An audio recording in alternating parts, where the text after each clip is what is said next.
Check, check. Good morning. Welcome. The time is now 11:04. The date is June 24th, 2025. I'm going to go ahead and take roll and welcome you to the regular meeting of the Los Angeles Unified School District Board of Education. Ms. Newbill. Present. Dr. Rivas. Present. Mr. Melvoin. Here. Ms. Griego. Here. Ms. Gonez. Present. Ms. Ortiz-Franklin. Present. Board President Schmerlson. Present. Okay, we have a quorum. I believe the pledge today is going to be led by Mr. Schmerlson himself.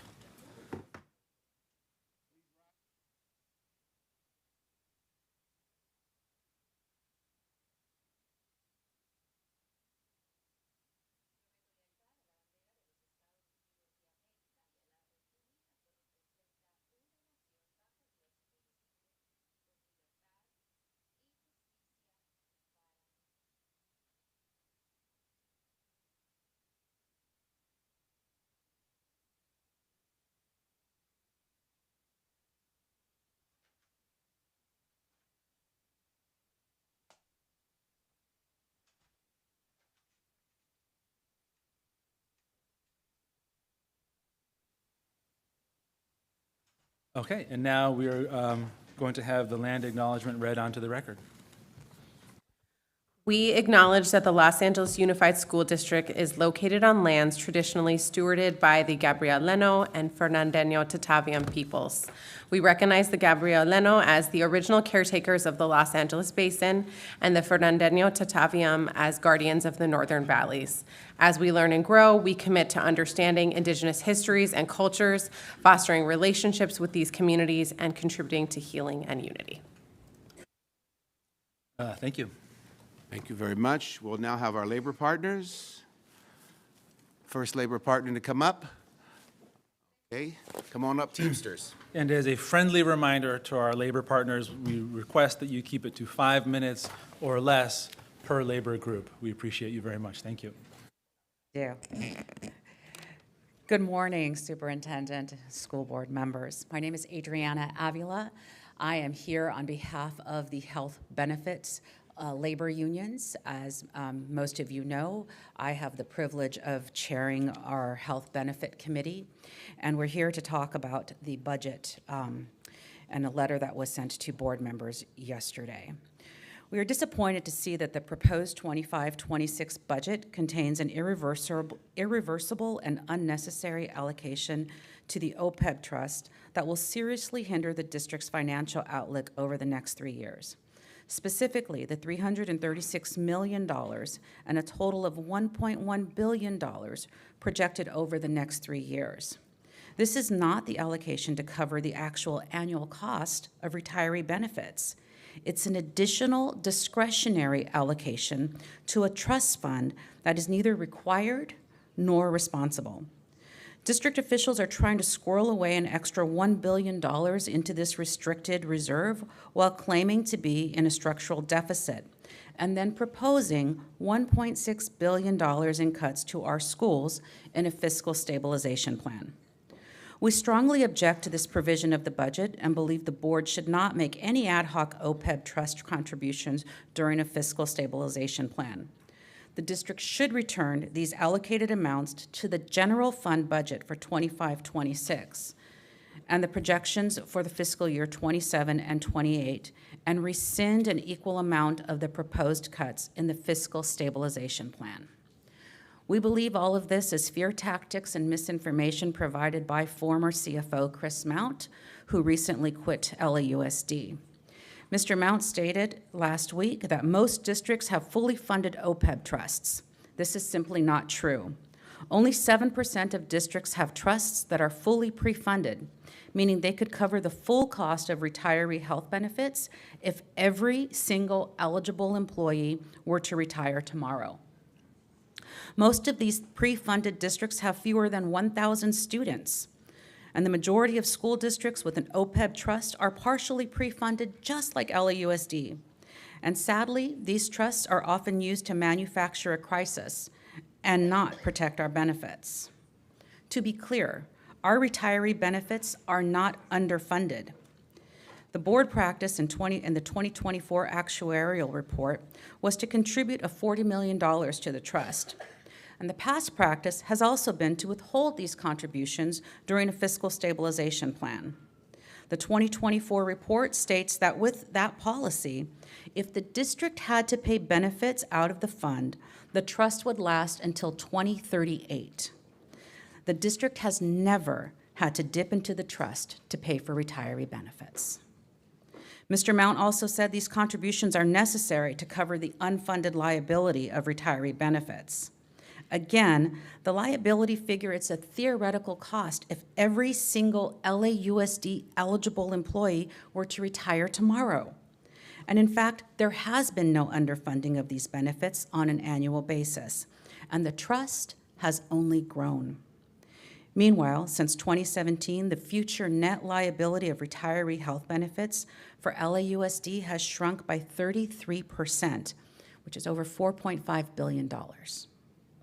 LAUSD does not have the luxury of stashing extra billions to earn investment income like private universities or other private nonprofits with endowments not accountable to the public. So we are asking you to please take action to amend this budget and protect our schools from these unnecessary and irresponsible allocations. And this is on behalf of Associated Administrators of Los Angeles, Teamsters Local 2010, CSEA Los Angeles, Chapter 500, Education Workers United, SEIU, Local 99, Teamsters, Local 572, United Teachers Los Angeles, Los Angeles School Police Association, the LA Orange County Building Trades Council, Los Angeles School Police Management Association. Thank you very much. Thank you.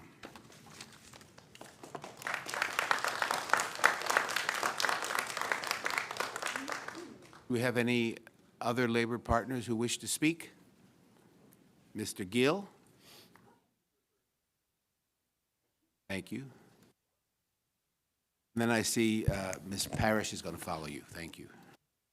Good morning. My name is Gil Gomez. I'm the School Police Union President.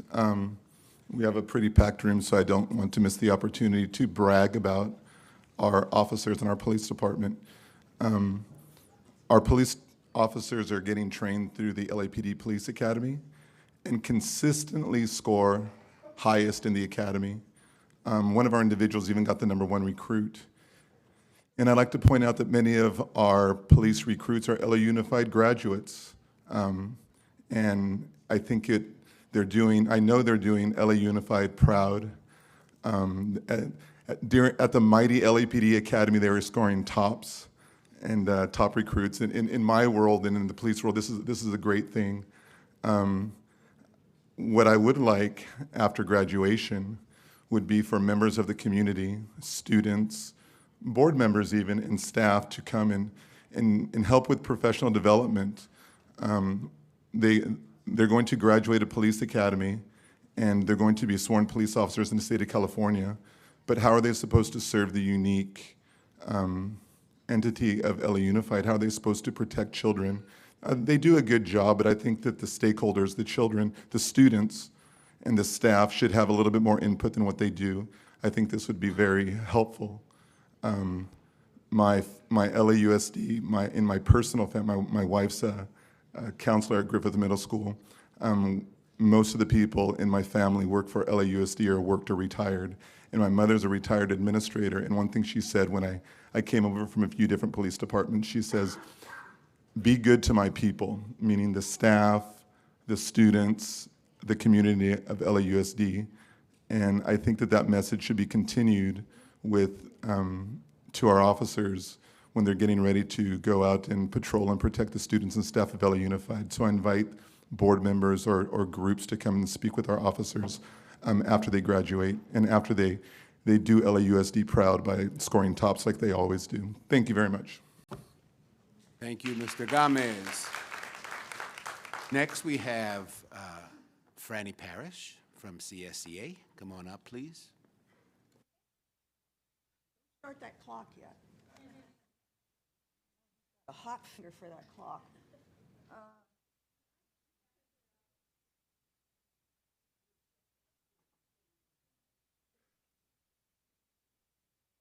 Those are copies of all the positions that are currently listed in CSEA. I know people don't seem to know who we are. You think we're just library technicians and office techs and a few financial managers, but we are more than just that. There's pages of people. Okay, oh, he started the clock, didn't he? You restart that clock. Go back, set it to 0. All right. Good morning. My name is Franny Parrish. I am the Political Action Chair of CSEA LA 500. I am also a library technician, very proud one.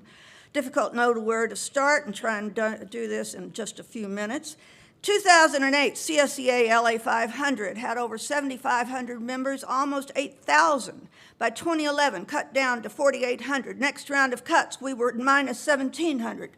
When board member Monica Garcia was confronted on the steps of Beaudry by Connie Moreno, our labor rep, about how our union was taking more hits percentage-wise than others at the expense of saving others, Ms. Garcia said flippantly, well, somebody's got to take the hits. And we've been taking them ever since.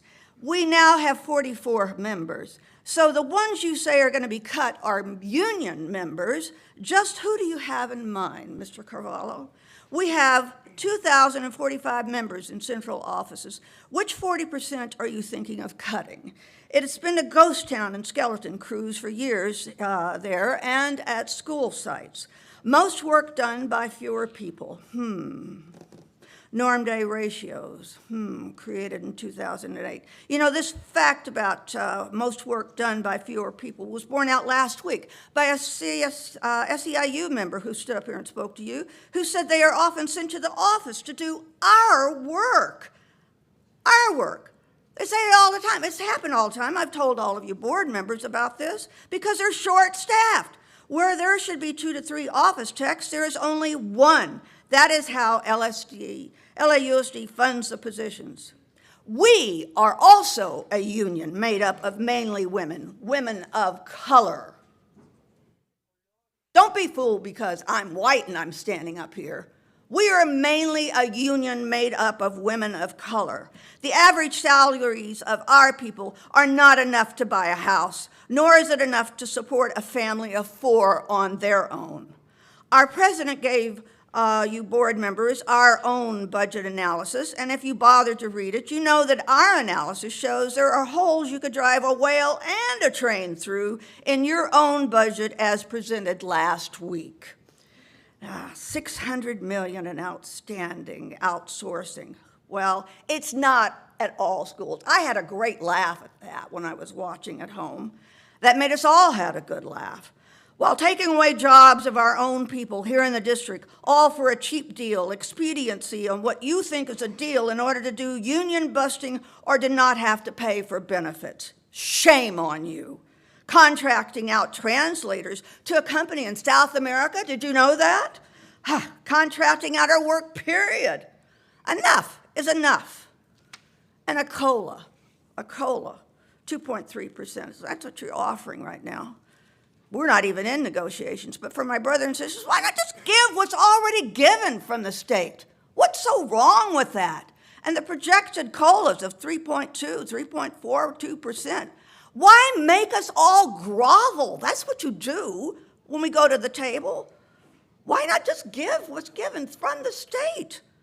And of course, you know, I'm not going to leave this podium without a mention of libraries. God forbid I should do that. You know that. Under capital outlays, part 4, page 23, being specific, books and materials, 0,000. It was overheard at the table during budget developments that any person, by a certain person in charge, that the libraries in LAUC don't need any more books. No! They don't need any more books. They got plenty. They got plenty of books. In the words of a dear friend of mine, Dolly Parton, you can never put enough books in the hands of enough children. The average age of the books in our libraries in LAUSD is 2004. Now, you put that in your craws and you kind of spin it around a few times. If you want to just budget $10 per student per school, maybe $3.5 million to continue to update collections at the schools, imagine how happy the children could be. They love physical books, not online books. The online books are okay, but a physical book. If you support student literacy and reading, then you support updating library collections. Otherwise, maybe you deserve a big fat zero on your report cards. And where are you going to find the money? Well, maybe you could go to that parking lot that was mentioned last week with $1 billion in it and find some money for the children. Because it was taken from the schools in the first place. When they rake it back, that money is not given back to the schools. That was another big fat Pinocchio lie. Thank you very much.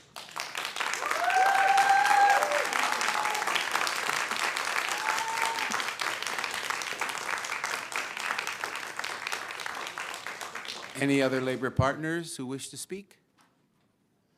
Maria Nichols, come on up.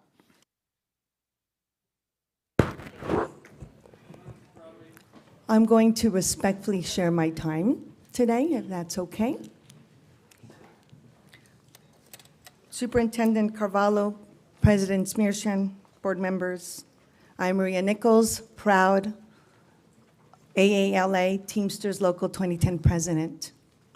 I am here today united in solidarity with our parents, teachers, and administrators of Broadway Elementary School to express our strong objection to the district's unjust and unlawful decision to non-reelect Principal Rochelle Garman as she completes her second year at Broadway Elementary School. Principal Garman is a 20-year veteran of LAUSD, a dedicated educator who has served Broadway for over a decade in various capacities. Since assuming the role in 2023-24 school year, she has led the school with professionalism, integrity, and a deep commitment to all students, navigating complex challenges between the Mandarin and Spanish immersion programs, which have been long-standing. Her leadership has been acknowledged not only by her school community, but also in her most recent performance evaluation conducted on May 14, 2025, where the regional director discussed working together for the upcoming school year. Less than 2 weeks later, the district abruptly issued her a non-reelection notice with no warning, no due process, no investigation of any violation of district policies. Let's be clear. The decision to non-reelect Principal Garman was not due to her performance in final evaluation grounded in the school leadership framework. She received an effective rating for contributions to student outcomes, an effective rating in staff feedback, and a commendation that states the collaborative structures you have put in place support the instructional demands, and by setting goals as a team, the staff will continue to take ownership of the work.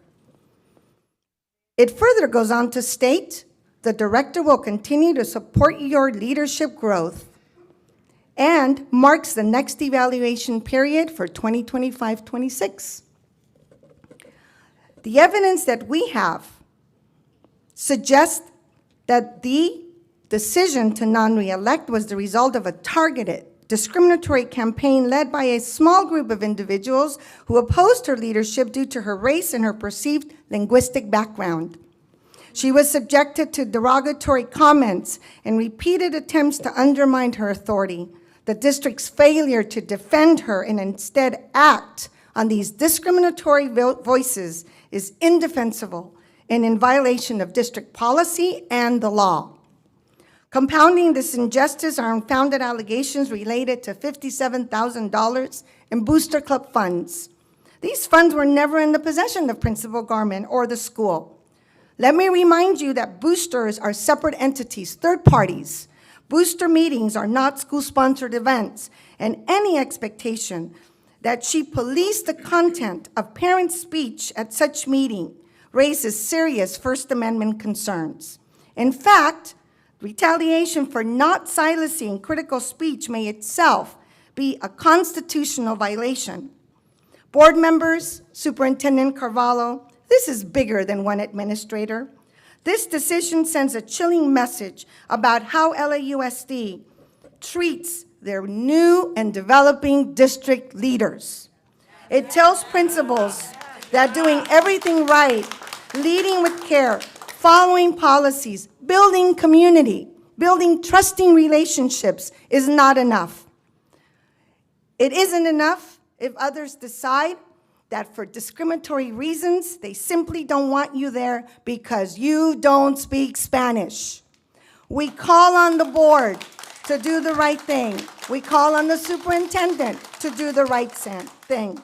Conduct a comprehensive investigation relating to these matters. Rescind the non-reelection of Principal Rochelle and institute her earned permanency. If the district does not reverse this decision, we are prepared to pursue all available legal avenues. Thank you. And now,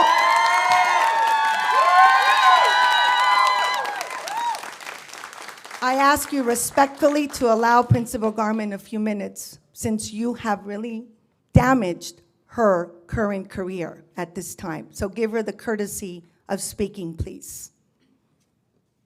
We love you, Rochelle! Good morning, Superintendent Carvalho and LAUSD board members. I am deeply humbled by the support I've received and honored to share a few words about my journey at Broadway Elementary, a school I proudly served since 2010 as a third grade teacher, categorical program advisor, TSP coordinator, instructional coach, and now principal.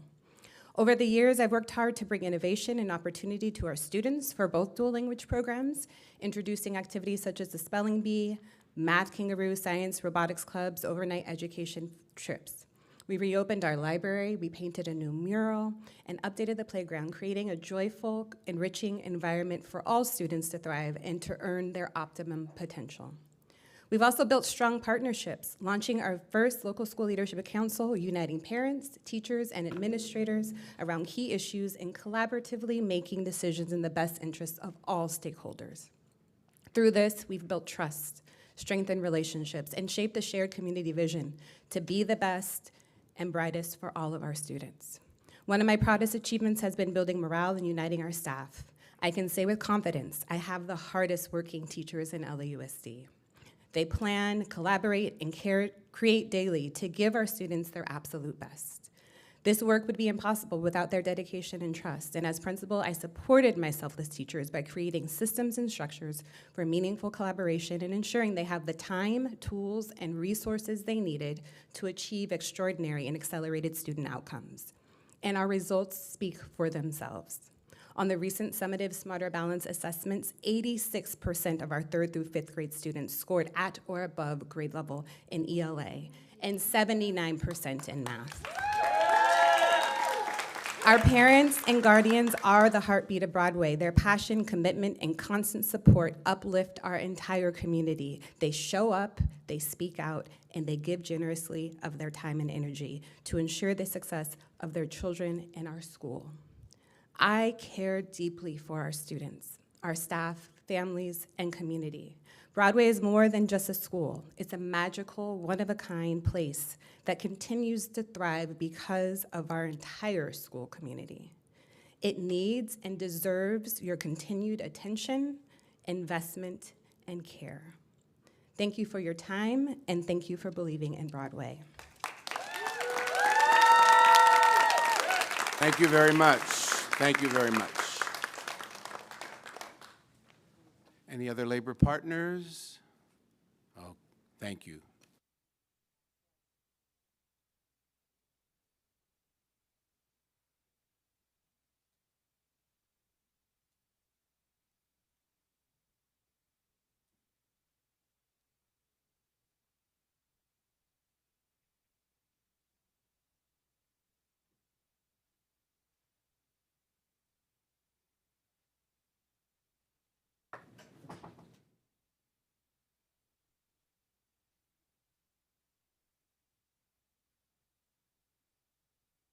Okay, we are now up to our superintendent reports, and I'll turn over to Mr. Carvalho.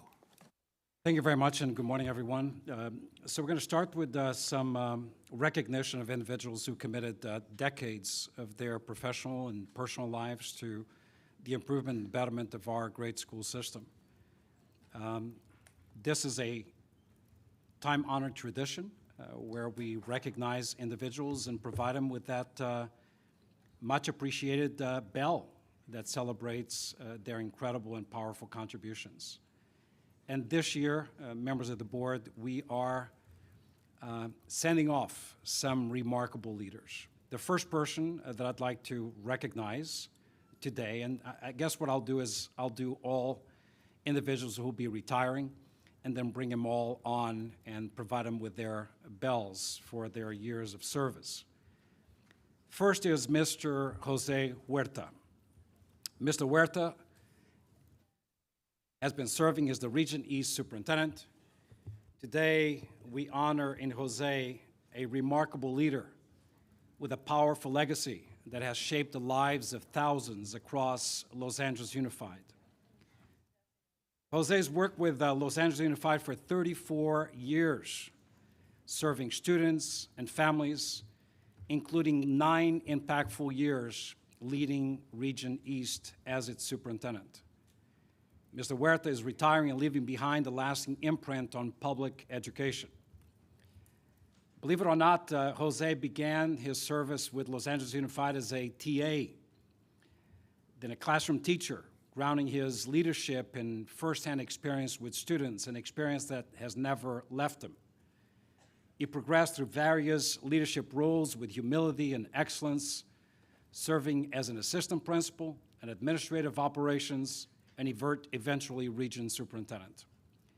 If you know Jose, you know that he is a champion for the underserved student, parent, and community.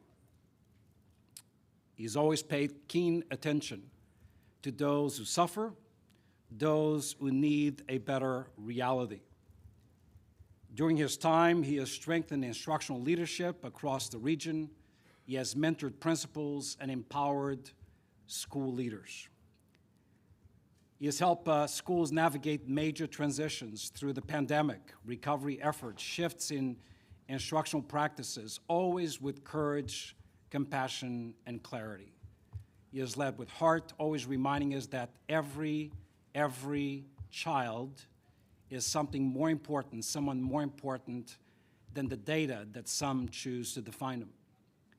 He is admired for his quiet strength, his warm presence, and his deep respect for the voices of students, families, and educators. We will miss you. We will miss you. And congratulations on your well-earned retirement.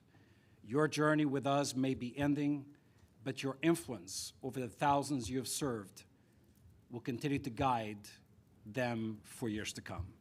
Congratulations, Jose.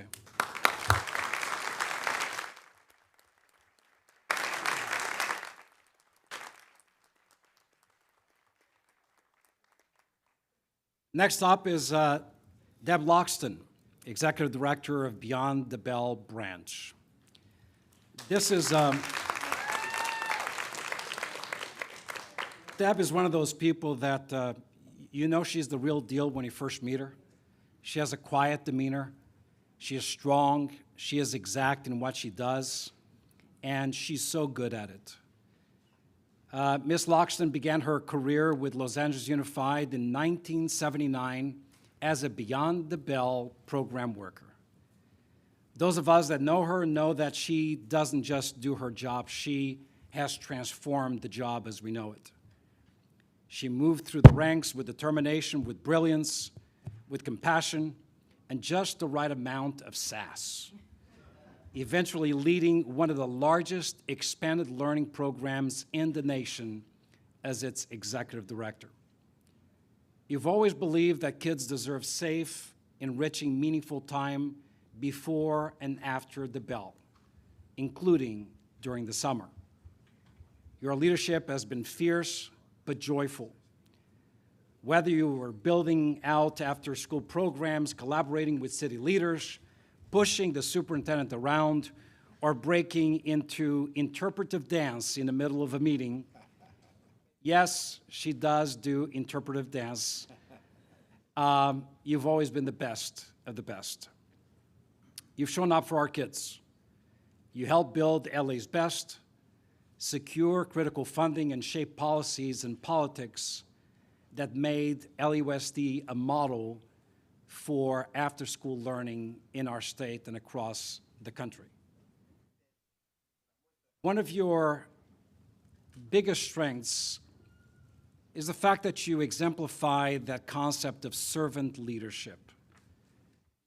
You demonstrated that during the Eaton and Palisades fires, when your home was directly impacted, and all you could do was concern less for self and dedicate, despite the challenges you were personally facing, more time to our community, our school district, our kids, and our employees. That defines you as the incredible human being that you are. Your legacy is enormous and bountiful in love and respect by everyone who has worked with you and the students and families who have benefited from your grace, your dedication, and your professionalism. Congratulations.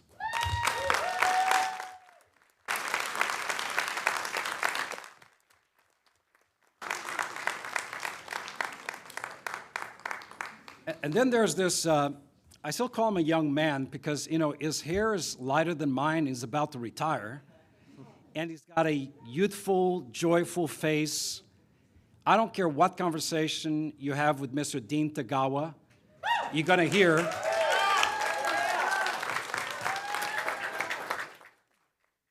I hear true dedication, true passion, true compassion, because Dean is a true legend. For 32 years, Dean has been a steady, patient, sometimes impatient, and kind presence in the world of early childhood education. You will never know how many thousands, if not millions, of children have benefited and will benefit in the future from your vision, your professionalism, and the environments you so successfully created for these kids. Over the course of 32 years in Los Angeles Unified and 11 years as executive director, Dean has championed kids. Dean has championed access, equity, and quality in early learning for the children of our community. Under his leadership, we've seen a transformation of outdoor spaces. I will never forget my first field trip to one of those and becoming mesmerized by kids all covered in mud, playing outdoors, and you attempting to explain to me all the science behind that, and it made so much sense. Thank you for teaching me, and thank you for elevating my interest in outdoor learning and the incredible power of early childhood education. This man also believes that early childhood education is not an expenditure. It is the best investment and the best predictor of higher graduation rates. Your journey has been fantastic, much like your predecessors. You began as a TA at Germain Elementary. You became a teacher and then principal at Lafayette Park Elementary and then Glassell Park Elementary.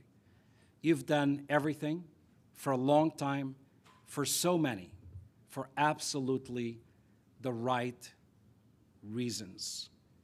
Thank you for your years of service. Thank you for your calm demeanor.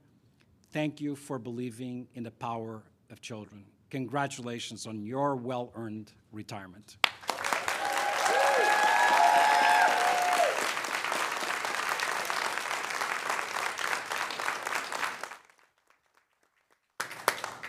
Last but not least, Miss Mary Lou Camacho. Mary Lou is the Senior Administrator, IT Customer Support.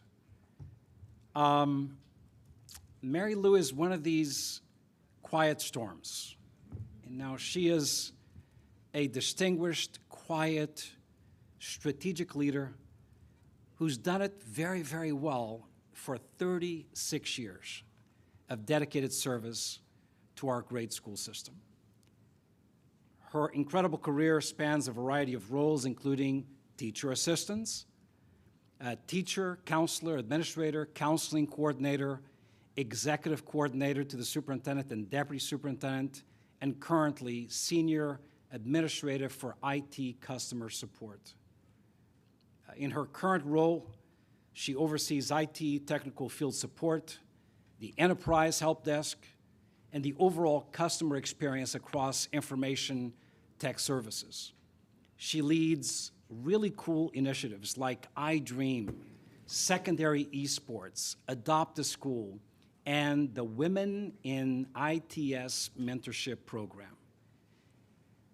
Ms. Camacho is widely recognized for her dedication, her camaraderie, always having a listening ear to colleagues, just for the way you work as a source of inspiration to everyone around you. Thank you. You lead with humility, with integrity, with a clear sense of purpose, and we never hear you say no. Always, after a challenge, is how shall we do it, but no has never been in your vocabulary. Thank you for making a meaningful difference in the lives of so many. Congratulations, and I know you plan to travel the world. I thought LUSD was the world, but I guess there is a world beyond Los Angeles Unified. Congratulations.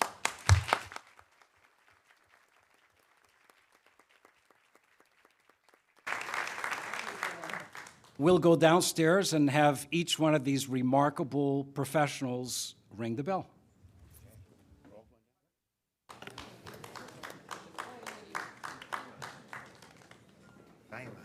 That's what I said. You did, what you said.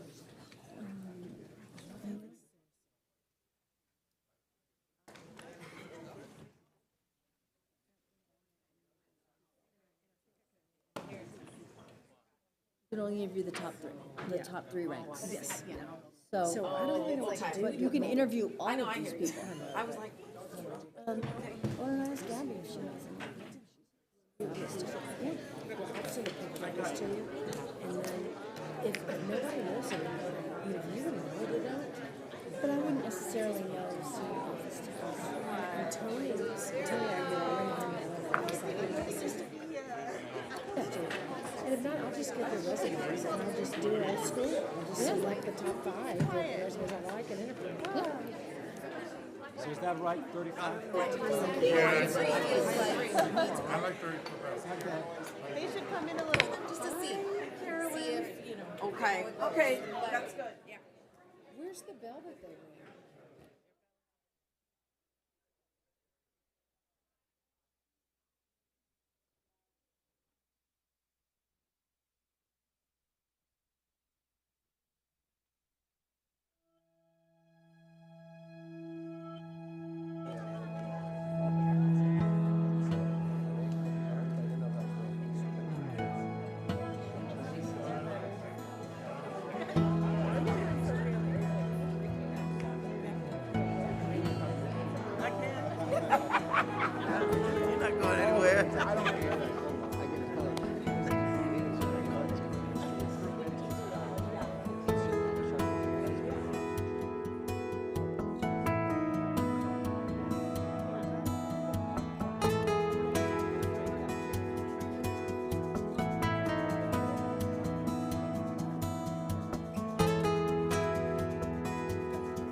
have a presentation also, 3 slides. 2 slides. All right, thank you.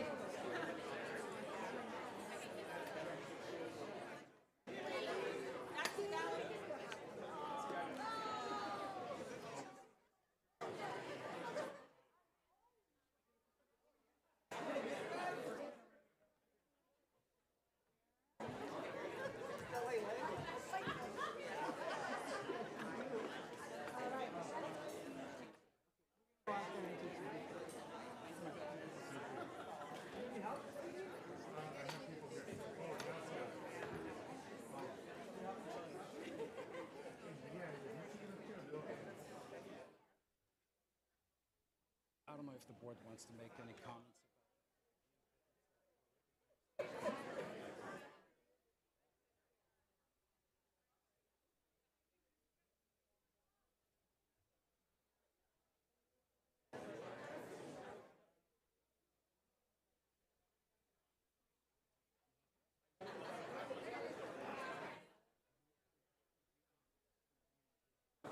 No. The board votes on budget. Correct. Understood. Correct.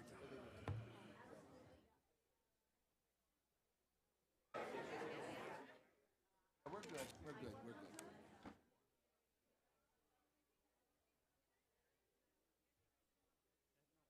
I think what prudent, since the lion's share of the people are here for the budget, make my comments about the budget. We'll do the budget in the presentation. Okay.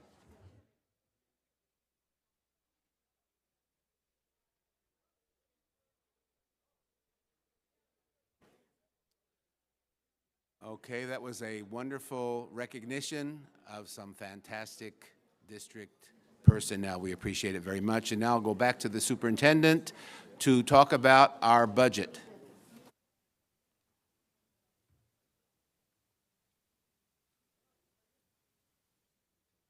Settled.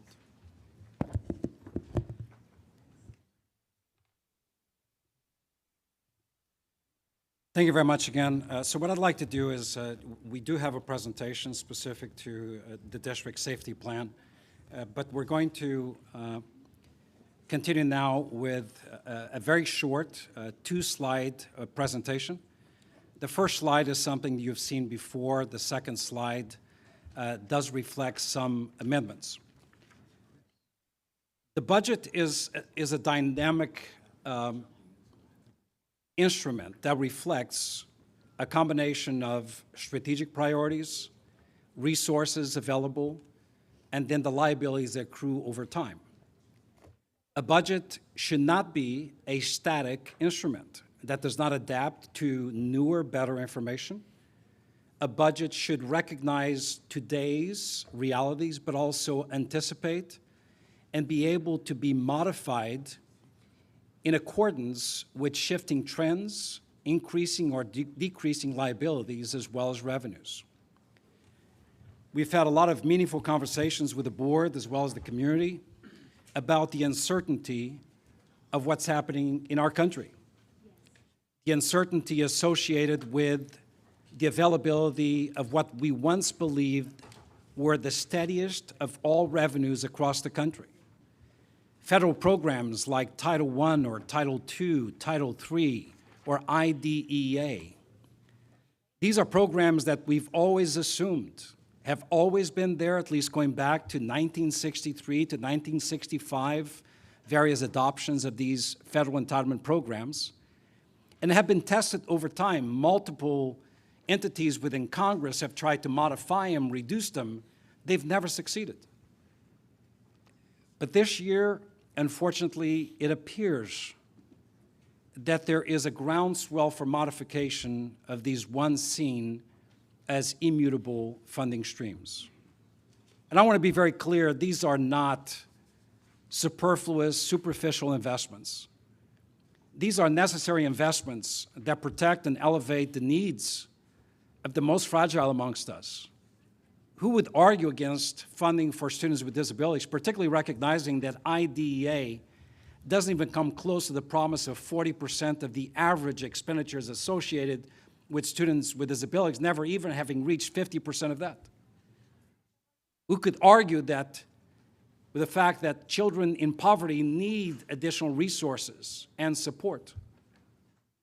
But that's what Congress is debating, and that's what the administration is advancing, is not only a revision of the policies that have guided those investments, but a possible massive reduction to those programs. I want to be clear, those programs support thousands of kids in our school system and employ thousands of the members of our workforce. I mention this because that is the greatest liability and the greatest unpredictable force that we're dealing with. As your superintendent, I try to strike a balance between being somewhat risk-averse, but not so much that we don't innovate and do right by our kids and our workforce. So the budget that we're bringing to you today reflects some changes, and these changes adapt to what I mentioned earlier. A good budget is a budget that changes over time based on additional information, but also based on a full recognition of what our district needs and wants, the full perspective of this board listening to all voices, and equally important, the voice of our community. And last week, we heard from the community. Last week, we had the budget hearing. Last week, I also made the announcement to the board and to the community that based on what we heard and what we know, that we should expect some modifications moving forward to the final adoption of the budget today. You will see that reflected in the amendments as I go through them. There are two elements I'd like to address. First, I'd like to restate for the record what this budget does not do. You may not believe this, but I'm going to give the LA Times kudos. There was a budget article recently written that detailed the fact that LAUSD does not find itself in the same position that many other districts around us and across the state find themselves in. A position where indispensably important programs are being reduced, where they're laying off employees, where furloughs are a reality. We're not doing any of that. In fact, we had guaranteed to this community that for this year and next fiscal year, there will be no programmatic reduction, no reduction in CSEA, no reduction in BSAP, no reduction in arts funding, no reduction in TK programs, no laying off of employees, no exercising the right of furloughs, no reduction to English learner access and support programs, no reduction in community school investments, and certainly not a single dollar of reductions in mental health supports for our kids. This budget, however, does reflect some new additional investments based on key priorities and emerging needs as we see conditions impacting our students, our workforce, and their families. And I think these are very self-evident. I'd like to bring up the next slide, which is a slide you've seen before, but now, rather than simply declaring what we knew in terms of new investments going into last week, we do have one additional budget highlight investment, and I'll begin with that. For FY26, should the board approve this budget, we will be earmarking $2 million of additional protections at school sites, and what I mean by that is a series of elements including the role of advocacy at every school site to address the needs of the LGBTQ+ community. Additional training, awareness, professional development across the board in our district. Secondly, since you last saw this, we maintain our commitment to BSAP, but I'd like to add a couple of comments to BSAP. BSAP is a program that initiated with an investment of $100 million. Within the first year of this administrative team's work, we increased that funding to $125 million. But we've known all along that righting historic wrongs require more than funding, more than one-time funding, and certainly an expansion of services to target every single student in communities that have been overlooked for far too long. That is why we initially recommended an increase of $25 million for FY26, and then we declared a supplemental increase of $25 million in equity investment for FY26, utilizing supplemental resources, following the same guidelines and protocols for BSAP programming across the district. I know of zip codes in our great community that currently do not have a BSAP presence. Board Member Kelly Gomez can point some out. This is the right investment at the right time for absolutely the right reason. My commitment to the community is that we don't do this work in a silo, or in isolation of the voices in our community. That is why the participation, as we add a $50 million investment to BSAP, our commitment is that we will work collaboratively with the steering committee for BSAP to decide on the best way of investing and monitoring the utilization of the additional resources that we are recommending. Arts in schools are important. This district already makes a massive investment into arts in education. But this budget reflects a $26 million investment into accelerated arts for fiscal year 26. This is above and beyond last year's commitment, and it serves to send a clear message not only of our commitment, but also our desire to settle whatever perspectives, differences of opinion may have existed, and normalize moving forward in providing arts education for every kid in our school system. We should not be utilizing taxpayers' dollars in unnecessary fights, and all we're trying to do is do the right thing. We commit once again to the $700 million into CSEA. Budgeting through equity practices is the right practice, period. We commit $186 million to TK education. We just recognized Dean Tagawa. Want to improve graduation rates? Invest in early childhood education. Want to prevent the gaps that many of our kids experience later on in life? Invest in TK education. Want to have proficient readers by third grade? Invest in TK education. Want to have a better community? Invest into the youngest amongst us.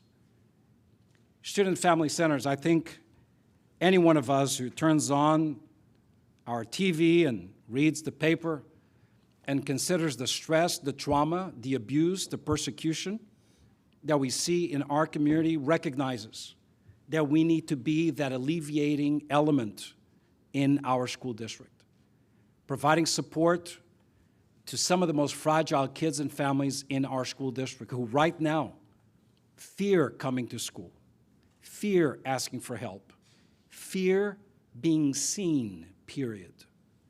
Not on our watch. That is why we are increasing the allocation for student and family centers to $5 million with a clear intent at first interim, revisiting that amount and making decisions that could lead to an expansion of an additional $3 million into family and student centers. The need is there. Next, when we talk about the possibility of federal reductions, we're not talking hyperbole or without a context in which we've already seen some of these reductions. You see, the federal government has promised to do certain things, and for those who still doubt as to whether or not they will happen, look what has happened. Because the best predictor of future behavior is past performance. And we already saw critical reductions to Medicaid investments into school districts. We've already seen reductions into after-school snack programs in our school districts and farm-to-table healthy fruits and vegetables initially financed by the federal government. We are adamant about protecting some of those investments and protecting the workforce. Therefore, we are investing $46 million into staff and programs that have already been reduced by the federal government. This is in advance of what I referenced earlier, is the imminent threat to Title I, the other entitlement programs, as well as IDEA. We're also adamant about creating normalcy and protective measures through the budget to put our workforce mind at ease, considering the threats they face. During the pandemic, this district staffed up, and some will argue, and I agree, that even though that staffing up was done with one-time money, it was probably the closest we've ever been to adequacy in funding for a district like ours. Unfortunately, that one-time money, those $5 billion of federal investment through ESSER and COVID recovery, have vanished as of September of 2024. What did not vanish are members of our workforce who depended on that funding. The Workforce Protection Program at $60 million for FY26 will guarantee safe employment for every member of our workforce who's currently in an unfunded position. In addition to that, greening of schools is important. We cannot green schools without partners. That is why we are operationalizing, actualizing a $3 million investment driven by a previously approved board resolution. I want to make a small comment about this. This is a $3 million investment, first declared as $1 million per year. We are looking at means by which we can actually advance forward funding, at least part of that funding, if not its totality, to be consumed in 1 year to maximize the impact of these dollars, particularly considering available grants statewide and the viability and the vitality of our greening partners in our community. That declares basically the new investments that we are advancing with the board. These are declared in the brief description of the budget, and I believe some of these elements have been passed out to the board. We deliver on the promise. A promise made, in my book, is a promise kept. These reflect school district priorities, priorities, student priorities, workforce priorities, and family priorities. But they define, above all, ethical and moral priorities that our school district should embrace. Doing the right thing despite the opposition, despite the challenge, despite the possible consequences. We are not inviting a fight through this budget. But if there is a need for a fight in protecting our workforce and our kids, you better believe we are ready for it. We are on the right side of history as we make these budgetary investments. I'd like to close by speaking about two last topics. One, not up for the board's vote, but as I told the board last week, as you courageously, not an easy thing to do, voted to approve the fiscal stabilization plan.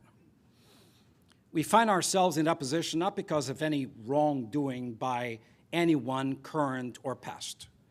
This is not an indictment of practice. It is first and foremost a recognition that this district has never, and it continues to not receive the necessary investments to deliver on the world-class education our kids deserve. This district has never and continues to not receive the appropriate investments annually with the appropriate increases reflected in terms of cost of living adjustment for us to recruit, incentivize, and maintain the workforce we need. Those are the culprits. Those are the culprits. Anytime we decide to aim the cannons at someone or entity that is really not responsible for the creation of the problem, we're doing something wrong and undermining our own strategy in doing right. So I said to the board last week, as you were poised to approve the fiscal stabilization plan, that we were going to continue to review the data. What does that mean? We are approaching the last week of this fiscal year, meaning we're closing the books. We are observing trends.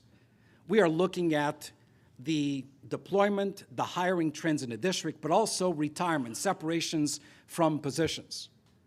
It is no mystery that across this district annually we hire anywhere between 1,500 to 2,000 classroom teachers.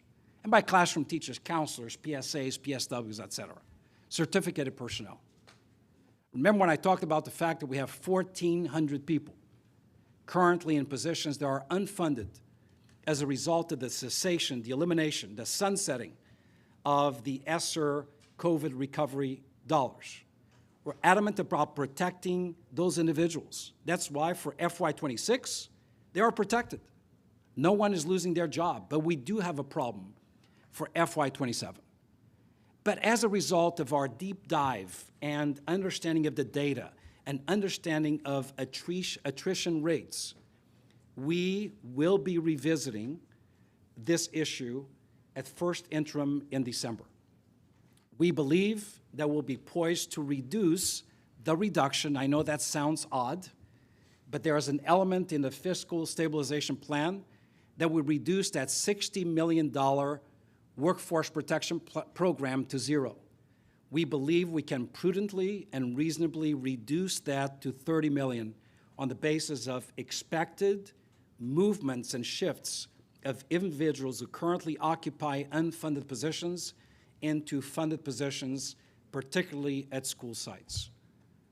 We do this after observing what is obvious.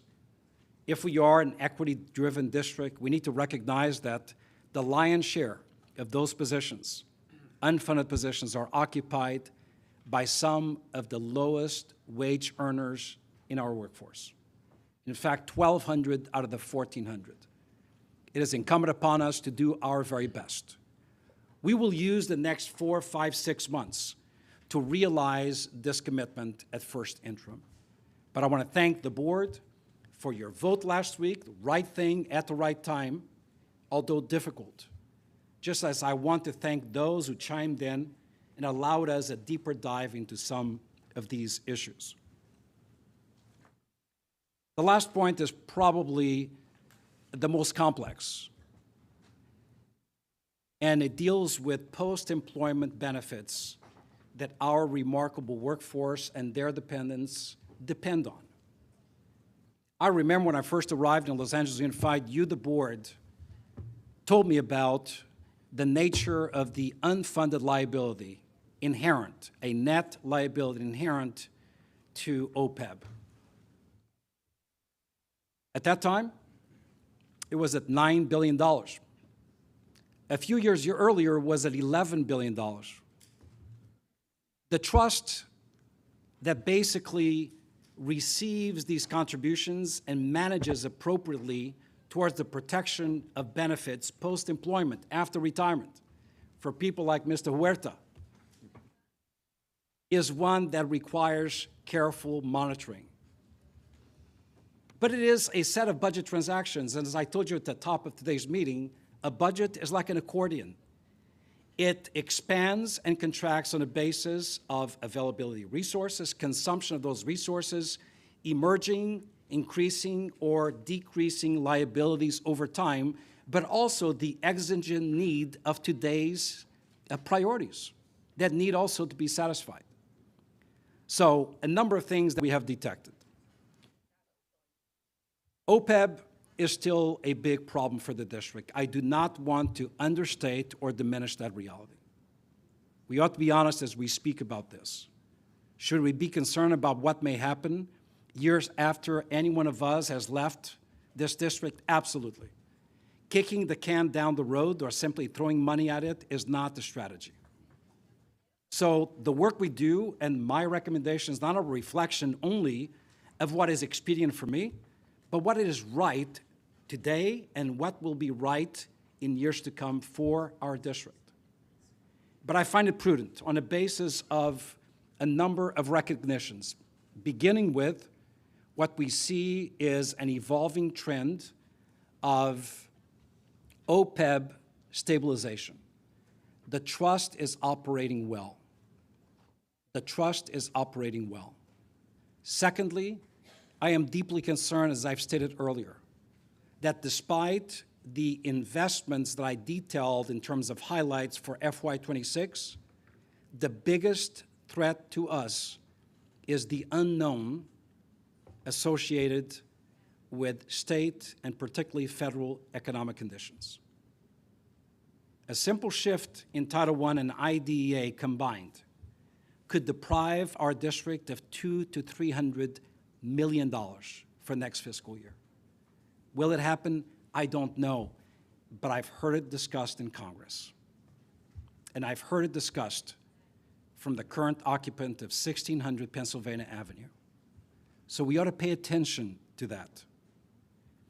Emerging, unstable fiscal conditions, coupled with the fact that our workforce needs to remain our workforce, and we need stability associated with our workforce, and we need to recognize the cost of living in our community, the level of inflation in our community, the level of housing costs in our community, and we should prevent our hardworking members, certificated and classified alike. We should avoid their migration elsewhere because of economic conditions within our community.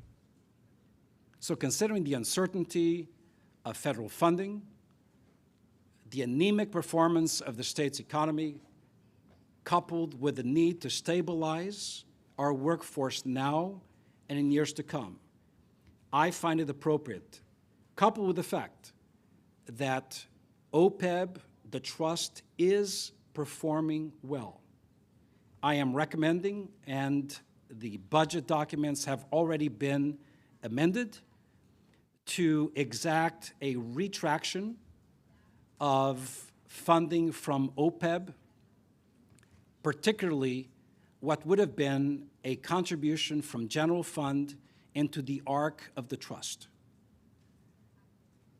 This will generate in excess of $600 million over the next 3 years to address, as I said, the needs of our workforce and whatever other areas of uncertainty may lie ahead based on my description of federal action and its impact on federal program funding. Our commitment is that as we go into first interim, we will report to the board where we are. We will actually finalize the transaction because today's approval does not automatically result in the transfer of the funds. That is accomplished at first interim, but we will be able to begin in earnest the process of fund allocation, considering the liabilities, the needs of our workforce, and whatever other emerging liabilities from the federal government may come our way. I believe this is the right move at the right time, again, for the right reason. What I promised the board is that, and I know you've heard this before, each year over the past 5 years has been a year without precedent, and this one is no different. This one is no different. There's a tempest ahead, uncertainty, instability, a threat to public education as we know it. But this budget reflects your values, your beliefs, your principles, and I believe strongly it also reflects budget practices that strike a balance between the immediate need and the longer-term reality our district faces. One last thing about OPEB that I think is important to mention is that one may be tempted, despite the fact that I just committed to the board via the approval of this budget, as reflected in your paperwork, to back out actually a $645 million over a 3-year contribution to OPEB and still maintain the trust funded to the level it is, actually with some increased contributions over time. But our concern is we should not do anything that would compromise further our budget position. What I mean is, should we be more aggressive than what we're recommending, we could invite a reaction from the financial markets that then could imperil our ability to sell judgment obligation bonds and then be forced to pay as cash settlements, legal settlements, many of which go back decades. that would be a travesty of transaction if we were to capture OPEB money and then have to use that same money to then satisfy these litigation costs. We believe that maintaining a very low contribution to the ARC at $20 million per year over the next 3 years, as opposed to 30 or higher, $20 million per year over the next 3 years, will put us in a position where we can address reasonably our workforce needs, the stabilization of our workforce, as well as prepare and be prepared for the uncertainty that awaits us. So, board members, to recap, as any teacher would do, one amendment to the fiscal stabilization plan that has already been approved, which shall be realized in first interim, and that is the reduction of the $60 million to the $30 million of the Workforce Protection Fund. Speaking specifically about the budget before you, an increase to the Student and Family Centers to $5 million, an increase to LGBTQ programs, particularly at the secondary level, of $2 million. And of course, we've seen this before, the $25 million supplemental equity funding for BSAP. And then lastly, specific to OPEB, a $645 million recapture of the initial investment, considering the trust's performance and the uncertainty that we are about to enter and our deep strategic need to stabilize our workforce. I appreciate your attention. I know this is heavy matter, and I'm not speaking physics. It is a dense conversation, but it was important for me to declare not only our recommendation after listening to the board carefully, listening to the public speakers at the budget hearing. That's why the budget hearing happens before budget approval. It still gives you time for you to mature, for you to marinate over some of these decisions and attempt to do the rightest of all right things. And I believe that's what this budget final recommendation represents. Thank you very much, Mr. President, members of the board. Thank you, Mr. Superintendent. We'll go to consent calendar? We could set the consent calendar. Consent calendar, okay. Okay, we have 12 items on the agenda today. Some will be set for consent, which means the board will take all the items at once. It's a procedural efficiency rather than having to take each item individually. Items marked for consent will go on the consent calendar. Items marked for discussion will be discussed specifically.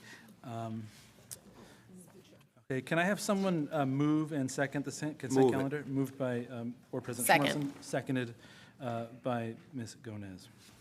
Okay, so I'll also note that tabs 1, 2, 3, and 4, or I mean 1, 2, and 3 are somewhat related. Tabs 2 and 3 must be voted upon before tab 1. I apologize for that confusion. Next year, we'll list these in the proper order in which they're meant to be taken action on. So tabs 2 and 3 must be voted on prior to taking action on tab 1, just so we're clear. All right, so I'll read the tabs and then we'll hear discussion or consent. Tab 1, adoption of the proposed 2025-2026 budget. Discussion. Discussion. Tab 2, adoption of the 2025 LAUSD Local Control and Accountability Plan. Discussion. Discussion. Tab 3, adoption of the LAUSD Affiliated Charters 2025 and Accountability Plans and Presentation. Consent. Consent. Tab 4, approval of routine personnel actions. Consent. Consent. Let's see, tab 5, I do not believe is for action. One moment, please. Is for receipt, so this item is not for consent, it just acknowledges that the board has received this information. Tab 6, report of correspondence. Consent. Consent. Tab 7, minutes for board approval. Consent. Tab 8, reappointment of member to the School Construction Bond Citizens Oversight Committee. Tab 9, reappointment of member to the School Construction Bond Citizen Oversight Committee. Consent. In tab 10, another reappointment to the Bond Oversight Committee. Consent. Consent. Tab 11, another reappointment of member to the Bond Oversight Committee. Consent. Also consent. Tab 12, 2025-26 board and committee meeting schedules. Consent. Consent. Okay, so I'll read through the items that are on consent and then make sure that my work is correct. So tab 1 is discussion, tab 2 is discussion, tab 3 and 4 are consent, tab 5 is not for action, tab 6 and 7 are consent, tabs 8, 9, 10, 11, and 12 are all consent. Does that sound right? Okay, so the consent items do have public comment associated with them. We'll go ahead and take that public comment now. So on, let's see, item 3. Tab 3, we have 4 folks who are listed as calling in. The first caller is Mr. David Tokovsky. I do not see you on the line. Are you in the room, Mr. Tokovsky? Okay, Gina Naranjo, are you in the room for tab 3, Gina?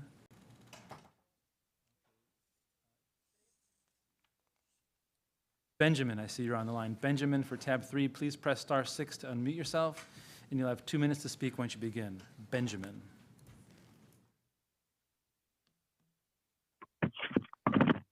Hello. Hi. Hi. My name is Benjamin. I'm kind of addressing the Principal Garmin issue that was spoken about earlier. And as a parent of Broadway Elementary for 6 years, I support the leadership change at the school. Broadway has been deeply divided and segregated for many years. Both the Mandarin and Spanish immersion programs have legitimate issues, such as managing funding, finding and keeping qualified teachers, and not integrating students across programs. In my view, Ms. Garmin has not been effective in addressing these issues. My daughter, who just graduated 5th grade in the Spanish program, had a terrible experience at Broadway this year. For nearly 2 months at the beginning of the year, the school had no teacher for 4th and 5th grade Spanish. When the teacher was finally in place, she was not qualified to teach the 4th. She was not qualified to teach at the 4th and 5th grade level, which resulted in learning loss, falling test scores, as well as various social emotional issues with the students. Despite repeated complaints from parents and many promises to support the teacher, Ms. Garmin was unable to effectively address the situation. My son completed kindergarten this year and will continue in the Spanish immersion program. I hope the new principal will be committed to making 2 fundamental changes. 1, integrate the SI and MI programs at Broadway through ideas like mixed English classes, mixed lunch tables, mixed activities, or a buddy system. 2, eliminate or restructure the Friends of Broadway Elementary School Booster Club. This organization has been a source of widespread anger and blatant disrespect. As a public school, all donations should support Broadway as a whole. Rather than continuing a cycle of blame between LAUSD and the school, our new principal must act quickly and decisively to strengthen both programs and unify our community. Thank you very much for your time. Normally, the public comment is directed specifically to the item on the agenda. So if tab 3 is adoption of the LAUSD affiliated charters 2025 and accountability plans, the public comment should be specifically directed to that. Although I know we have a lot of advocacy in the room for that, I just want to remind everyone that that is one of our board rules, and I believe that we are going to hear some more advocacy in the next tab under personnel, which is appropriate. Okay, so we have another speaker to tab 3. Let me find the person. Alejandro Cantarero. Alejandro, please press *6 to unmute yourself, and you have 2 minutes to speak once you begin. Alejandro. Hello, this is Alejandro Cantarero. Last year, Principal Garmin allowed my daughter and multiple other girls to be sexually harassed on campus during school hours for weeks. I have been a Mandarin immersion parent at Broadway for 7 years, with a child still at Broadway Elementary and one at Mark Twain. The issue was discussed in person with her by one of the parents. It was reported to both teachers, who confirmed they spoke to Ms. Garmin directly, and multiple emails were sent to her that were not filtered out by district filters. The harassment went unaddressed and continued for weeks. It was not acknowledged until a parent confronted Ms. Garmin at school with a legal letter threatening legal action and demanding a response. Even then, most parents did not get an official letter from the school in response, but only an email. Last year, a child with a physical disability was bullied during the morning assembly. They were pushed to the ground, their mobility device was taken away, and they were made fun of in front of many students. The mother was never able to get a conversation or meeting with Ms. Garman after multiple attempts. This year, a child was repeatedly harassed at school. The mom tried to talk to Ms. Garman multiple times and was unable to get any resolution. She ultimately withdrew her child from the district. I have spoken to many other families with similar stories of bullying and harassment that were reported to Ms. Garman, and she never spoke directly to the parents. Parents are afraid to come forward. Either they are exhausted from the effort required to get a response from the different administration, or they fear retribution from families and fellow students. I spoke to many families who sent their kids to school at the end of the year in red, not in support of Ms. Garman, but because they were worried their kids would be harassed. Ms. Garman has created a toxic and unsafe learning environment at Broadway Elementary. Myself and many parents look forward to the pending leadership transition, knowing that our children will once again be safe and have a friendly learning environment while on campus. Thank you for your time. That concludes public comment on tab 3. We'll move to tab 4, approval of routine personnel actions. And before we take public comment on tab 4, I have senior management contracts that I need to read out. Presented to the board for approval as part of the routine agenda item are the employment agreements for 3 certificated employees appointed on June 4th, 2025. Government Code Section 54953 requires the board, prior to taking final action, to provide an oral summary of a recommendation for final action on the salary schedule, or compensation paid in the form of fringe benefits of a local agency executive, including certificated employees, during an open meeting in which the final action is to be taken. The following certificated employees the board is considering will receive regular health and welfare benefits accorded to 12-month certificated administrative employees of the district, standard senior management district vacation and illness days, which are 24 vacation days, 13 full pay illness days, and 87 half pay illness days. Use of a district automobile or monthly car allowance of $250 for a term commencing on July 1, 2025 and ending June 30, 2027, and with an annual salary as follows. Denise Collier, Regional Superintendent, at $260,500. Lourdes Ramirez Ortiz, Regional Superintendent, at $234,714. Pia Sadakatmal, Chief of Transitional Programs, $278,205.54. Francisco Serrato, Chief Human Resources Officer, $278,205.84. Andre Spicer, Regional Superintendent, $260,500. Before the Board of Education takes action, we have speakers to this item, including other routine personnel actions. This is on consent, so a motion has been taken. The employment contracts will be available upon request and finalization of the contract. Okay, so we have 10 speakers to this item. I'll begin taking them now. I'm going to call on the folks who are in person first, and then we'll transition to the folks who are remote. So the first speaker is Michelle Chen. Are you here? Michelle Chen. And then after Ms. Chen is Matt Rothel, and then Kazuko Golden. So the floor is yours, Ms. Chen. You'll have 2 minutes to speak once you begin. I'm sorry, let me activate your mic before we... Okay, you're good to go. Good afternoon, members of the board, Superintendent Carvalho. My name is Michelle Chen. I am a parent of a rising third grader at Broadway Elementary School. Today, you will hear from parent after parent after parent about the broader issues underlying the unjust removal of Principal Rochelle Garman and the continued failures of Region West to meet its responsibilities and its shameless attempt to shift blame. Let us all rightly understand, Principal Garman is not being removed because of poor leadership. On the contrary, as you can see, she has the support of teachers, families, and students, people who see her work every single day. And the truth is, Region West is attempting to scapegoat her to deflect from its own inaction, mismanagement, and lack of accountability. Region West has failed to provide consistent guidance. It has failed to support Broadway's multilingual programs with adequate staffing, resources, or vision. It has failed to engage with families in good faith, choosing instead to silence us, ignore our concerns, and unilaterally dismantle a thriving school community. Rather than take ownership of those failures, Region West is targeting a principal who has done nothing but hold the line for students in the face of instability, neglect, and top-down dysfunction. And if, in the face of overwhelming parent, teacher, union, and community support for Principal Garman, this board still allows Region West to scapegoat her, then let me remind you that unlike the district administrators, this board serves at the pleasure of its constituents. This isn't about just one leader.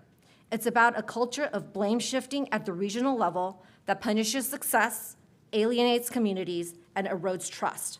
Please do not reward failure by sacrificing competent leadership. You don't want to look at a room full, half full, in red in support of Mrs. Garman. Imagine what's in store for you come the fall. Thank you for your Thank time. Matt Ruffin, please come on up.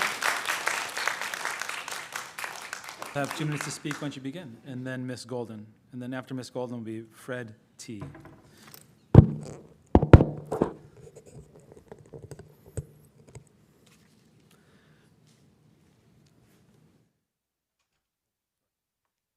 Good afternoon, Superintendent and board members. My name is Matt Wrathley, and I am a parent at Broadway Elementary. The district continues to ignore a growing crisis, the complete lack of a teacher pipeline, and Region West's ongoing failure to build one or take meaningful steps towards long-term solutions. Broadway is struggling to find qualified teachers, especially for its Mandarin program. Rather than support innovation, the district has actively undermined it. Through our Booster Club, the parent community initiated a scholarship program with students at Loyola Marymount University to address this long-term teacher recruitment and training issue for Broadway. But instead of exploring this potential and its benefits to the Broadway community at large, Region West shot the proposal down without even reviewing it. No meeting, no discussion, no curiosity. Worse, we were told that it was dismissed because it was strictly for the Mandarin program. That is false. The LMU partnership was designed to benefit the entire school's teacher pipeline, an easily verified fact that had Region West conducted even basic due diligence instead of relying blindly on uninformed hearsay.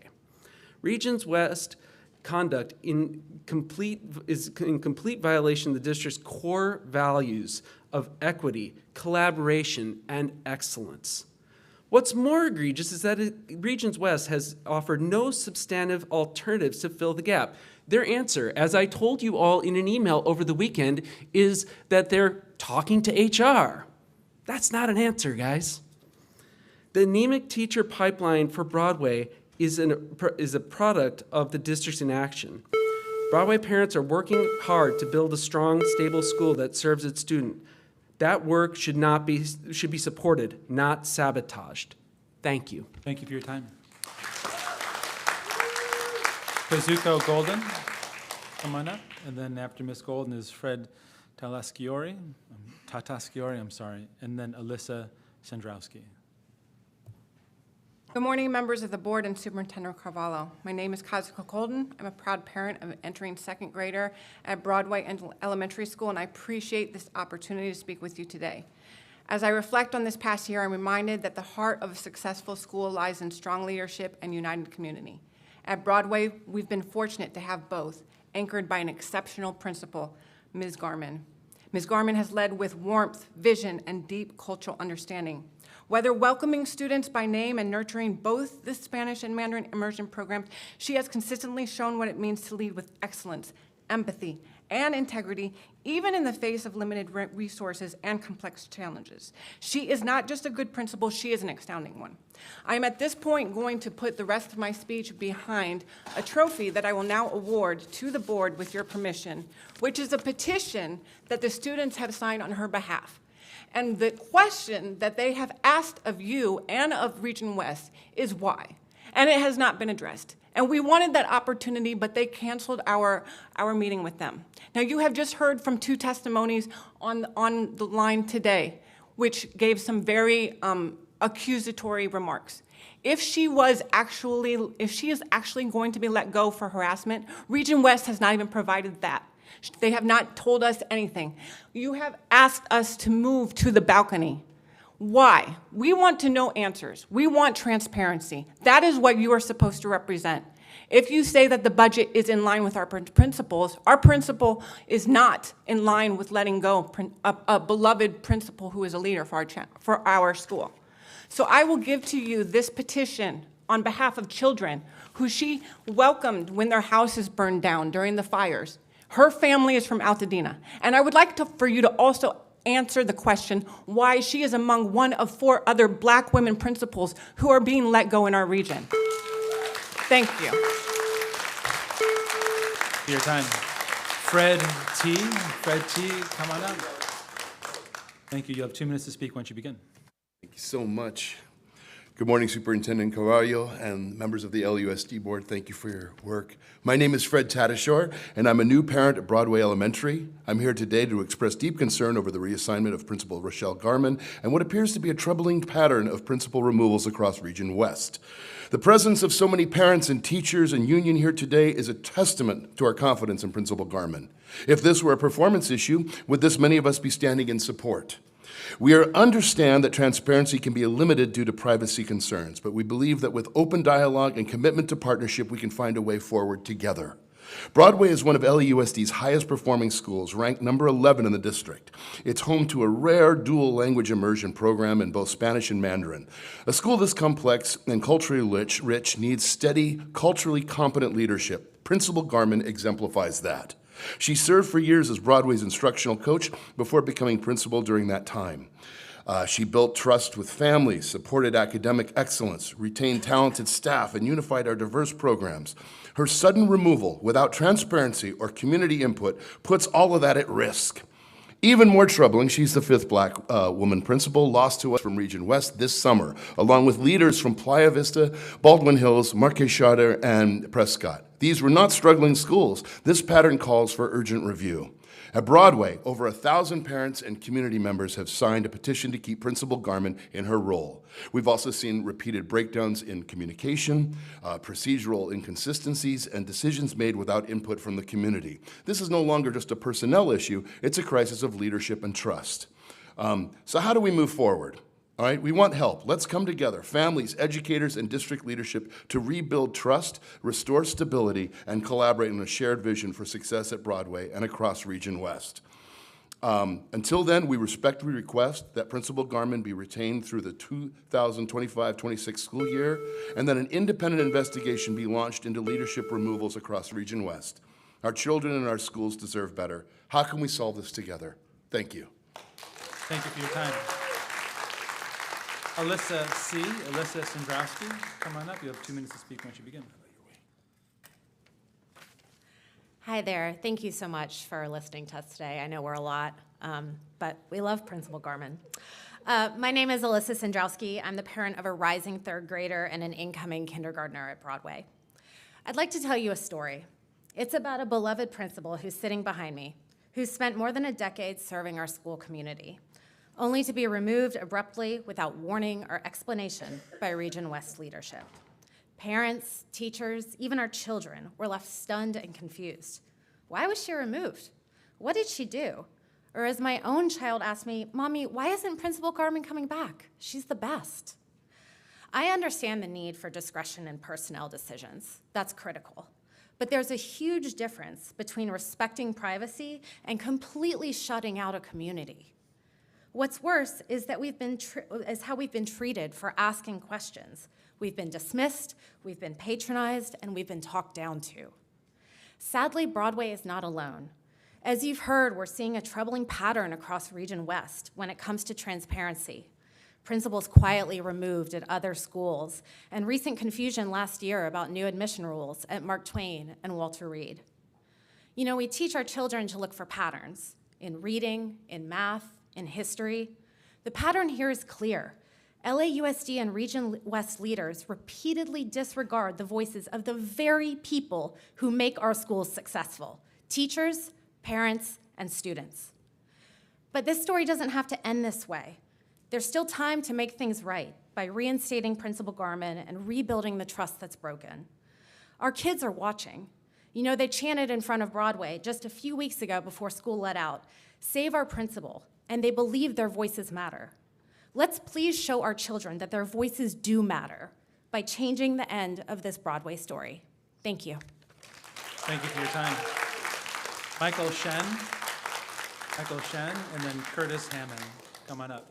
You'll have 2 minutes to speak once you begin. Hello, good afternoon, members of the board. My name is Michael Shen. I'm a parent at Broadway Elementary, and I'd like to talk to you about something very simple, money, and how we're wasting it. Removing a successful school principal is expensive. It doesn't just happen. There are costs, real ones, as you know. LAUSD's own estimates and national benchmarks place the price tag for recruiting and onboarding a new principal somewhere between $30,000 and $50,000. Add another $10,000 to $15,000 a month for interim leadership while you search for a replacement. That's the cost of indecision. That's the cost of disruption, of doing this badly. But the check doesn't stop there. Disrupted leadership means disrupted classrooms. It leads to teacher turnover, costing $20,000 to $30,000 per position, and jeopardizes the programs that make our school special, like dual language immersion. That means fewer students, lower enrollment, and yes, lower per pupil funding. When leadership collapses, it creates a financial sinkhole. All of this is money we don't have to spend. Not when our students need counselors, not when our teachers need support, not when parents are fundraising for basic supplies. So here's the question. What's the cost of keeping a principal who has the trust of her staff, the support of our community, and the results to prove it? Zero. $0. Zero disruption. Zero lost momentum. And yet, instead, we are being asked to absorb not just the confusion, but the cost. Without a clear explanation, without transparency, and without a plan. If there has been wrongdoing, then say it. If there hasn't, stop wasting time and money on a mistake we all know is going to cost us far more than just dollars. This isn't about Broadway Elementary. This is about how we lead and how we spend, and whether this board is prepared to be accountable for both of those things. Thank you. Thank you for your time. Curtis Hammond, are you here? Curtis Hammond. Okay, the next folks are listed as speaking remotely, but they're not signed in, so I'm going to check to see if they are in the room. Giovanni Garcia, are you here? Giovanni Garcia. Amanda Torres, are you here? Amanda T. Okay, and on the Zoom, we have Nicole Pfefferman. Please press *6 to unmute yourself, and you'll have 2 minutes to speak once you begin. Nicole Pfefferman. Good morning. My name is Nicole Pfefferman, and I'm an educator, parent, and co-founder of Parents Supporting Teachers. As a teacher and parent, I understand that all things flow from the budget. As a teacher and parent, it feels like the budget doesn't always make it to the classrooms or school sites. For years, I've spent my money on my own classroom and for students while also supporting my own children's teachers. And for years, we have fought for fair wages for all school staff. 4 on this agenda today raised my interest in light of the more intense budget conversations being held this year. As an admin of Parents Supporting Teachers, I've been receiving an increasing number of messages from frustrated and angry district folks who work inside Beaudry. These employees have shared that over the last 3 years, there have been more higher level staff positions created in various divisions that are simply redundant, administrators, directors, etc. It's simply bloated the bureaucracy without any added value for students and schools. Secondly, last week the superintendent said that as a matter of moral principle, there would be a moratorium on raises and benefits for senior staff. However, in today's materials for this agenda, there is a list of senior staff who will be getting a car or an auto allowance while making hundreds of thousands of dollars. Also in today's list, Kurt E. John is being offered almost $270,000 to replace Norberto Delgadillo as a Deputy Chief Financial Officer. Norberto made $215,000 in that same position. How can district leadership declare a moratorium last week based on moral principles and then bring this to the board for approval this week? I want the school board to have a list of all their location, their titles, their pay, and the funding source of their pay. We want the school board to have a list of all contracts, outside consultants and programs, the costs, the funding sources, and managers. Only with this information can the board make righteous decisions for our children, and our schools, and our classrooms. Thank you, and please return Principal Gorman to her school. Thank you for your time. That concludes public comment on tab 4. We'll now go to tab 6, which is the report of correspondence. We have one speaker to that item, Miss Emily Kay. Miss Emily Kay, please press *6 to unmute yourself, and you'll have 2 minutes to speak once you begin. Hello. Hi. Hello. Hi. So I am going to be speaking for Gina Navarro. Unfortunately, for some reason, she wasn't able to jump on when you called her name. So her statement is, my name is Gina Navarro, and I'm a parent at the Spanish Immersion Program at Broadway Elementary. I want to speak today about the harm caused under the previous principal's leadership, both Principal Wong and then followed by Principal Garman. Harm that continues to impact our children, our classrooms, and our community. In conversation with Principal Garman, I brought up the fact that the Mandarin Immersion Program had 9 classroom aides, while the Spanish Immersion Program had just 1.5. Her response? That if Spanish Immersion Program wanted more classroom support, Spanish Immersion parents would have to simply just raise more money. This is not only deeply unethical, it's a violation of LAUSD policy and public education law. No student should receive more or less academic support based on their parents' fundraising capacity. The findings from the UCP report confirmed these systematic inequities and validated what many of us have been experiencing for years. Under both former Principal Wong and Principal Garman leadership, we saw a school where privilege, not policy, seemed to dictate decisions. A school where the Booster Club parents were allowed to influence staffing, resources, and school culture, often at the expense of equity and unity. The principal did not push back. The district did not intervene for years. And Spanish immersion families were and have been left to fend for themselves in a system designed to be excluding of us. So I ask you now, who has been running our school? Because it hasn't been the district. It hasn't been the principal. Control was handed over to those with the loudest voice and the most money. Even as the principal's reinstatement was announced, parents turned our school into a circus, and she's done nothing to stop it.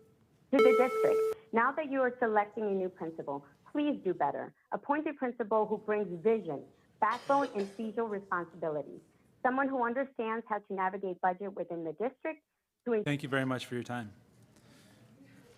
Okay, that concludes public comment for tab 6. Let's see, tab 8 has 2 folks who wish to speak to it. This is reappointment of the member to School Construction Bond Oversight Committee. We have one person in person, that's Deanna Guillen. I think I saw Ms. Guillen out there. Yes, Ms. Guillen. Yeah. Okay, Ms. Guillen is going to speak in Spanish. And if you'd like to hear what she's saying in English, please put your hands up, and we will get you these translation headsets so you can experience simultaneous translation. So again, she's going to speak in Spanish, and what you'll hear coming out of the speakers here is Spanish, and then what you'll hear coming out of the tiny speakers in your ears will be English.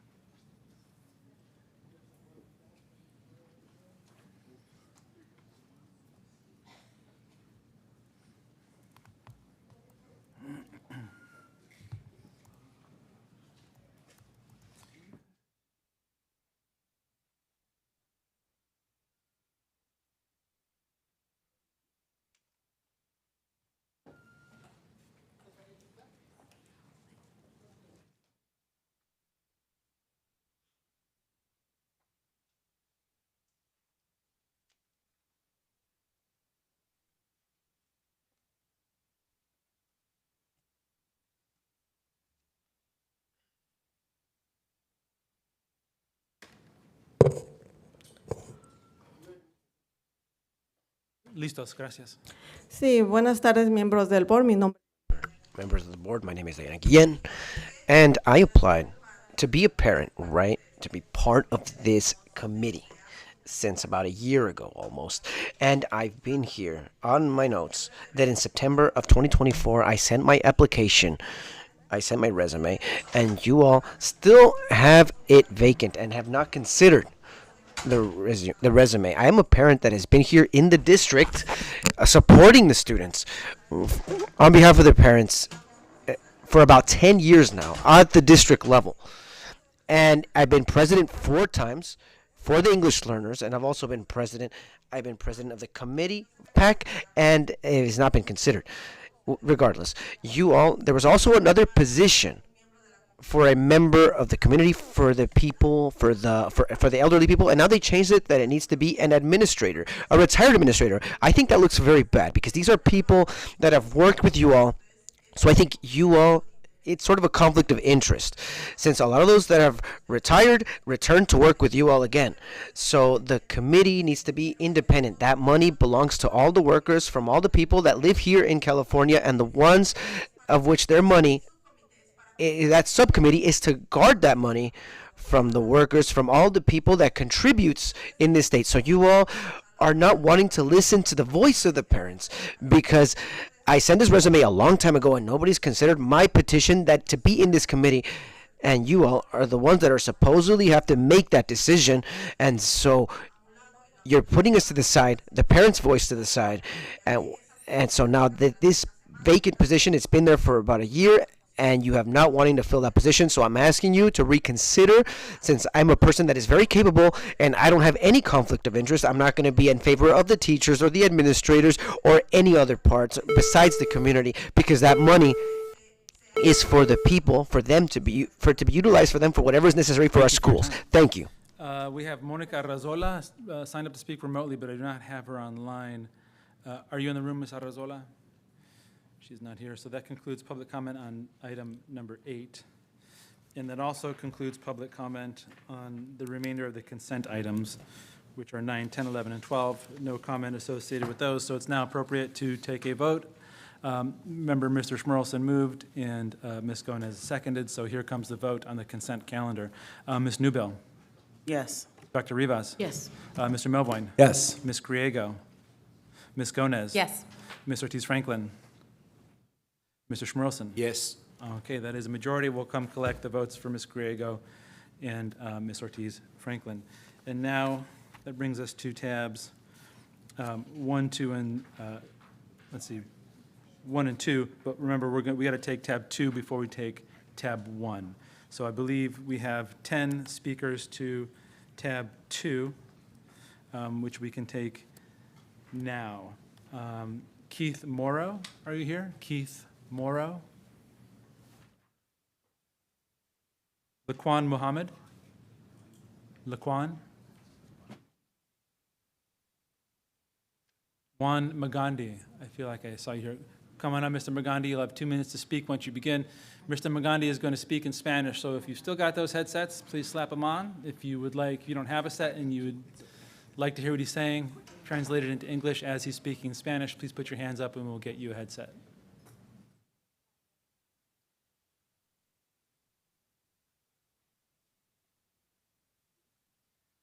Buenos días. Good morning.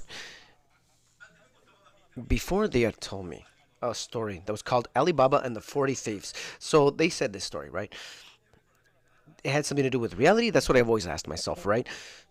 And how is it that we have been able to accumulate so many resources and then we don't know how to share what we believe is an honest share? Because we're not thinking about the people. It's a sad thing because this school that has green and blue colors, because they're working to raise the standards, the academic standards. They're removing a person that wants to do good. That's what you all do. You are the prime example of mediocrity. You all like that. You are trying to have a bunch of parasites here for more than $30,000 for what? To do what? To have an army that will give you coffee to whoever gives coffee and to make coffee. And right here we need better teachers that that give quality education, that can elevate the level of life here at school. That's what these schools needs. What are you all doing in exchange for that? A bunch of positions, right? It's a shame that how is it that we're talking about that for the funds? We're talking about the title this, title 3, title 2. Oh my God. Honestly, how can I feel like your tongues can even get cancer from such hypocrisy? Since our communities are the most that are left behind. And we want to see that people want to do something. What do? No, it's that we can't permit for the people to get educated. We want ignorant people. We want fearful people, people that are afraid to be able to do and have all that money that we all pay, all the constituents, so that way we can retain what we have, what we call the LAUSD. It's time for this person. Just for being African American, you're not giving her that post, and she has the quality, the qualifications, and the parents were going to support that person to be able to get to where she needs to be. And hopefully, I wish there would be more principals like that are so interested, not because people are interested in a check, because they're not interested to do anything for the community. Thank you for your time. Lupita Martinez, are you here? Lupita? Okay. Are you? Okay, come on down. You'll have 2 minutes to speak once you begin.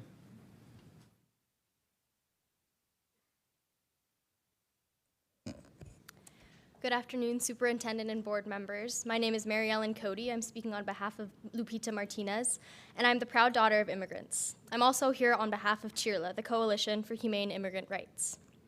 First, I'd like to thank the board and the superintendent for your continued commitment to protecting our vulnerable students and families, and thank you to Dr. Rivas for your leadership on last week's resolution.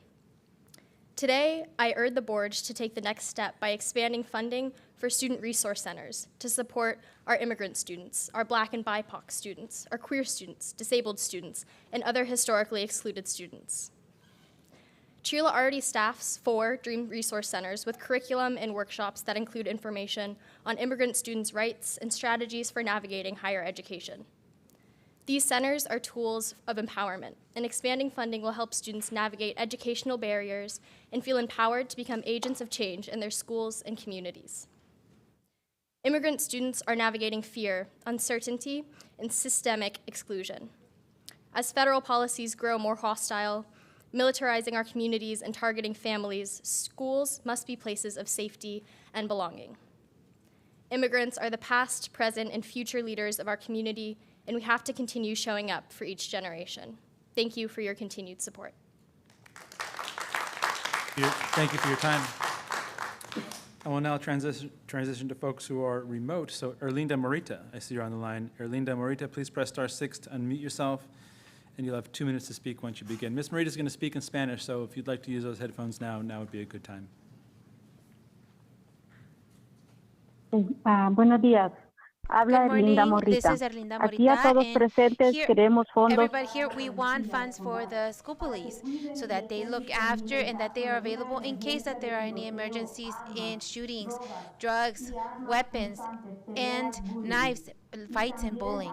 And also there has been an increase in criminal threats. They have found evidence of shootings and also have gotten weapons. That's why we want our officers back in our schools. The supervising people or the safe passages are not prepared or trained, and they have not had an aggressive training.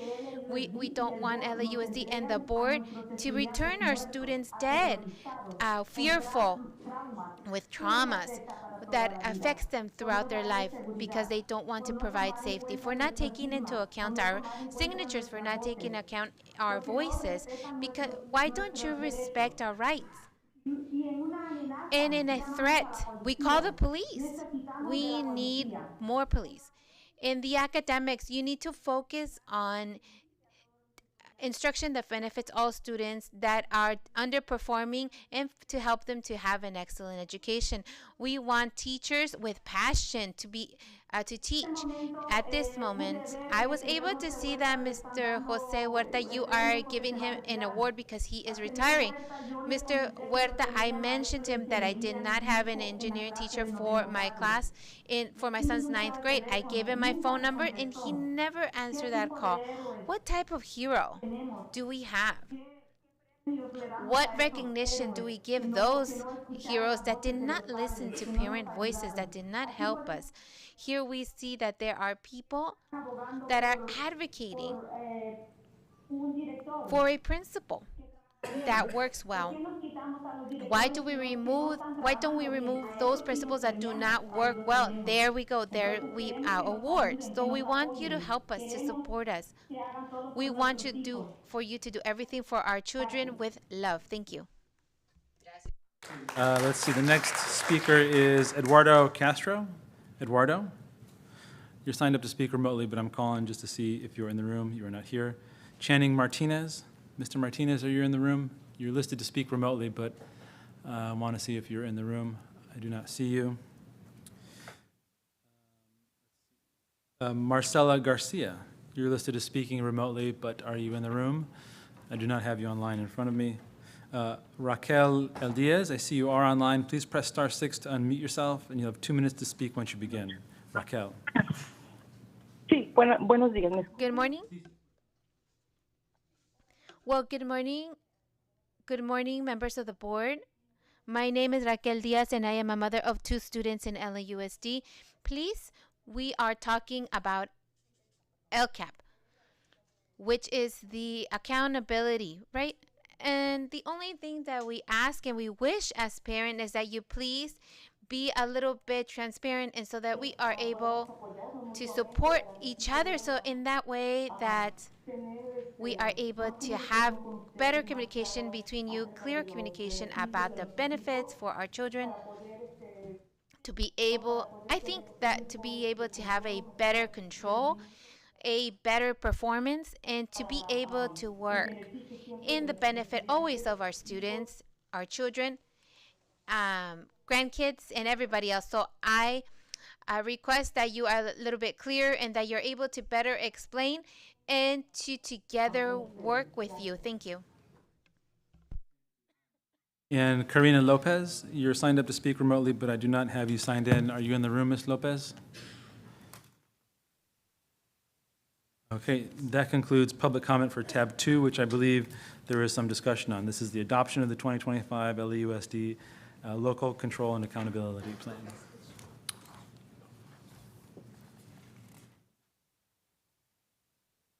Are there board members with a question on tab 2?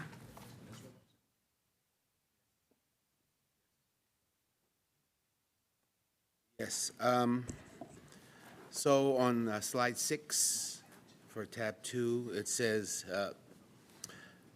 this is from the executive summary PowerPoint, and our 4-year cohort graduation rates have increased across the board from the previous year.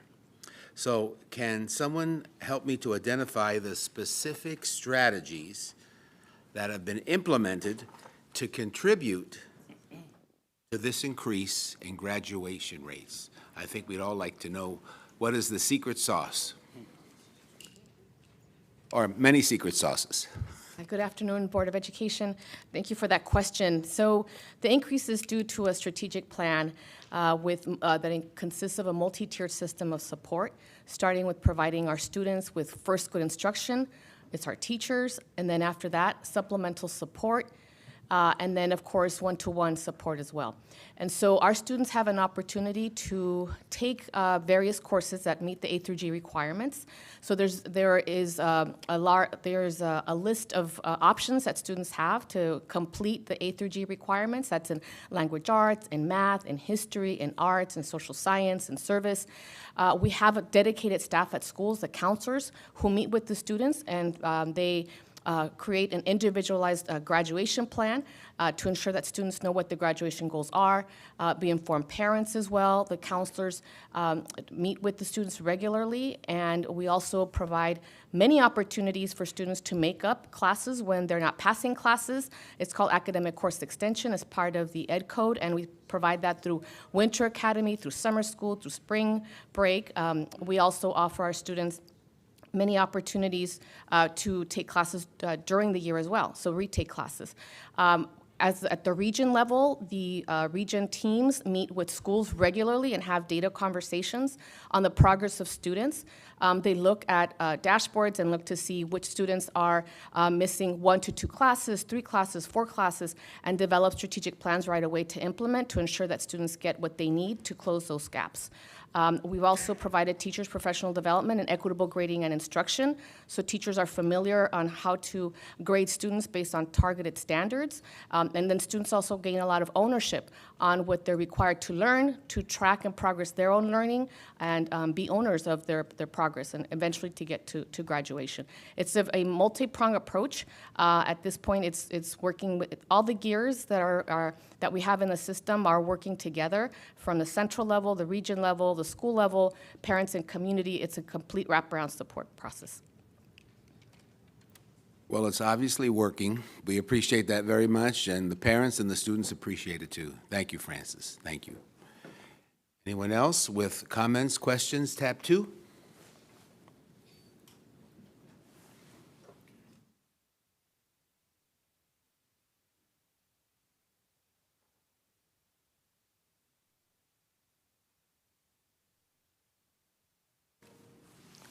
Has this been moved? You have a question? Go ahead. I had one question. In seeking input for decision-making and collaboration from page 3, section 3 of the accountability dashboard, it states that the SSC team committee parent leaders have opportunities to attend training series. Wanted to know what does the training series look like?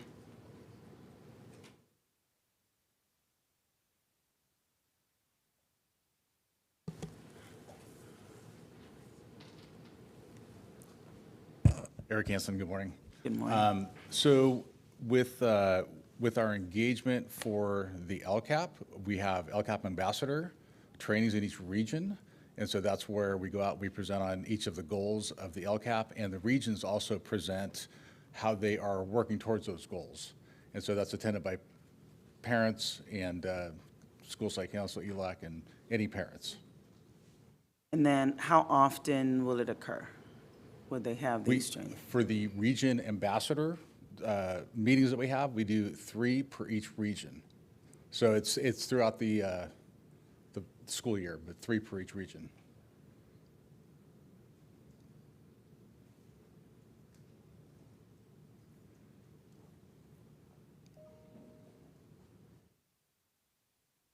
Thank you. Anyone else for tab 2?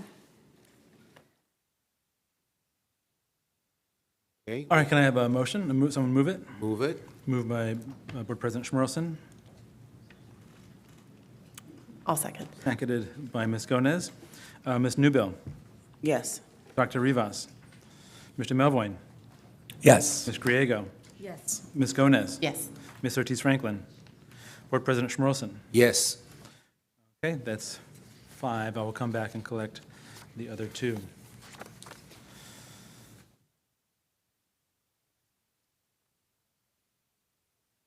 Brings us to tab 1. We have 10 folks ready to speak to tab 1. We'll take that public comment and then go into the discussion. Let's see, Maria Luisa Palma, are you here? Come on up. You'll have 2 minutes to speak once you begin. Then Stephen Sue, and then Belinda Ma, and Mercedes Younger.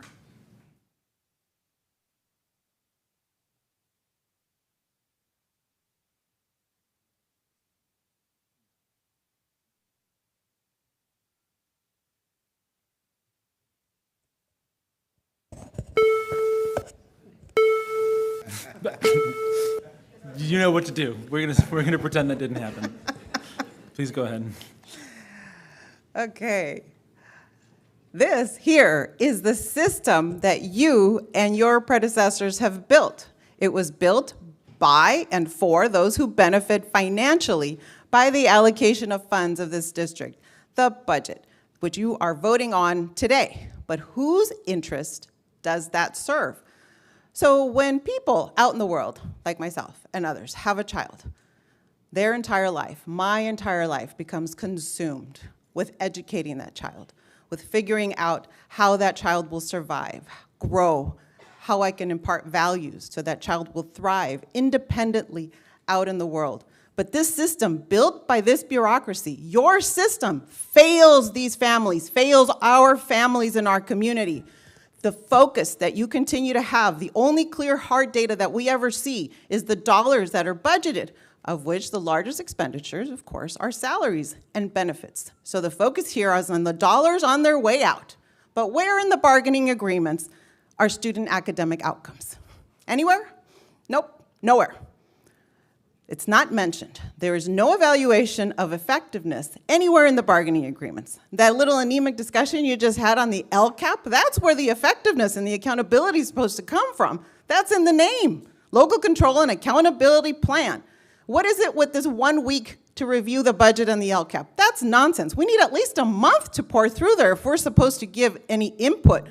Now, you continue to have decreasing enrollment, and you have, of course, due to dismal academic outcomes and for poor fiscal management. So your system that you created is rotting from within.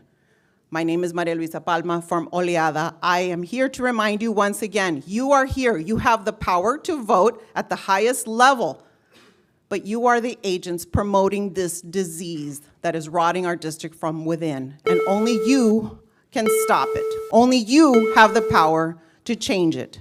Please remember that. Thank you. Thank you for your time. Stephen Sue.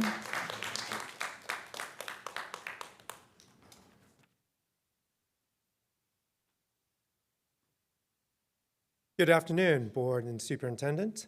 My name is Stephen Sue. I'm a parent of a child at Broadway Elementary School. I'm here today with major concerns.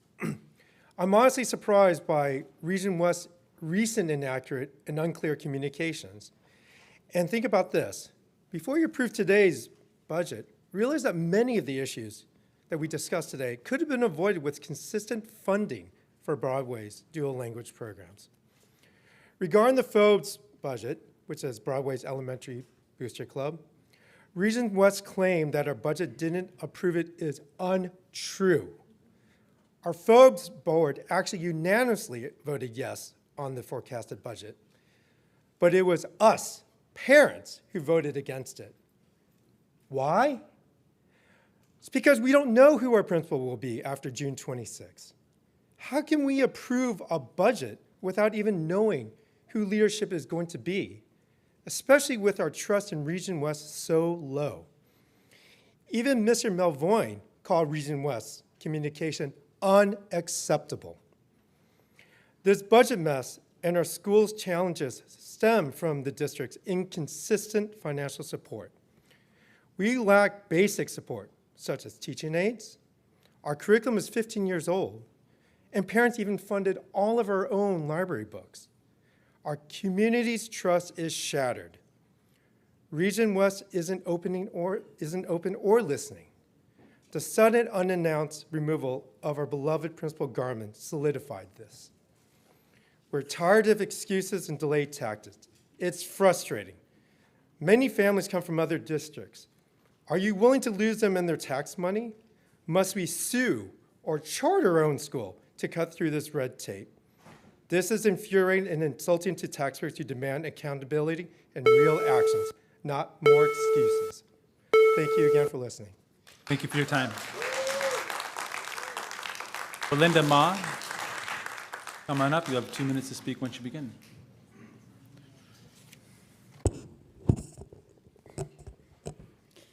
Good afternoon, school board members. My name is Belinda Ma, and I'm another active parent of a rising third grader at Broadway Elementary. I was one of the parent representatives on the principal selection committee for Broadway 2 years ago.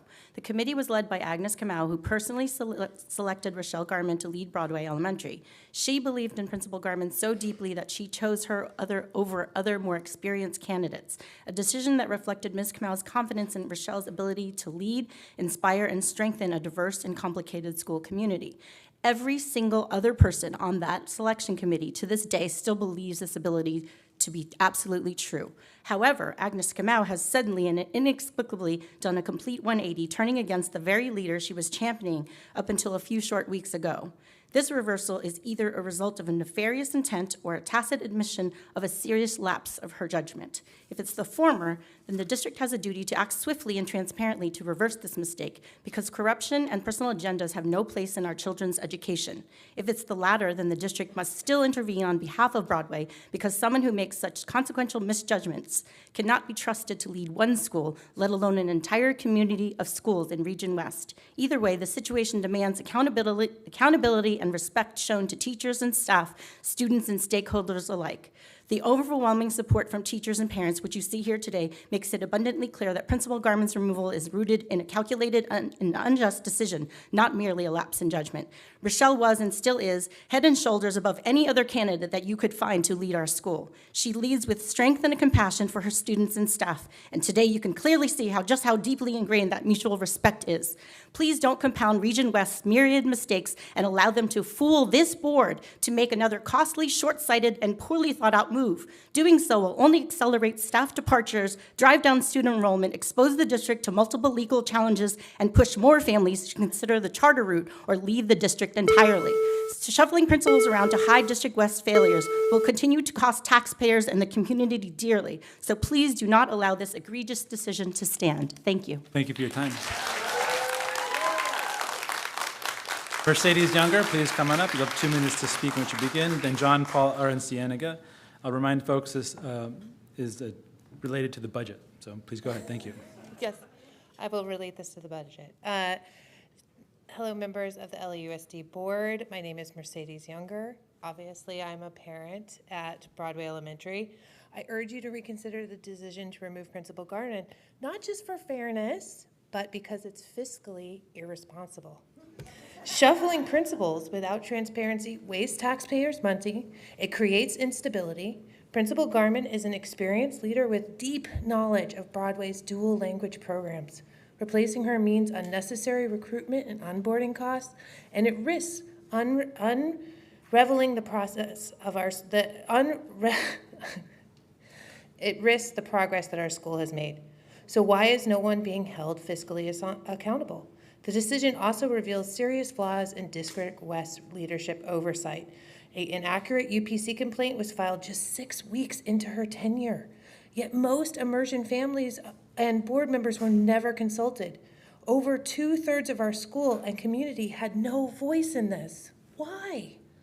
We had partnerships in place with LMU and Pepperdine, funded by parent-raised dollars to support a scholarship pipeline for student teachers, an initiative that was strategically research-based and forward-thinking. Region West abruptly canceled it last minute, throwing away a fiscally responsible solution to a teacher pipeline problem that directly benefits our kids. Broadway's a unique school.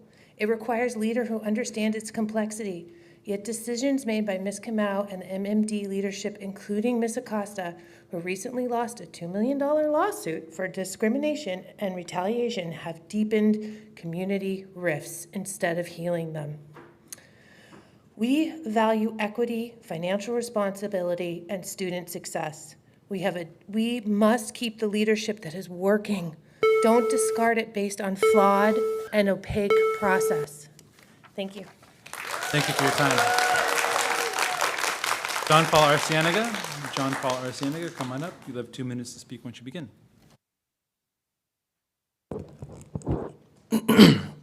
Hello, Superintendent Carvalho and board members. My name is John Paul Arancienega, and I'm a history teacher at Edward R. Roybal Learning Center. I'd like to thank you for the investments you have decided to make for our most marginalized youth today. I urge you to continue to protect Black, undocumented, and LGBTQ youth in the coming fiscal years by investing in care, not cops.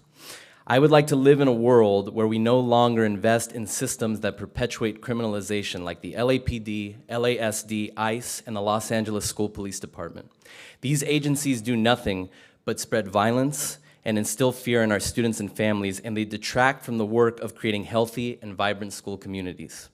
Imagine what LAUSD could look like if we took the funds for tasers, tear gas, pepper spray, and non-lethal ammo and put that money into our classrooms. Carvalho, you talk a big talk. I've seen your words in Time magazine, and I'll admit, even a cynic like myself was touched by your story of being a once undocumented immigrant youth who found success through education. But your rags to riches story will never be enough for my students. Put your money where your mouth is. LAUSD must guarantee sanctuary protections by fully funding Dream Centers by $10 million. By providing vital services to undocumented families through Dream Centers, we can stand up to the authoritarianism of the Trump administration and save families from kidnapping and state-sanctioned violence. It has been the pleasure of my lifetime to watch my students and hundreds of others throughout different school sites organize walkouts, pass out over 17,000 stickers and info sheets, and create a list of concrete demands to protect Black, undocumented, and LGBTQ youth. They are leading the way with vision and vigor, and the 2025 to 2026 budget and every budget afterwards must heed their demands. Thank you. Thank you for your time. Scott Aquiles, Scott A., are you here? Scott Aquiles. Let's see, Chelsea Duran. Are you here, Chelsea Duran? Itzel Jimenez. Itzel. We'll go to folks who are listed as speaking remotely. Elizabeth Hernandez on tab 1. Are you in the room? You're not online, but are you in the room, Elizabeth Hernandez? And Denisha Jordan, you are online. Please press *6 to unmute yourself, and you'll have 2 minutes to speak once you begin. Denisha Jordan. Thank you. Good morning, members of the school board. My name is Denisha Jordan. My very first memory as an LUSD student was at Shirley Avenue Elementary. After being introduced to my new class, as soon as I wanted to take my seat, another student pulled a chair out from under me and I fell to the ground. I was in the 3rd grade. It was my first day, and I was the only African American in the entire school. When my daughter was a student at Lawrence Middle School, she was assigned a history project where she was actually tasked with reenacting an American slave auction. For decades, LAUSD has ignored the needs of its Black students and the issues that we've been forced to deal with. One of my most proud moments as a member of United Teachers Los Angeles and as a member of the bargaining team was the day when LAUSD agreed with UTLA place BSAP into our contract, making it permanent. We as educators understand the value and the positive impact that BSAP has for our Black students and our school communities. But BSAP can only be successful if it's funded adequately. I appreciate the board's decision to provide another $50 million for the next year, but we're asking for $100 million, which will allow BSAP schools to have more resources and the supports needed to close the school experience and achievement gaps at the rate that is needed.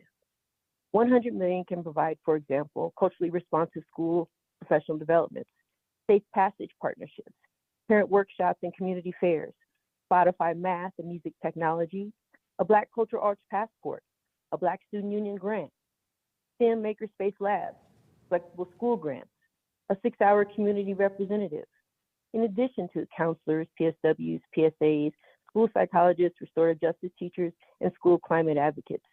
It has been said that an organization's budget is reflective of its priorities.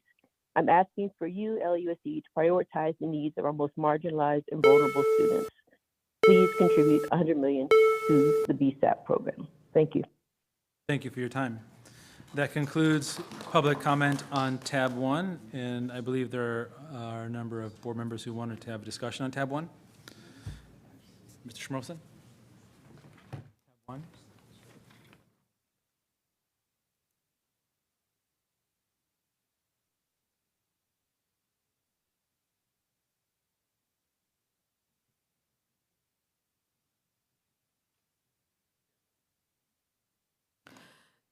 So I just wanted to speak to the budget adoption. And it's always difficult when we start budget discussions with any future cuts to anything. So I want to take a moment to commend all the folks who advocated for the past few weeks, a couple of months maybe, for our most marginalized populations in LAUSD, and especially in this time when we knew things were going to get bad, and now we see it. I want to commend the folks who did not give up, who spoke at every meeting, who wrote letters and emails, who met with folks, and time and again, you let us know that this was a priority, that this was something necessary, that now more than ever, we need to commit to our students and to giving them a sense of belonging, a sense of safety. And those particular students are our immigrant students, our LGBTQ plus students, and our Black students who are literally under attack right now. So I'm glad that we're making these investments, and I know that it is not what we want fully, but it is a step forward, and I'm glad that we have this commitment in our budget. And I think that as a next step, the most important thing is to make sure that these monies are implemented well, that our staff works with committees, steering committees that are already in existence to do this work, that we hear back how the money is spent, that we celebrate the progress of our students because of this investment. So I'm happy that we are making these investments in our students, and I want to commend again and ask the folks who came out to advocate, not only for themselves but for others, to celebrate this, because you did this. You moved people with your stories. Our students moved us with their actions and their stories of their fears for their parents, for their families, and how they needed us to step up. So I think this is not the final budget ever. We still have a couple of more years to go, and I think that this is an invitation to always stay involved and stay engaged and to not give up.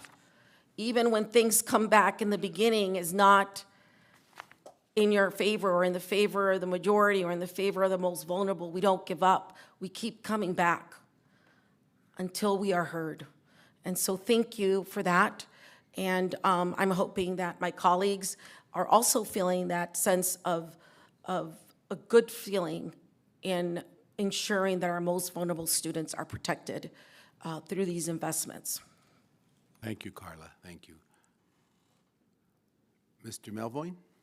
Sure. Thank you, Mr. Schmelzen. Few comments and then a few questions, and I think Chris is hiding behind the column there. But I, along with my colleagues, asked a lot of questions last week and before last week and since last week, and most of them have been answered, so thank you to the team for answering those questions. And as I've said many times, I think this process is not perfect, but it's improving. It's still, given the conversations we have about priorities, the fact that there's really only a week and a half to have conversations. I appreciate what the superintendent said about good policy is evolving policy and responding to dynamic concerns in the public. And so what you heard last Tuesday to this Tuesday will change when we are having those conversations, but it should still be more iterative and longer, an opportunity for the public and us to weigh in. Few thoughts, some of which are reiterations, but one is, I don't think we're doing enough to focus on the revenue side of the balance sheet. That includes the work of Martha Alvarez and our wonderful government relations team, but also thinking through other sources of revenue that aren't going to make up holes in future years, but will help on the margins and help our school sites. I appreciate the creation of a new centralized grant system, and I hope it's in collaboration and not in tension with what might be existing burdens at school sites. But I also think, I want to think how we can utilize district assets more lucratively. This year, we earned less in leasing fees than we had in prior years. Now, a lot of that is attributable to the dip in funding that's happening in LA, but there are other activities and ways that we can lease spaces. I have schools in my district that are used as parking lots on the weekends and generating revenue for schools. We have flea markets, and the district is having a broader conversation, or I should say the board is, around community school parks and other utilization of our land. But with the Olympics coming up and with the governor and others trying to bring more filming back to LA, I'd like us to think about how we can generate more revenue, and whether that means hiring more folks in the leasing department or real estate to think strategically, or I've advocated for a long time modernizing our system so that it's easier for the public to use it. I think we can do a better job there. We've also, heard from our labor partners advocacy about our economies of scale. To the extent we still use that warehouse, are there ways to service other school districts in the surrounding area? How do we just think on the revenue side? And then also in this conversations that I know Ms. Gomez has been having as well with the city is, measure W to help green our schools while reclaiming valuable water, or tap into public funding for housing, as we have that initiative and we have RFPs going out. So I just would like us to have a conversation about kind of revenue generating opportunities, as we're always just focusing on, understandably, but the expenditures. Secondly, I and my colleagues asked some questions over the last few weeks to clarify the broad swath of contracts that we've been asked about. Most of them are school-based, and they include professional services bucket. And these contracts, just for the public, are ratified or approved by the board each month as part of the board's agenda, usually in that massive procurement bucket. So over the course of the last year, a lot of those contracts come, whether it's a contract for transportation for special education students, or tutoring, or after-school providers, or what have you. But we understand that it's tough to then roll it all up, and we've had questions around transparency. So I do hear from the team, both procurement and something we're going to take up at our Procurement and Facilities Committee next year, but also the budget services, that we're going to have systems in the coming months to make it more accessible. And so I just want to read off some of the things we've been told, because we got some of these answers back just in the last few hours. But the district does plan to launch a public-facing transparency tool that will detail contracts and other non-labor expenses procured by schools and offices. They've also committed to semi-annual audits of contracts at the central office over $50,000 to identify overlap with other existing district functions. And then also we'll be launching this public-facing transparency tool. So I don't know, Mr. Mount, or if there's somebody, if Mr. Friedman's here, or someone could just briefly talk about what the public can expect. I know that doesn't satisfy concerns in the next few minutes and hours of like, how do I click on that contracts line and see them all? But I appreciate the commitment going forward. And also we'll clarify that all those contracts were ratified by this board in public. But is there someone who can speak to those? Not you. Is there someone who can talk about the procurement and transparency tools that the public can expect?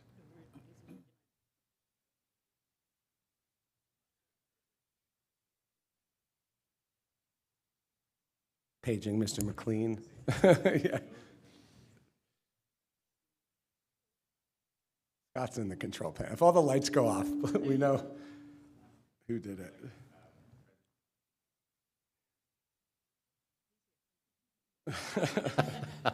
Oh, it seems to be working now. So not really much more detail to what you've said, having formerly run procurement and also developed with Tony all of the public-facing dashboards as well as the internal ones that you have access to. It is a possibility. However, the toughest part is with the volume that the board passes, under 250, over 250, service contracts, commodities contracts, is trying to differentiate them in the system to usefully report them, right? So transparency is helpful when it's useful and understandable, but there hasn't been like a marker for a contract of one type of contract versus another. So there are thousands of them in the system to try to differentiate between. So they've got to figure that part out before they actually can put out a useful tool, but that is in their work plan for this coming year.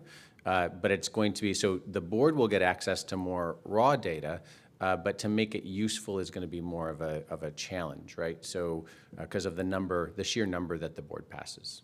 But one of the things I'd suggest is that as this tool is being created, and maybe this is for Mr. Salcido, engaging the advocacy groups and parents and others who have reached out about what is helpful.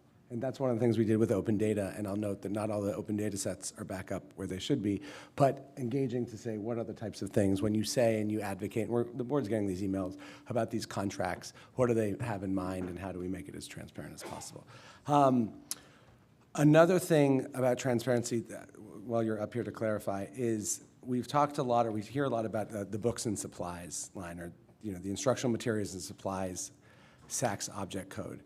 And one of the answers that the board got back was that the vast majority of this is actually not at school sites. It's school versus non-school. It's about $1 billion non-school, about $300 million school.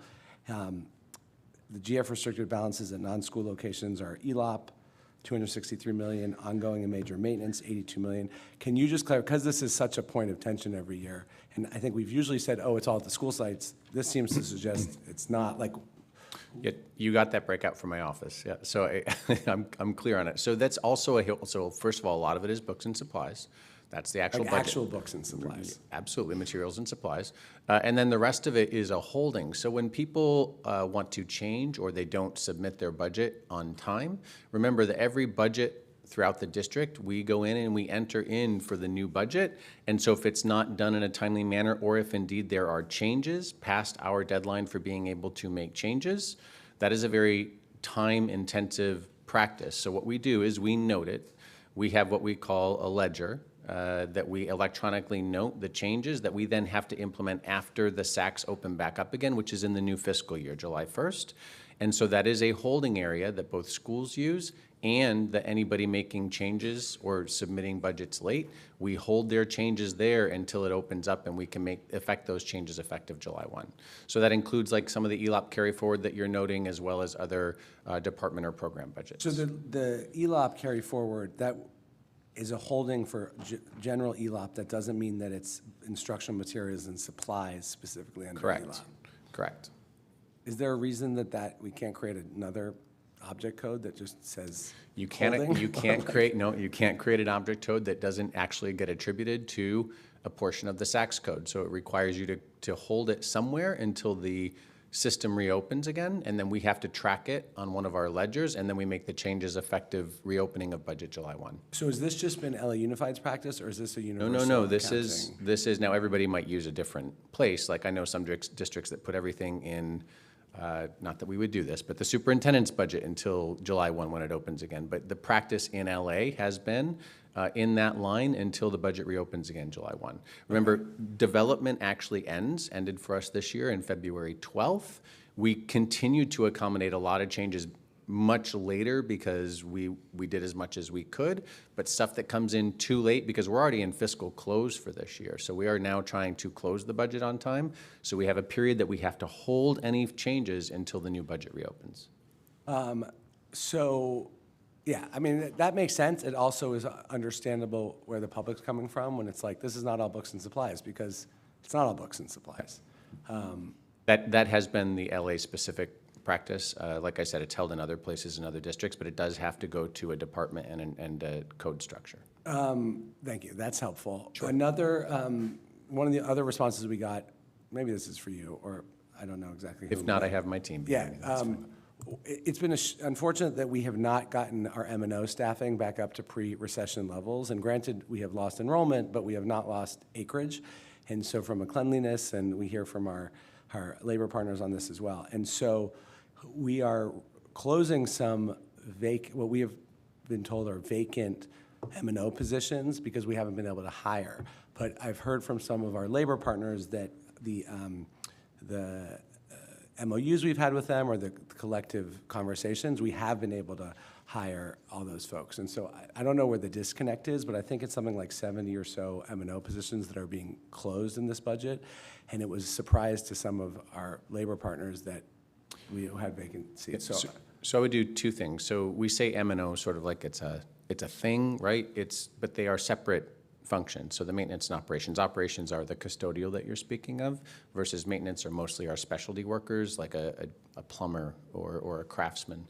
And so you sort of have to treat them differently because they're a different situation. First of all, custodians are one of our hard to fill positions. That was also in the notes that you got from my department. And so instead of holding multiples of them open, more than we can fill at the time, we open them as we find them and identify them to fill. What we don't want to do is leave money that could be used actively by the department and just leave it on the sideline for potentially a whole year and not have money available for other expenses. So you don't want to leave more positions open than you can actually find people to fill. That would just be an unwise use of money because we have to fund that position and then we leave it there for as long as it takes to find it, and that can be a year. So that is part of the operations side of it. Now the square footage requirement and the number needed is decided by the operations department, and that changes based on what they have under management. So they provide that number to us to help with that correlation. They being district facilities. Operations and team. operations. Right. Yeah, and I'm speaking specifically about custodians, given this, I don't know if it was an MOU or agreement or commitment with some of our labor partners to fill 500 building and grounds workers positions, and then seeing some of those positions closed. So I understand what you said. So same thing with buildings and grounds as well as specialty workers. So we use plumbers, hypothetically. This isn't a real example, just because I'm not looking at the ledger, so I can't give you one right now. But if there were 10 openings and we haven't filled more than 3 of them a year for the last 5 years, then to keep 10 open means that we have 7 FTE of money that we're leaving on the side that the department could use, right? And so we have committed to, and we have a process to open positions as they are able to hire and identify people. So it's not that they're not able to hire, but we don't want to leave, particularly in a deficit situation, you don't want to leave money on the side that could be addressing each department's deficit. So it's dynamic, and that if they... Yes, we've gotten much more dynamic with those practices. Yep.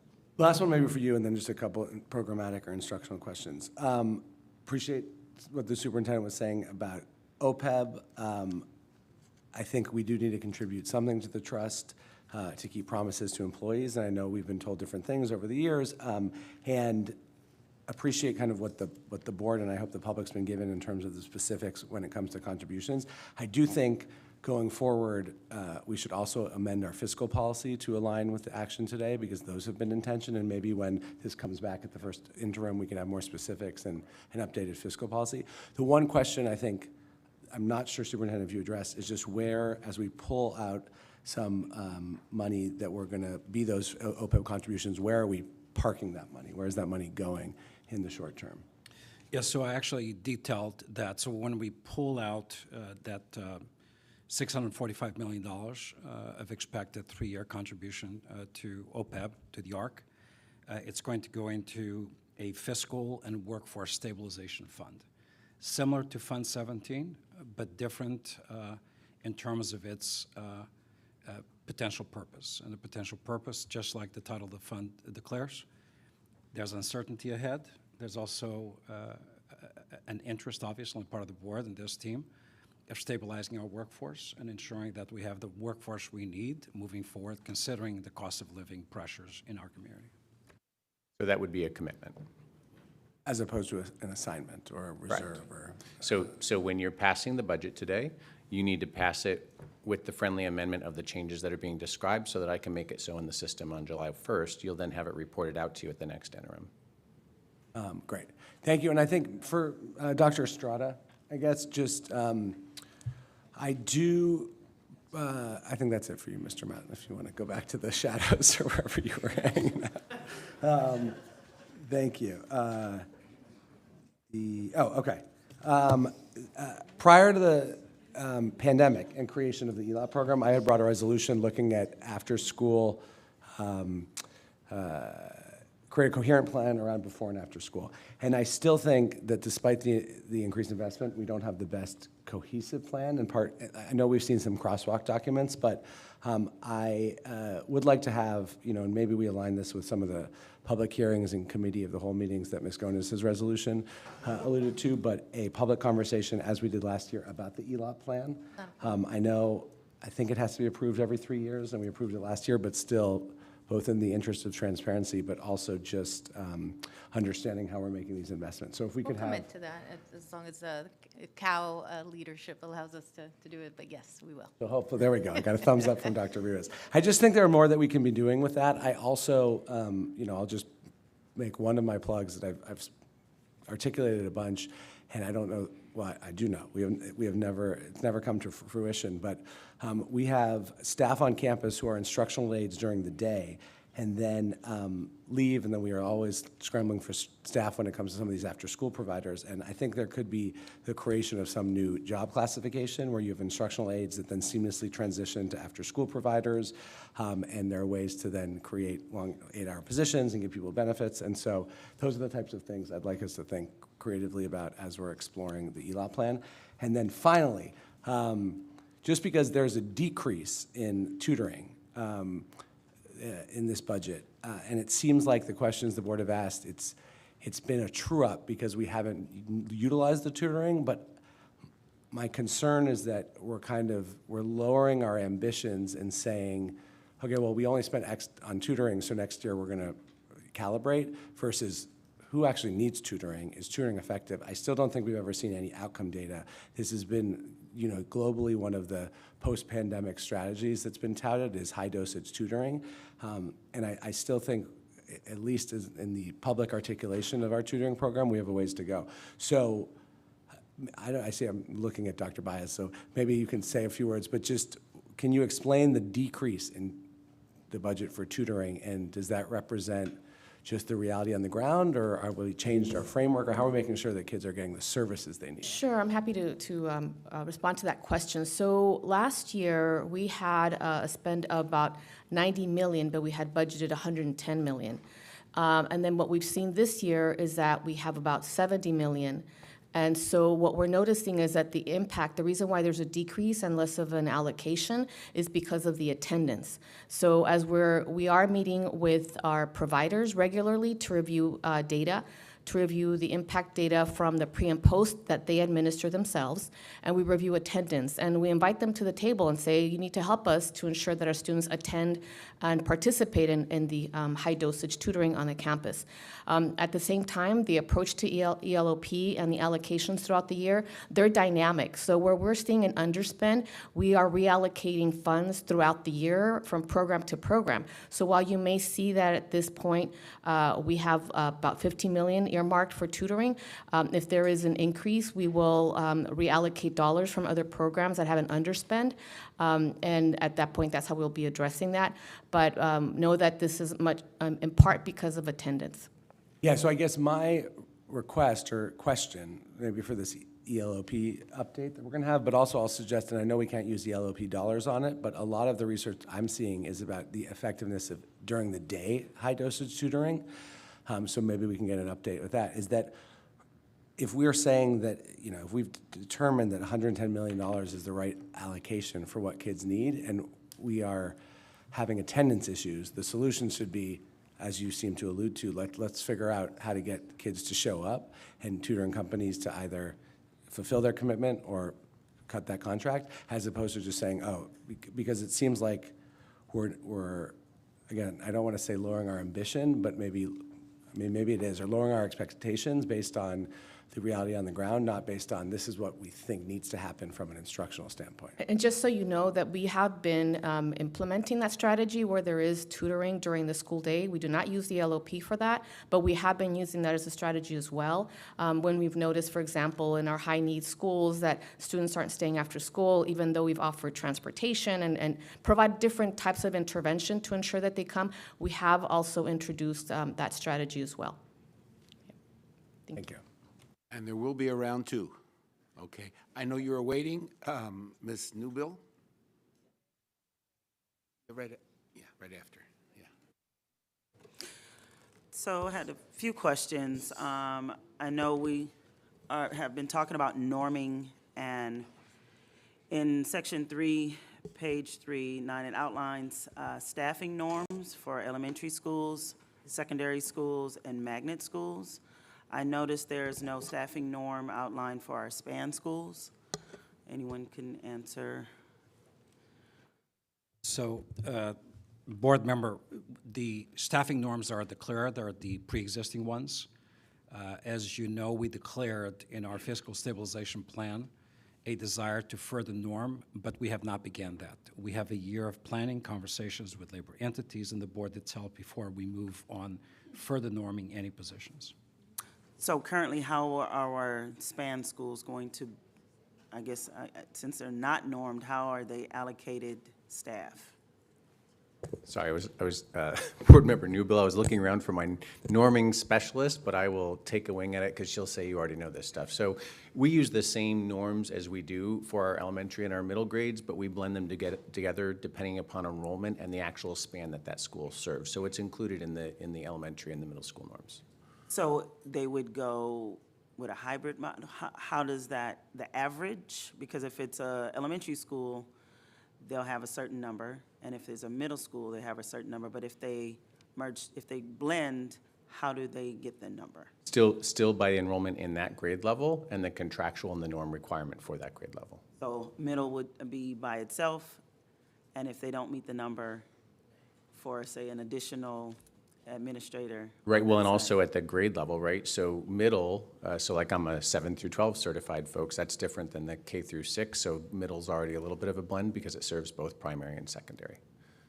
So like for PSW, if they were short, because that average, say middle school, say elementary, so the elementary maybe say they have 500. Yeah, we also engage in norming conversations. So we use the hard cutoffs, but we also engage in 2 weeks of conversations that's actually facilitated by my office with Ms. Estrada's office as well as the region offices to look at those close calls or where there might be a cutoff that the region or the site wants to preserve something. That's what Norm Day is about. And so it's a back and forth that we facilitate to make sure that we fund the right number at the right school of which staff is staying there and indeed which staff might be moving to another school. So that's actually done collaboratively prior to Norm Day, and then we finalize it on Norm Day. Got it. And I had a question regarding, I know, and I want to say, echo the sentiments of what we have been able to provide for our marginalized students, and I think we've shared this over and over, especially for our Black Student Achievement Program, just the numbers and how we've seen the progress and just the amount, and I know Dr. McKenna would be proud as we've started out with our HEAT program to be able to phase into BSAP. But I did notice in our program, in the budget, that there is some allocation for BSAP and HEAT, which is that separate from our BSAP program. So in section 3, page 28, 29, the budget says for 150, which we discussed today. However, there is 10 million investment for HEAT schools, which is considered a HEAT BSAP. So that would be separate in addition to. So that would mean 160 million would be allocated to these particular schools. Want to speak to it? Here you go. Good afternoon, Travis Brandy, Senior Director. So yes, $10 million is a separate allocation that is provided to HEAT schools, primarily for strategic staffing and stability, as well as a select number of out-of-classroom positions, including instructional coaches, but those monies are separate and aside from those BSAP funds. So we do have schools that are BSAP Group 1 schools and our HEAT schools, such as Crenshaw, Audubon, and Tom Bradley. Those are our HEAT schools. Those are There's HEAT about schools. 16 of them at the time. There are 16, yes. Got it. Okay, just wanted to make that clarification that there's an additional $10 million. That is correct. Got it, okay, thank you. And then I know we talked about OPEB and just wanting, because I know the number has come up, what is driving the number? What is the annual required contribution for OPEB? Is there a formula that is used, or? Yeah, so, and people are using the terms interchangeably, so it's a great question. So there's, first of all, pay-as-you-go. Pay-as-you-go means the amount that we are currently paying out of the general fund annually to pay for benefits of our current retirees. So I was asked earlier, how much are we currently at pay-as-you-go? I had the number 300 in my head. It turns out I looked at the actual, it's $315 million this year. So that's the actual coming out of the general fund currently to pay for retiree benefits. To give you sort of a concept of where we've been, when the board chose to open the trust, which I think was in 2014, it was half that amount. So you can see it's actually escalated fairly quickly. What the actuarial study does, which is where the idea of the ARC comes from, is it identifies based on an investment program of how much the board would have to invest each year so that the trust generates enough money to pay that pay-as-you-go instead of taking out of our general fund, which is intended for that year's students and employees. And so the total amount needed would be about $9 billion. We have about $1 billion in there. So somewhere between 7.5 to 8 more would be needed to fully fill that. And what the ARC does says in the next X number of years that the contribution would have to be this amount of money. So that's the ARC number. It's the number that we'd have to invest each year. It's a lot. It's between 400 and 500 billion. That's why I said the other day we've never done that. What we do is we do a per employee contribution that is for 26. It's only $2,000 for the whole year per employee. It's not a large amount, and it's paid by that employee's org, meaning office or school, in equal payments depending upon how many paychecks they get, and they're equivalent to being an FTE. And then we call, and this is where we sort of misuse the term, the additional payment, we also call in our budget the ARC. So anything over and above that we want to make is called locally in the budget the ARC, the amount that we should be contributing if we were to get to fully funded in a certain period of time. As I mentioned last week, we've never actually met that. It's sort of the number identified in the study of what we would have to do. Got it, okay.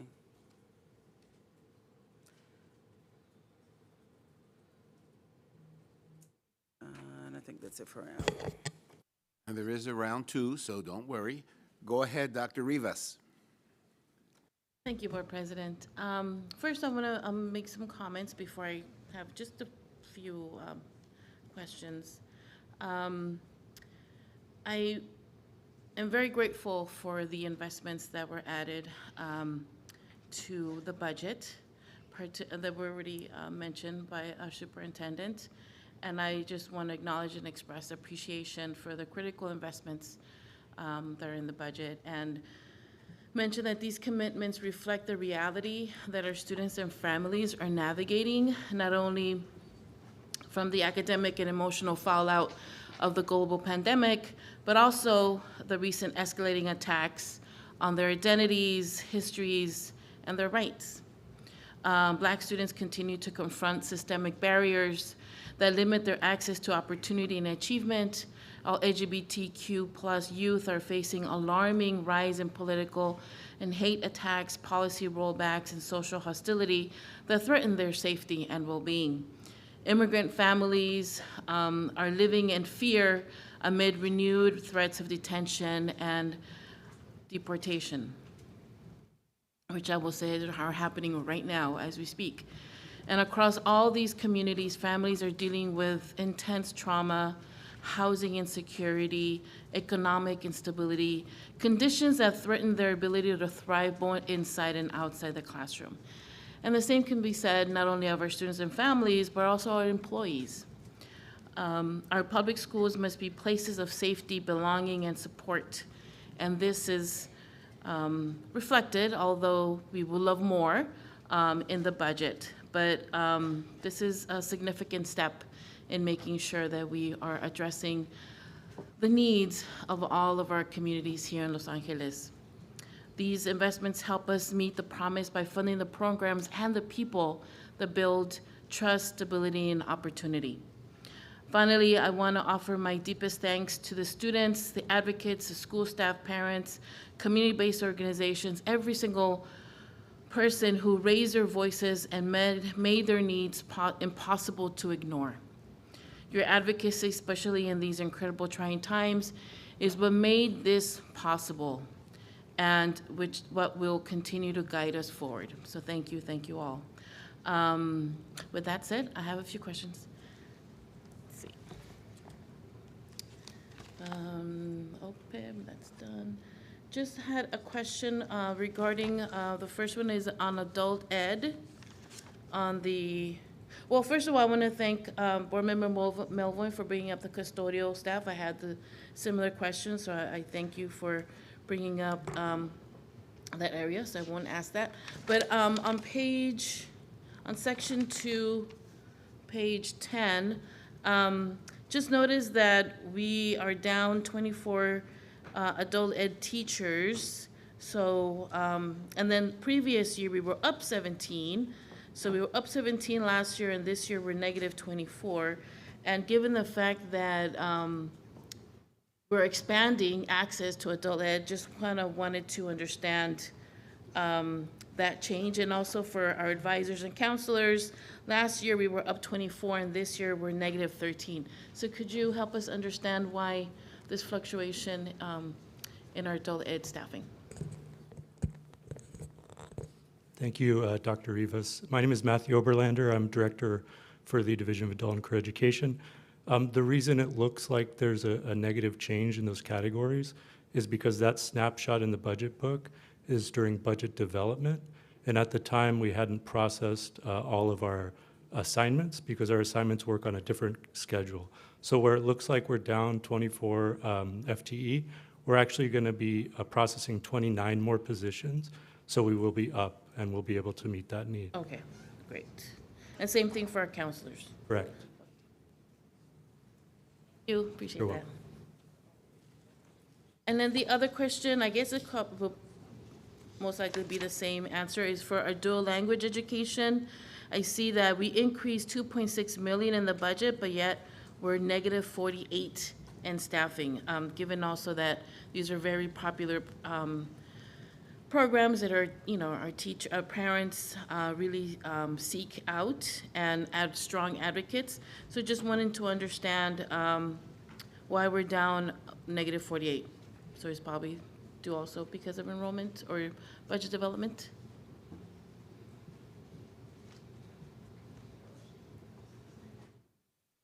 Good afternoon, board member. Which page were you on? I'm sorry. Page 8, section 2, dual language education. The 6th row down. Negative 48.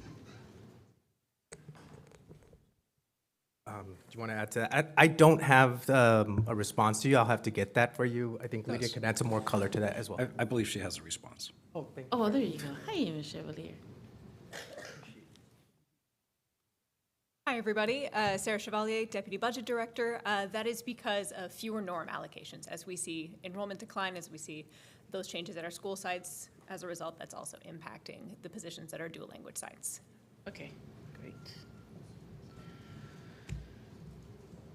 And I do understand that our strategic office is looking for, hopefully, solutions to increasing those enrollments. Okay, let's see. Question on linked learning. It's not listed here in central administration, but when I was looking at last year's 24-25 budget book, it was listed. So just wanted to know if maybe linked learning was lumped or added to another distribution of central administration. Just wanted to know what happened to our linked learning. Where are they? Hi. So they're here. I just want to know where in the numbers. Yes, they are there. There was a reorganization. There used to be a category in last year's budget book that was, I believe, pre-K to 12 curriculum and instruction that sort of combined positions that were under the elementary umbrella as well as the secondary umbrella. Those have since been moved to their respective places. Oh, so they're in different areas in here? Yes. So they're probably in I'd have to go back and curriculum look and at my notes, instruction K through 12 or something like that, or? I'd have If to you go can back let and me look at know, it. just Of so I course. can, because linked learning is such a valuable program, and I just want to I just want to know how many are staffed in that department. Agreed, I do can get see that. here Ms. Esther Dabajian, but, okay, thank you. Just a few more. Just in general, for everybody on the pages you're referencing, this is a local report that was developed by LAUSD so that they could see from one point in time to another point in time changes. But it does not account for exactly what people are saying, which is that their hiring might be different or that they've changed staffing models. So the report is static in that it's just one point in time to one point in time, but it doesn't go into a lot of the nuance. So this is fairly typical. It's also why one of the views that the board has that's going public is really helpful. It's our staffing report so that you can actually look at the staff in real time, department by department. I really appreciate all the educational departments showed up because they knew that you might have questions about this because their hiring is off, but that is typically the answer in general. So the report's not a super elegant one. I think the new dynamic tool is a little bit better. Yeah, thank you. Well, I like to look at last year's and this year's just to see where the shifts were and the changes, so I just want to make sure that's clarified, so thank you for that. And the next is our ELAP budget. Again, I compared it to last year's, and I really do appreciate it last year's because everything was really disaggregated, and I noticed that this year everything's sort of clumped in, so it's hard to decipher what program is what. For instance, in our 24-25, Beyond the Bell, all of the I guess, different programs and budget was specified, and I really appreciated that. And now so I just want to say that now it sort of seems to be all clumped in. I do appreciate having it disaggregated so I know what are the different departments. And once again, I want to thank Mr. Milvoin for asking about the high dosage tutoring. I also have that same question, but I got the answer, so I appreciate that. So I did notice a lot of differences in where the allocations are this year as opposed to last year. One significant change was for athletics. Last year, $700,000 was allocated for athletics, and this year we have $24.5 million.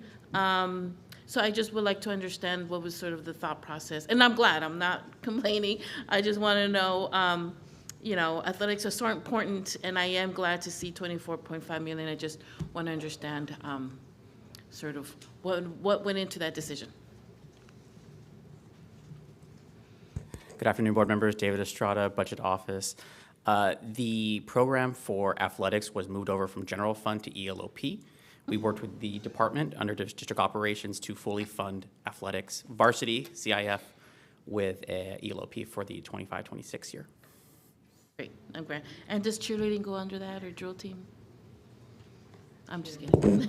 It does. Okay, awesome. Thank you, appreciated that. Now does drill?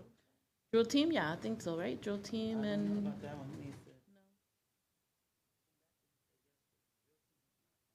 Or our color guard.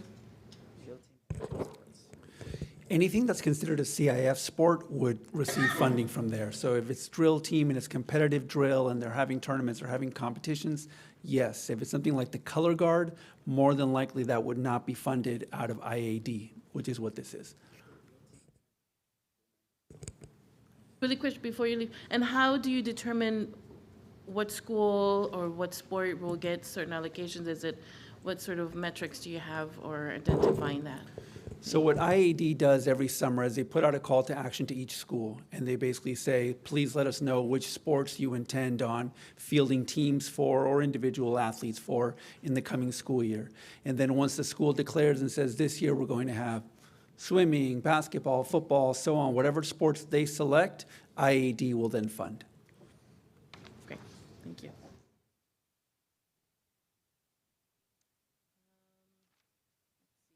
One more question, and I'll pass it along to whoever's next. I think most of them were answered. I think I'm done for now. And there is a round two, so don't Yes. worry. Okay, Ms. thank Gomez. Really advertising that round two.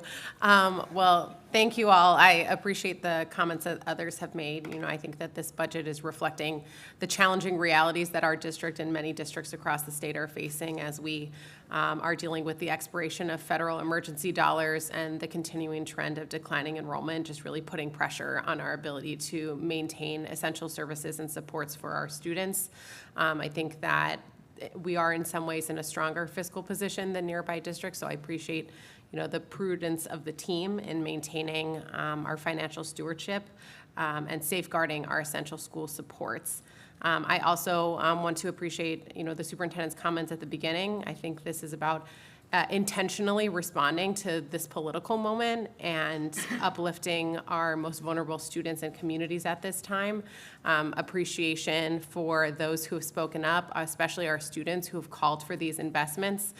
We know that there is always space for more, but I think this really highlights that even in a time when we're facing reductions, we're not receiving huge amounts of funding from the state or federal government, we can still make choices that uplift our values, that reflect equity, and that invest in our students and families who are hurting at this time because of the attacks levied by the federal government. So appreciation for responsive leadership on the school district side and for advocates for being here, for being present, and for making these changes possible, because without your voices, we would not be here.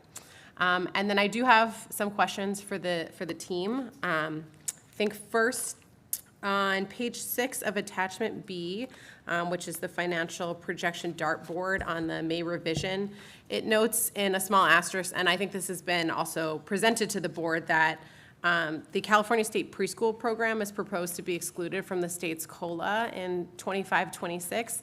I was curious if you could explain a little bit more what the financial implications of this proposal are to our CSPP programs in the school district, which, serve our 3- and 4-year-olds, who I'm very interested in always.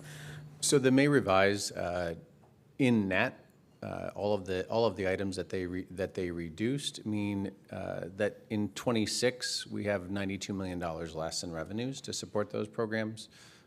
In 27, it's about $52 to $54 million less, and in 28, about $60 to $64 million less. And just the amount for preschool reduction, do you have that disaggregated by any chance? Okay. We don't have it yet. Yeah, We don't we have, okay. And just curious, and this is probably not you, Mr. Mount, but whether this is being included in our state advocacy. Obviously, we're in a protective position in Sacramento and wanting to ensure there isn't any further erosion of our public school funding. But is this something that we're advocating around to restore that COLA for our CSPP programs? There is heavy advocacy, and of course, that's why we've reminded the board that July we'll get real numbers from where they land at the state, and then if it's significant, we'll be bringing it back in August. Okay, great. And do we have any sense of the outlook for a COLA in future fiscal years, or is that still to be determined? The current COLA is still posted as on the sheet that you described on the dartboard, so that has not changed. They typically won't change the out years until they start the budget cycle in the following years. So currently, we are not hearing much about what's going to happen in July. The state is being very clear that they're under financial stress as well, but they are not committing one way or the other on any of the open items. Okay, thank you, Mr. Mount. And then to follow up on the ELOP, I know I look forward to a committee of the whole discussion, just focused on that. I think there's a lot to discuss. I know that Dr. Rivas highlighted kind of the athletics piece, which is new and an expansion. I wondered if the team might also be able to identify other changes that are being funded, new programs or newly funded by ELOP, particularly since this is a different way that we're listing the categories since last year. Sure, and you do have a detailed crosswalk that was provided, but the team is here to discuss I do. it as well. It's for the good of the order of the public, to also know how we're utilizing these funds. Yes, thank you so much for that question. So with respect to the diversified programs of academic expanded learning programs, that's an example. We have a program for gifted and talented students. We have a program, we heard you loud and clear recently when you said, well, where's the allocation for our students with special needs? So we have a program specifically for our students with special needs, our foster youth. We also have school mini grants. I think, Board Member Gomez, that was the question you once had, is can schools request ELOP funding? So there is a component on school mini grants. There is a Adult Ed Career Empowerment Academy, and so multiple other types of programs that at the next committee of the whole, when we present, I'd like to be able to provide you those updates, but we have provided more programs for the academic excellence. The way that this has been distributed, it's actually more detailed than it's been in the past.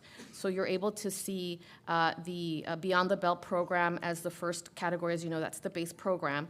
The arts enrichment, culture arts passport, and non-cap field trips, the high-dose tutoring, the intercession, those have been part of our strategy. The extended school year, this is the first time that we've included extended school year in this budget. So currently at this time, the summers program is being paid out of ELOP. So that's another addition. We've expanded the number of internships, so that's an additional investment there. And so those are just a few of the additions since the last time we talked about ELOP and the input that you gave us all.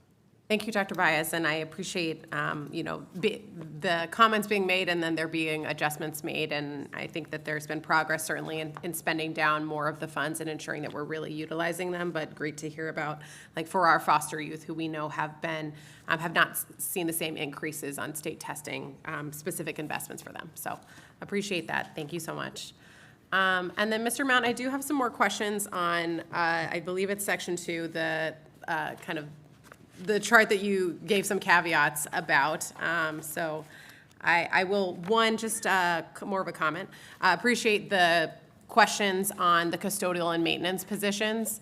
I had the same questions and same concerns. I will say I better understand, how this may look like a decrease, but is not necessarily a decrease in staffing from last year. My point is more that even last year's staffing was not sufficient. I think that there's been a trend over the years of underinvestment in our custodial staff, even based on our own calculations of what's really required to maintain our campuses for our students. So along the lines of what we discussed last week when it came to the fiscal stabilization plan, I hope we can look at really providing that baseline of services, meeting that minimum cleanliness standard to ensure, at the bare minimum, that we're providing safe and clean campuses for our students and staff. Though enrollment has declined, I think the figures we were provided highlight like a 70% decrease in custodial hours at school sites, and I don't believe that that's sufficient. So that's my comment on that one. And then, Mr. Mount, just in general, there are some areas I noted where the budgeted amount is higher, but then the FTEs are lower. And is that just due to, as you described, like the inelegance of this report? I'll maybe point out, I think transportation was listed as an increase, $58.9 million higher, but a loss of 59 FTEs. So if you could just help clarify that. Just like schools, and we talk a lot about schools and how their budgets tell a story, so does each of their departments that you have aggregated up in that report, right? So specific to transportation, they have more supplemental contracts to support the transportation of special education students and routes not necessarily covered or for field trips. So that's where you see an increase of funding versus a lot of their office staff positions that had been vacant for a very long time were closed. And so now that helps fund their increase in their contracts, but that's why you see a difference like that in a single year. Okay, that's helpful. And then just a few other ones that popped out at me. Reduction in teachers in the TK through 12 instruction category, minus So 1,200. you have to cross-reference a lot of these, and so look at the line directly above that. So we did, and TK in my mind, but see, people think differently about these things, is now part of TK through 12. Notice that there is now a separate category for TK, and so we were asked to create that category separately. And so that has TK classroom instructors and the assistants, and so they are taken out as a negative in the K through 12 teacher line, and then they have their own category, so they're a positive in that line. Okay, I see what you're saying. Right. Good to know. And then for after-school programs, it's under whole student on the next page, reduction of $283 million. Is that due to ELOP, or why does it look like a reduction there for after-school services? So, well, as you know, actually, after-school services have gone up. So they are employees in ELOP, not in ELOP, pardon me, Beyond the Bell, which we're now funding largely with ELOP. Remember that the largest number of their employees are hourly. They're also sometimes at will or sporadic. So they could be college students home from school, in the times that colleges are not there. They could be folks working part-time. And so their numbers go up and down rapidly depending upon the time of the year that the report is provided. And the budget matches whatever their need is. So to staff appropriately, they have access to, and that's supervised by Frances as well. So she makes sure that the budget fluctuates to make sure that they have the money that they need for the employees they need at the time. But the number of employees there really fluctuates dramatically. A lot of them, like I said, are hourly for a specific program at a specific site. Then it might be somebody new, or they might combine them. It really is a program that fluctuates quite a bit. Got it. So that might explain why it shows a significant reduction, but then there's an increase of almost 900 FTE. Right, and again, remember, it's a snapshot. So the report shows you a single day in time in 2 different years, and so it's just where it was during that day and time and compared to this year, a day and time. Okay. And then just one more question on this one. There's a line in that same section, school operational support, and a reduction of 300 FTEs. Can you, Like what types of positions might That one that off be? the top of my head. A lot of these I know just because I've reviewed it so many times, but that one's skipping me. quiz. So I'll look back to Neeru and say, could you, if you know that one off the top of your head, I'd appreciate it. Yes. Hi, board member. These include our IT support tax. Previously, that were funded in this category, there was a reduction. I believe there's intent to restore some of these positions. As part of the school stabilization fund, we also have some reduced clerical purchases in this category as well. That we're seeing that schools are using less of their discretionary accounts to repurchase these positions. Thank you. Got it. Okay. And those, and just a reminder, those IT supports, those were provided by ESSER dollars. I recall, yeah. And intent to restore is connected to the, So if the funding didn't go, if the funding went away like ESSER did, then the opportunity was there for schools to pick up folks. And so there will be a delta of those that schools did not pick up, or offices in this case. Now, because we are not doing layoffs, then those would, we call that, that's just a very local term. We call it restored, which means that they didn't have funding, but because we're not doing an annual reduction in force for folks that don't find a spot, that means that we are then picking them up centrally out of the general fund for the time being. part of that $60 million unfunded That's positions correct. piece. Okay. I'm good for round one. Thank you. And there is a round two. Okay, I'll finish off round one, and then we can go to round two. I guess this involves cybersecurity. So we don't really think about cybersecurity until we need cybersecurity, unfortunately. You know, that's how it works. So I noticed that the cybersecurity improvement program was at $285.5 million, which stemmed from the task force recommendation. So I'd like to know, if we know, how much of that budget has been allocated and spent so far of the $285.5 million? Do we know that? Could you clarify, was that for the fiscal year 25 or projected 26? Oh, that was what was listed on tab 1, page 159, for those with a book.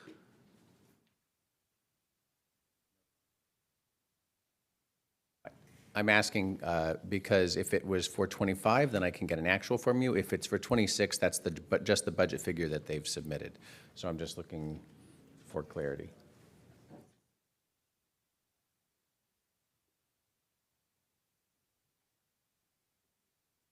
Uh, 159.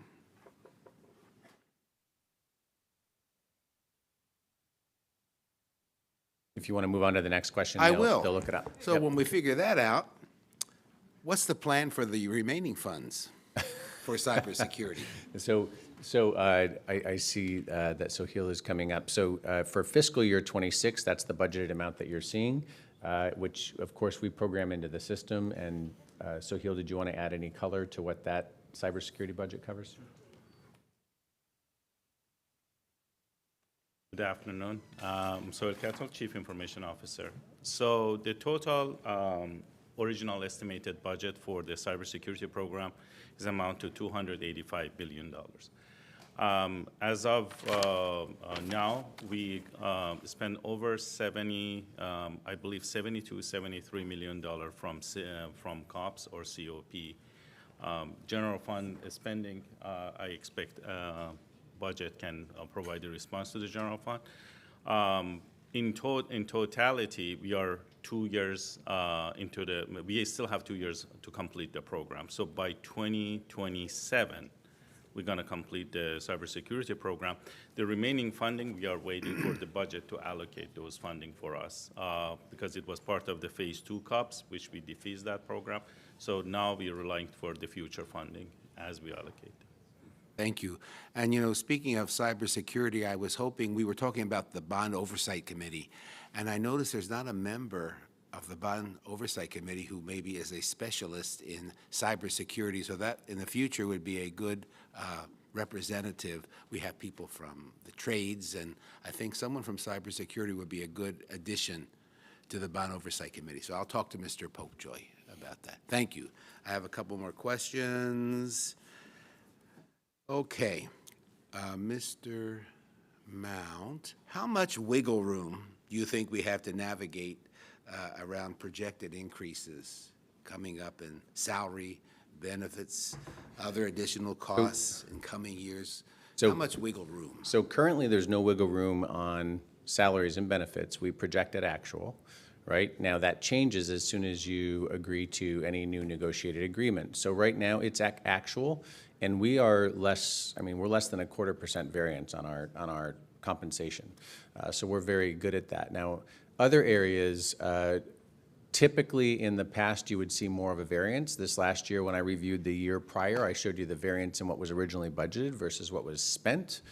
We've tightened that up too. Remember, so as part of strategic budgeting, any department centrally that were not spending 100% of their funds, over the past 3 years, we identified the difference and we removed that authority from the department because they were not appropriately utilizing the funds that were allocated to them. And so that has been tightened up as well. So you're going to see a much tighter spend to budget, and folks are very aware that if they continue to underspend, that money will be taken away as well.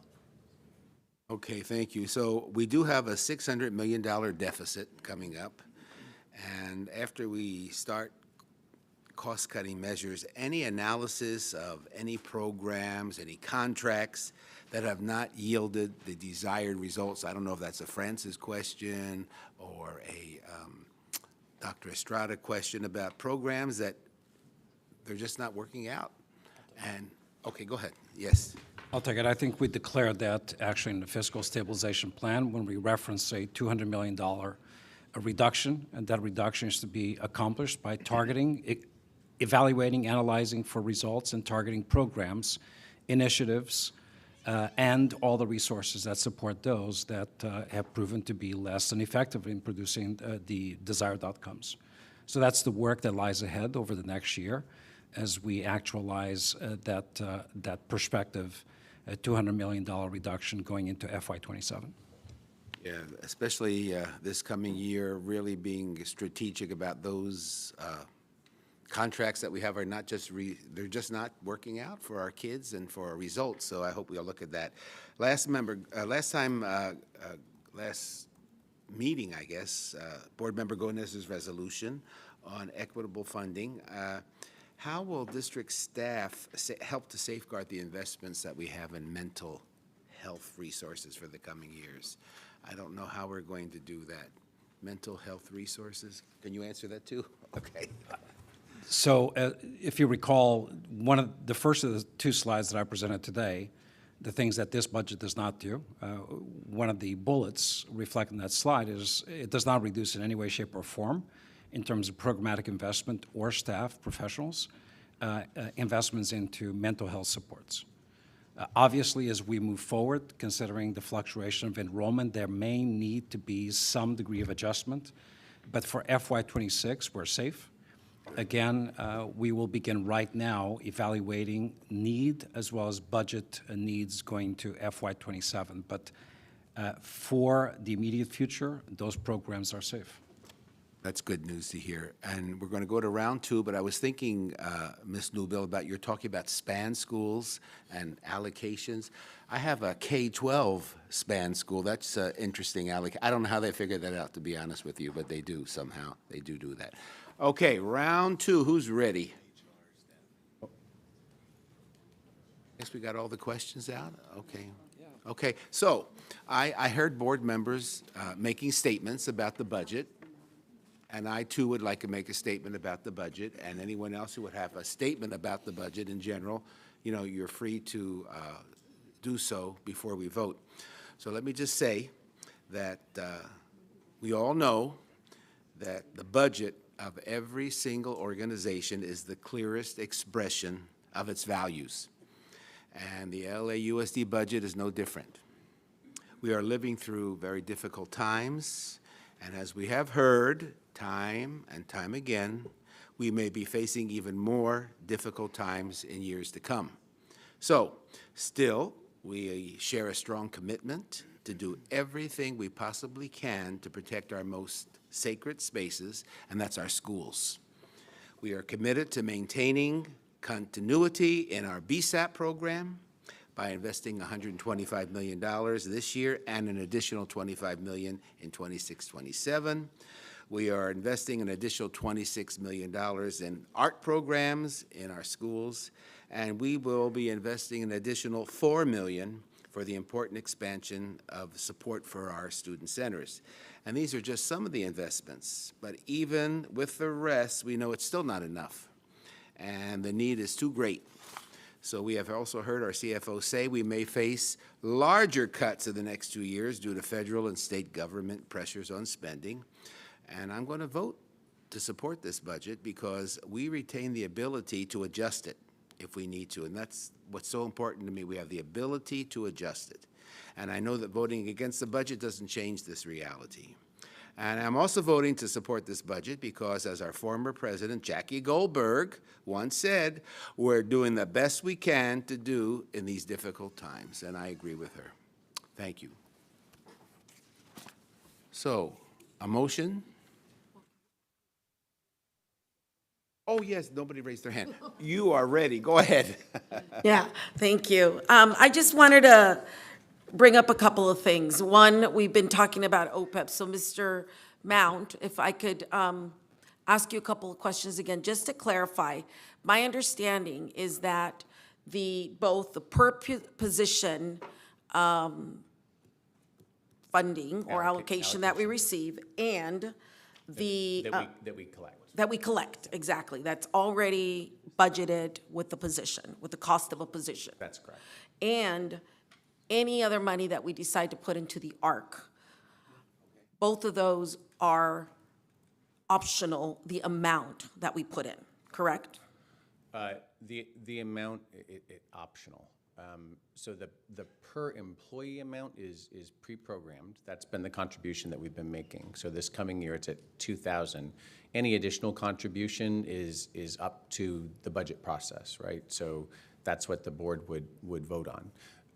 And so we have it at the full ARC, and I heard the conversation at the beginning that the proposal is to amend that. Exactly. So that is the reason why we're able to amend it. It's because that is a decision that we can make here, right? It's Right. not something that is, even though it has the word required in it, it's not something that is dictated by an entity that says this is the amount. No, there's no trust policed. No, Okay. no. So I just wanted to be clear that that is something that we have some not just oversight, but also decision-making and as to the amount. The other thing I wanted to bring up, and I don't know if this is for you or perhaps for the mental health and wellness folks, because I shared with folks that I did a budget conversation, and the number one thing that came back from all stakeholders, parents, students, and community members is the need for mental health. And I know that this budget, at least what was said, was that there aren't any cuts to mental health. However, when you look at the numbers in here, there are some negatives, and so I want to just clarify where that is. So on page, part 2, section 2, page 12, I see here student health and human services, and then it says here the changes minus 52 FTEs, and then I see student mental health and wellness services 42. So has there been a change in the department, or what's? So remember, it's a snapshot, one year to the next, and what you're seeing in that case is that we're consolidating departments. So I you see a see. minus one place and a plus another. Okay, and then the difference, the 10 That part FTEs? I wouldn't be able to speak to. Whoops, a couple folks are coming up to speak to it. Here we go. Can you repeat your question? Sure. So in the budget book, under category central administration, it says here, student health and human services, minus 52, the FTEs for this coming year. And then student mental health and wellness services, 42. So there is a difference of 10. So if you're consolidating or if you're moving, one group of folks to another department, why the change, though, of 10? We haven't had any cuts, but we have had some resignations or some movements, and we haven't been able to backfill. So that might be part of why there is the 10 position difference. Okay, what are some issues that are happening that it's preventing from filling those positions from? Some of it is just purchase time, that we had a little bit of a reduction in that, but otherwise, I think we're generally sustaining most of our positions as much, and we haven't finalized those assignments, so we're actually looking that we're gonna be able to fill all the requests made, even post budget season. So we should get up to 52 again, at least at the central, right? Yeah. Okay, and then there was, The one thing I just want to add is, when you see this snapshot here, is that we haven't seen a budget reduction. So the budget authority to sustain 52 positions, the total positions that are reflected here, those will be realized as there's new assignments and allocations that come post July 1st. Thank you. And so I think when we talk about this being a snapshot, this is a snapshot at budget development that reflects the current FTE at that time. That's right. It doesn't include vacancies and some of the other positions that have been swept as part of our 180-day policy.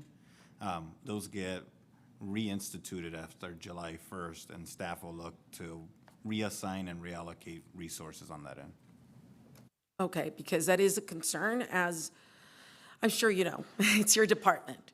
The need is very great, and I know that we have PSWs in various departments throughout LAUSD and BSAP, the HRDE program, and so if anything, that is one department that we should not cut, if not augment, add more to it, right?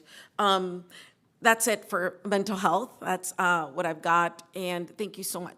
Thank you. But I do have a question about special ed.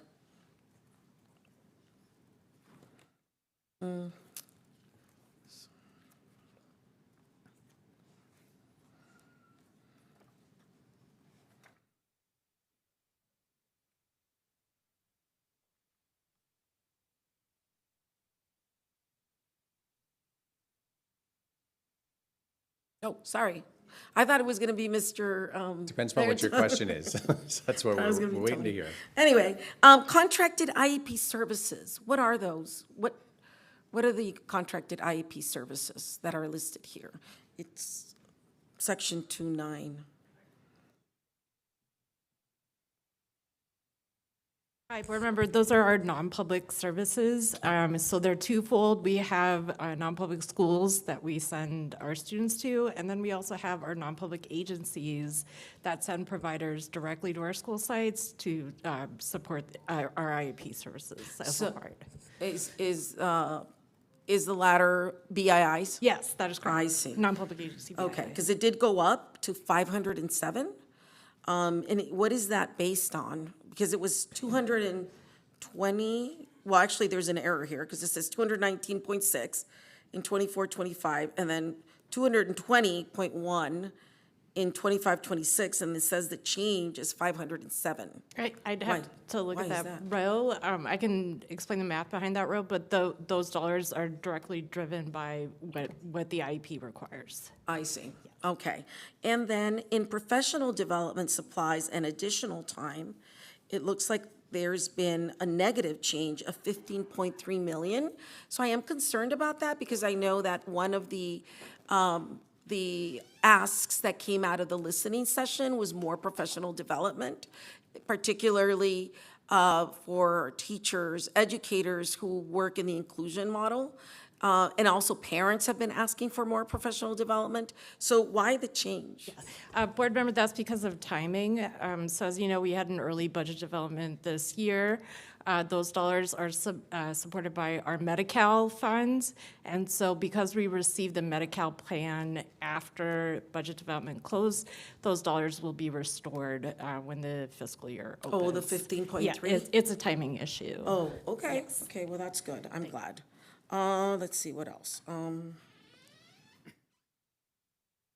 In the, also, it looks like in whole student, school operational support, what is that? What does that entail? Because it also says minus 300 FTEs. Yes. So what is that? Board You board talk member- about that? Sorry, Yeah, I but missed it. it's fine. So those include our IT support tax.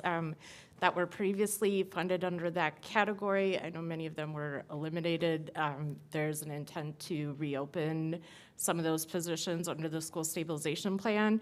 And another element of that category is also we had school purchases for clerical staff that were not refunded in the school year. So again, any incumbents that may have been defunded will be reopened under the school stabilization fund, or the workforce stabilization fund, forgive me. All right, okay. Well, I think that's all I had. Thank you so much. Go ahead, Ms. Newbill. Just clarifying, I know we mentioned a report, and I just wanted to be clear on the budget line items that we have in section 3, where we were just referencing a negative on one FTE versus, and I know we're saying it's a snapshot. When will we know what is actual as far as line items? Because if they're moved around, where do we know they moved from? How do we gauge that? Because I know. That's why this is a challenge for us as well, because it's not a standard report. I would suggest for board offices, you actually can see real time how much staff each department has in the electronic tool that you have, which is much more accurate on a day-to-day basis than just a snapshot from one day each year. So the one day each year gives you sort of an idea, but it's very vague, right? Versus just looking in the tool and seeing how many are there. Now, what you're also hearing is that there's a delay in actually seeing money in some areas, because remember, our budget doesn't open till July 1. So this is all held in a program until July 1, when we open everything, and then we have the list of all of those changes that we received after we had to make that submission, and so we then hurried to get those in there as well. And so you'll see that true up, and so that's where July really helps us, because it gives us time. That's our 1 month that people aren't submitting budget changes typically, so that we get everything trued up in the system to open school. And that's going to be revealed in our transparency tool that we are able to see. You already have it. Yep. I'm just verifying that's. I don't know if that's public view. I know that the internal and the board has the view. Where's Tony? That's the board view, is what I meant. Board view. The board view. Yes. And then the tool for our public, what would they be able to see in July that would be helpful to them from this document? The public tool shows district departments from year to year, as well as each school. And so you can look at the school and see both discretionary spending, what's decided locally through Title I and by principal decision, and you also get to see non-discretionary, what we allocate that to them centrally, and it also gives you a window of exactly what positions that equates to at each school, not names, but the actual number of each type of position. FTE and the number. Correct. Okay. And then they'll be able to, school sites obviously have discretion on what they will select for that year. They do every year. They've already done that. So they completed that for us by February 12th, and that's what we start aggregating into the very budget that you're looking at. And then that tool is going to be launched July 1. July 1. July 1. Okay. Yep. Okay. And I think that was it. I did have a question about I know we mentioned the tutoring. Was there a budget line item for the push-in tutoring? I know ELOP was one area, but the push-in tutoring, I'm not sure if she mentioned what. Yeah, the ELOP was before and after school. Francis or, okay. With push-in, we're not using ELOP. Correct. That's before and after school. It could be a school fund that they're using, or it could be CENI dollars, because these are in high-need schools where they're implementing that daytime high-dose tutoring support. So the school would be able to select that from Yes. their budget on whether they needed that? That's correct. Okay, thanks. That's it. Thanks. Kelly? Yes, just on the questions around, how things are still developing, folks will be hiring. When the unaudited actuals come in September as well, will that also give us kind of a more complete and real-time picture of where we are for the coming fiscal year? No.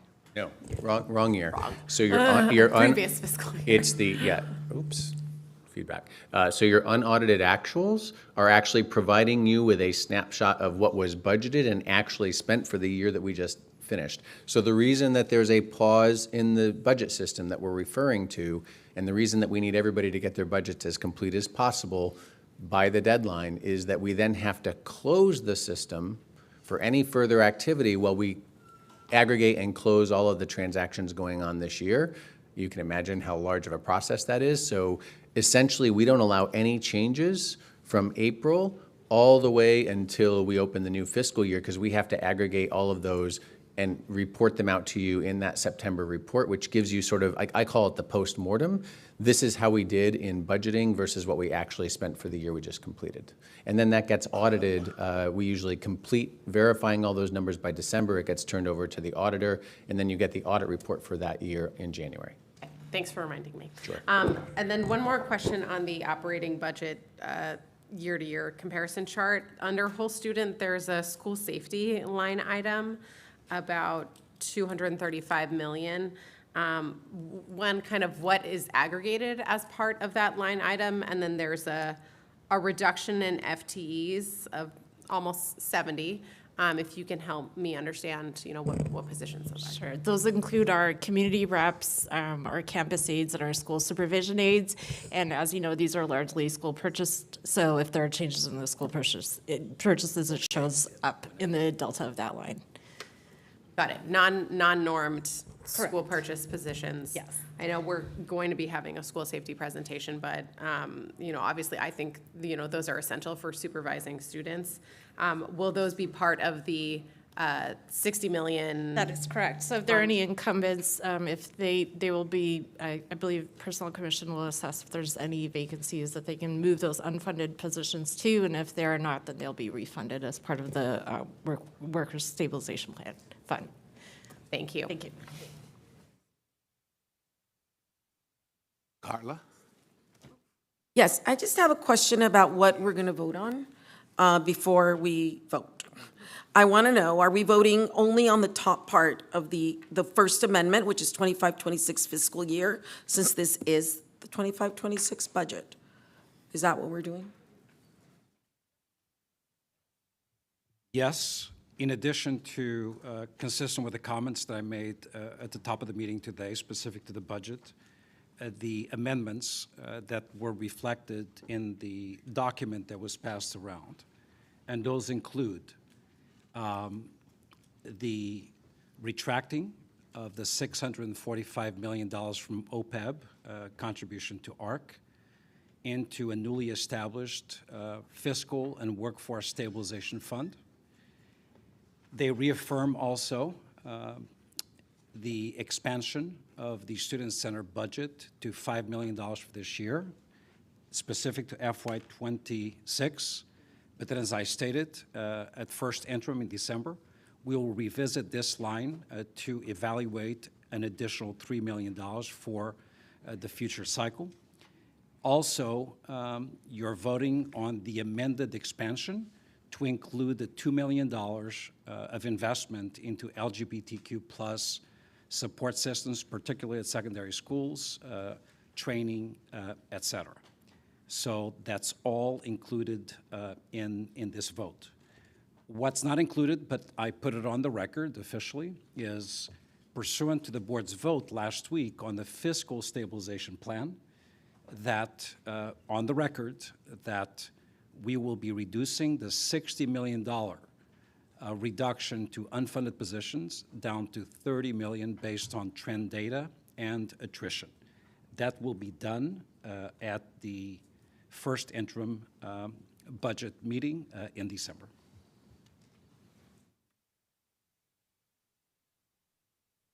Last chance. Okay? Yeah. I'll move the budget with the amendments the superintendent articulated. And I'll second. Okay, so moved by Ms. Gomez and seconded by Board President Schmerelson. Ms. Newbill? Yes. Dr. Rivas? Yes. Mr. Melvoin? Yes. Ms. Griego? Yes. Ms. Gomez? Yes. Ms. Ortiz-Franklin? Let's see, Board President Schmerelson? Yes. That's 6 ayes. And if I could collect some votes on prior items on the consent vote, Ms. Griego, on the consent calendar, how do you vote? Yes. Okay. And then on tab 2, Dr. Rivas, that was the 2025 LAUSD LCAP Yes. Yes, and Mr. Ortiz Franklin is absent. Okay, so that concludes tab 1. We have a statement from Superintendent. Yes, thank you very much, Mr. President. Just a very quick statement. I want to extend my gratitude to the budget staff, to the internal budget committee staff, which represents all divisions, for the hard work over many, many weeks, if not months. I also want to thank the board for your support, but also for your advice and your comments provided to this team. A budget is a quantification of an entity's values. A budget is a material reflection of what we believe in, what we stand by and for. And I believe that this being my third budget as recommended to the board, that despite the challenges, despite the headwinds, this has been a process that certainly does not make everybody happy. But as you correctly stated, it is the best showing of values and principles in a quantifiable manner, considering the challenges we're facing.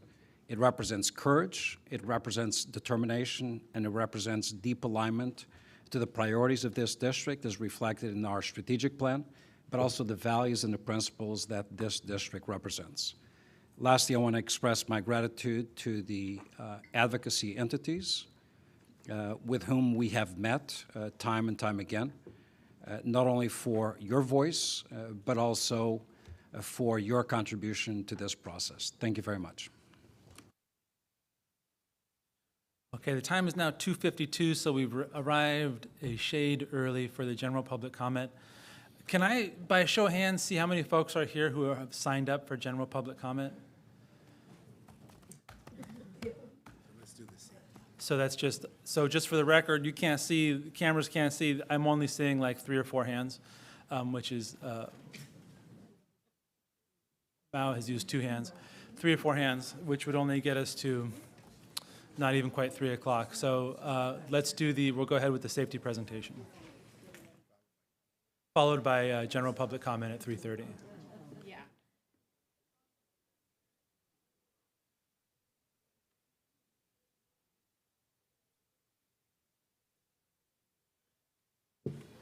Ready?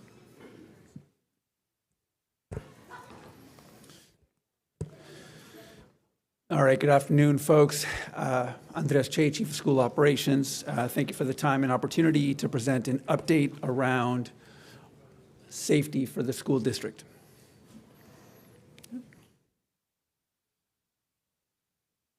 Taking us very quickly through a table of contents for my presentation. We will take a look at a snapshot of our most current data, ISTAR data, school experience survey data, which I'll spend a little bit of time on. I'll spend some time going through the community engagement that we did around safety in the school year that just completed. We'll look at what we currently have in place and what we do right now to support our schools and our communities vis-a-vis safety. And then, of course, I'll preview some of the investments, some of the pieces that we'll be putting in place for the following year, for the year to come. Giving you a general overview, but before I even go there, I did want to call out very specifically and clearly something that is not in this presentation, and that's by design, not by a accidental omission. You won't see anything in this presentation related to preparedness around emergencies, wildfire response, and so on. Of course, as you can imagine, we've done extensive work in that space post the fires in January, and in fact, I think the majority of our system stood up quite well in January when we had the fires.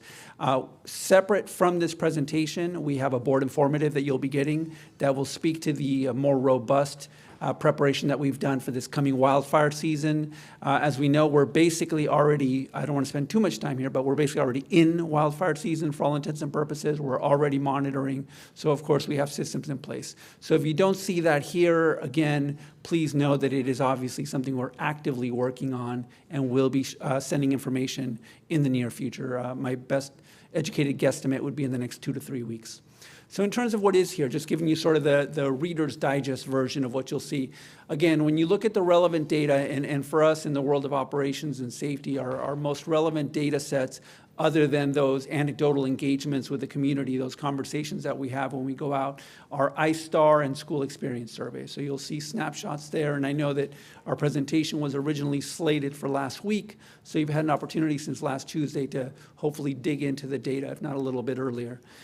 Again, I know that it's critical for all of us, myself very much included, to engage with the community around safety, to have those sometimes, to be very candid, difficult conversations with folks with different viewpoints about what constitutes a safe environment, what doesn't constitute a safe environment. We need to do that engagement so we know what's working, we know where the needs are at, and you'll see that we continue to be committed there.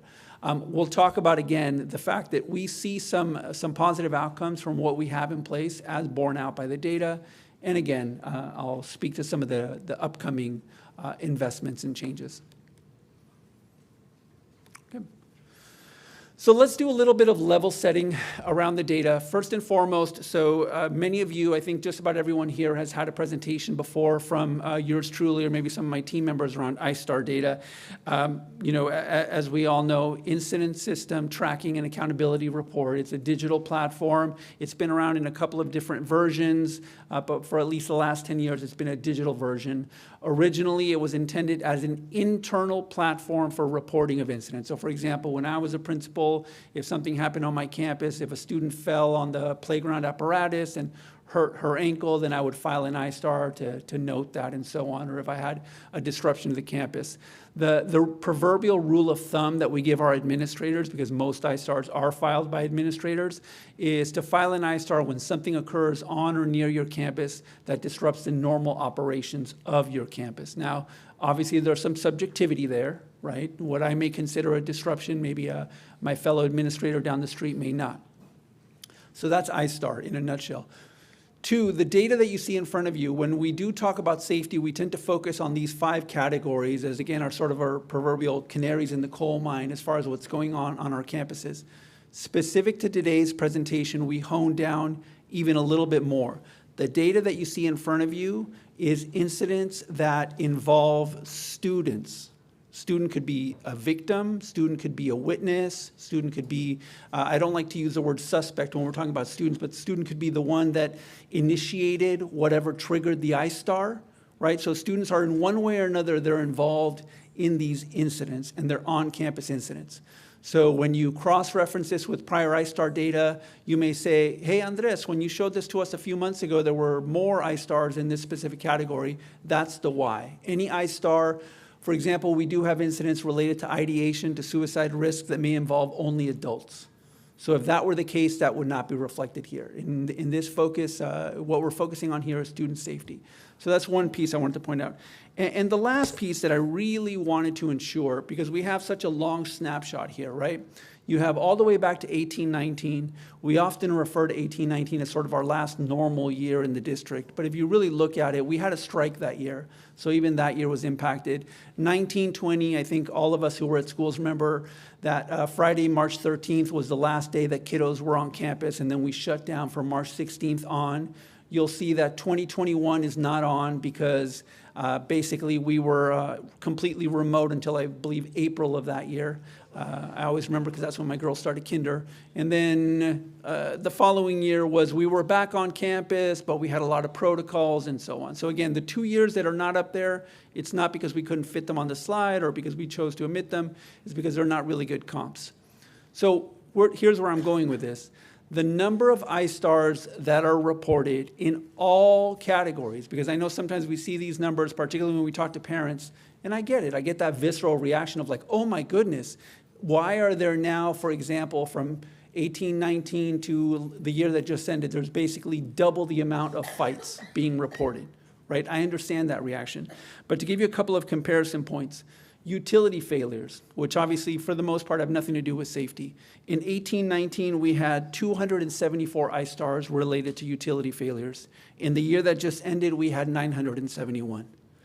or when it comes to accidents on campus, which could potentially relate to safety, but could also be slip and falls and so on. In 1819, we had 2,700 I-STARs related to accidents. In the year that just ended, we had 6,729. So in general, the field is reporting more, which, again, in my estimation, is a good thing. We want to know what's going on our campuses. We want folks to let us know so that we know how best to serve those of us that aren't on the campus anymore. When I was at a local district, now that I'm in this role, this data helps me to help our schools. But again, I wanted to level set that picture. But again, what we see in terms of trends, if you look at the last 2 years, is we're seeing that decrease in I-STAR reporting. Now, this is always a two-sided coin, because when folks aren't reporting things via I-STAR, like when I was an administrator of operations, if I saw a school that had very few I-STARs, I'll give you an example in athletics. If you have a high school that has 0 I-STARs or very few I-STARs related to injuries during their athletic programs, that's probably an indication of underreporting. It doesn't mean that they've miraculously managed to solve the problem of athletic injuries. So we have to be mindful here of that, right? If I, as chief of school ops, saw a huge decline in I-STARs all of a sudden, I wouldn't necessarily throw a ticker tape parade. I would have some questions for the field. Help me understand what's going on. But what we are seeing is consistent with our trends and does show a decrease, right? As you'll see in the sort of the big 5 categories, each and every one of them shows a decrease for the entire district. We also drilled down across elementary, middle, and high school. And again, you'll see similar trends for all of those. For elementary, you did see an increase from, I'm talking now 23, 24 to 24, 25. You did see an increase in fighting physical aggression. I do want to mark, as a former elementary principal, when you file an I-STAR about a fight in elementary, it certainly could be a serious fight. I don't want to diminish that. But it could also be a conflict between 2 first graders that may not necessarily lead to significant injuries.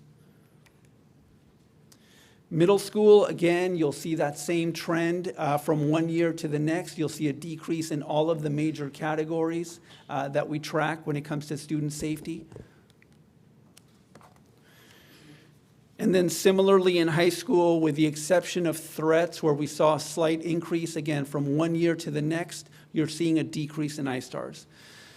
So my professional estimation is that we're seeing sort of I don't think plateauing is the right word, but I feel like we're kind of level setting when it comes to I-STARs, right? We had potentially less reporting than we needed to have, maybe 4, 5, 6 years out.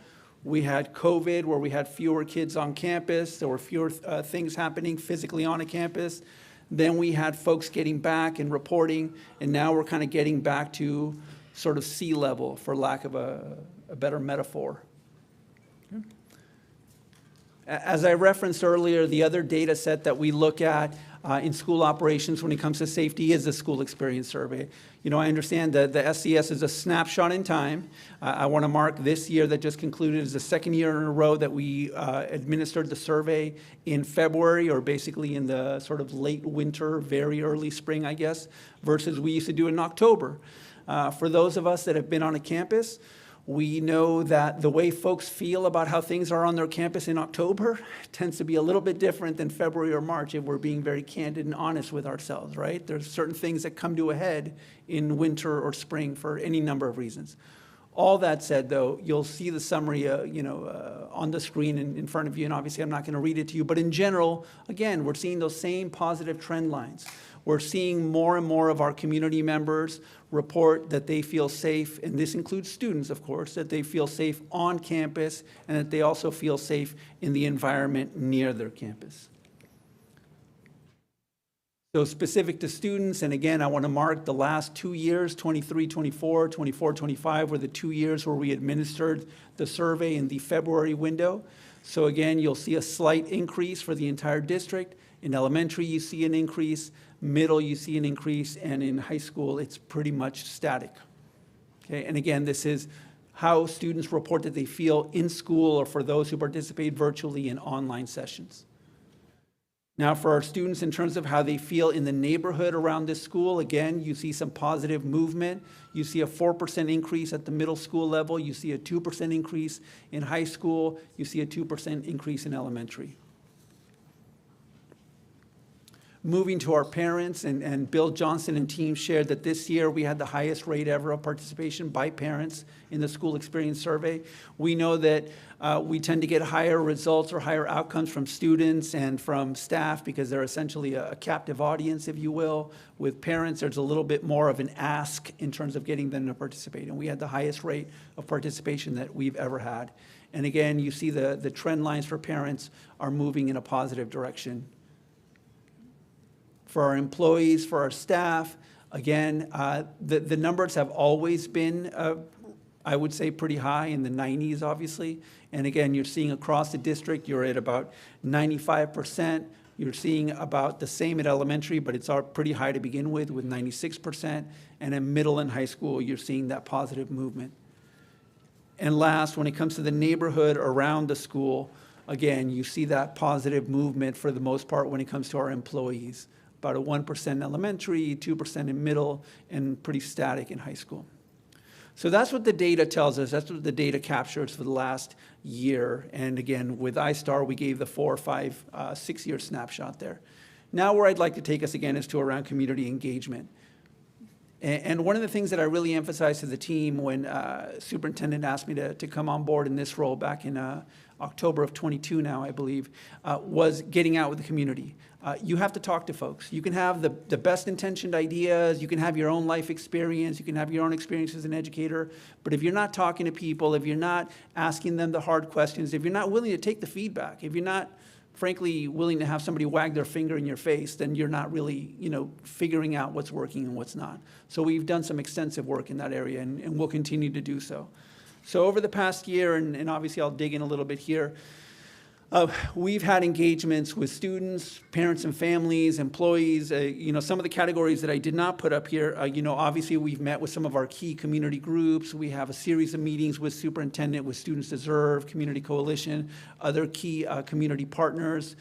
We also obviously meet with our city and county counterparts. I've met with the deputy mayor for the city. We've had engagements with the county. So we're out there, we're talking to folks. In terms of what this actually looks like, for our students, we were happy to host our second annual Student Safety Summit. Again, this was something that we started just a couple of years ago. It's for our, initially when I was finalizing this presentation, I was going to say it was for our high school kids, but my team, not ready yet. My team reminded me that we had an 8th grader sneak in. So you'll see on the snapshot that it says 8th grade, and that was a student from the virtual academy who was sent by his school, but he had some great feedback. By design, it's small. We invite a number of schools across each board district, across each region. We try to keep it to about 80 to 100 kiddos. We break them up by groups. We have conversations, as you'll see in the video. For next year, one of the ideas that we are playing with is bringing in that middle school voice and potentially having, I had an idea, it's not fully baked yet, about maybe next year having this be for 8th and 9th graders. Because, obviously 8th grade, they're sort of the queens and kings of middle school. They're the oldest kids, right? And then you have their 9th graders where all of a sudden a year ago you were running things and now you're the new kid on the block. So getting that experience. But again, not quite fully developed yet, but it's one of our favorite experiences that we do all year. So hopefully you enjoy this very brief video. So we're here for the second annual LAUSD Student Safety Summit. This is a gathering of about 95 of our high school students to discuss key topics around safety, both on campus and within their communities. Whether it is crime around our schools, issues of safe passage, or the attempts by some at dehumanizing just because someone is different, we will protect. Here today at the Beehive, we want to voice our opinions to Mr. Carvalho, the superintendent. It is definitely from the student perspective, what's happening to them at their school and within their community as well. We're talking primarily about student safety, so from mental health to restorative justice and things of that sort. There's a lot of people representing their own schools, talking freely about how they can make school better for other people, not just themselves. I've experienced a lot of bullying throughout my academic career the past 4 years, and I want to just let the superintendent know that hate should not be tolerated in any forms. We just want to make the world a better place for every single one of our future generations of kids.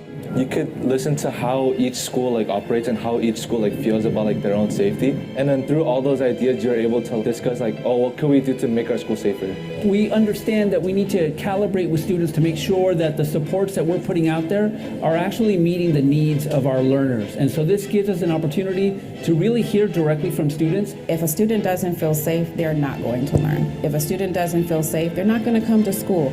And we need our students in school because we know this is where their future begins. I'm so inspired by the youth of this community. How bright, how brave, how committed, how compassionate you are. I'm so inspired by the dreams that will inspire your bright futures. Take advantage.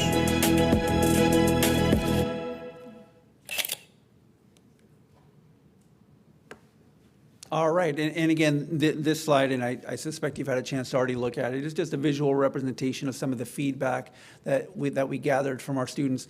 Now, this past year, the Student Safety Summit was in February, so this was, without venturing into the world of politics too much, this was obviously after a change in administration, and our students very clearly voiced to us their concerns already.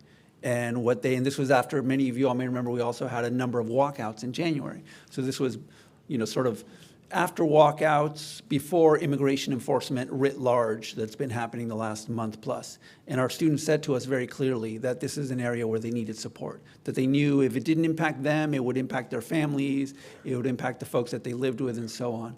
And again, you'll see some of the quotes that are highlighted there are some of the feedback that we gathered from students that led directly to some of our actions for the coming year. We also had, again, our second round of region safety town halls. This is also something that we brought back. I remember many years ago when I was a principal, we used to have these. We hadn't had these in a number of years prior to this, mainly due to COVID and the pandemic. We had one per region. We had about a little over 300 folks participate. For a district of our size, that's not a lot, right, to put it mildly. So one of the things that we're looking at for next year is how do we make it more palatable, easier for parents to access. 2 years ago, we did it about 6 o'clock. Some of the feedback that we got then is that it was a little late. They would rather kind of do it right after they pick their kids up from school and so on. One of the things that we're looking at for next year is potentially a hybrid option so that folks can Zoom in.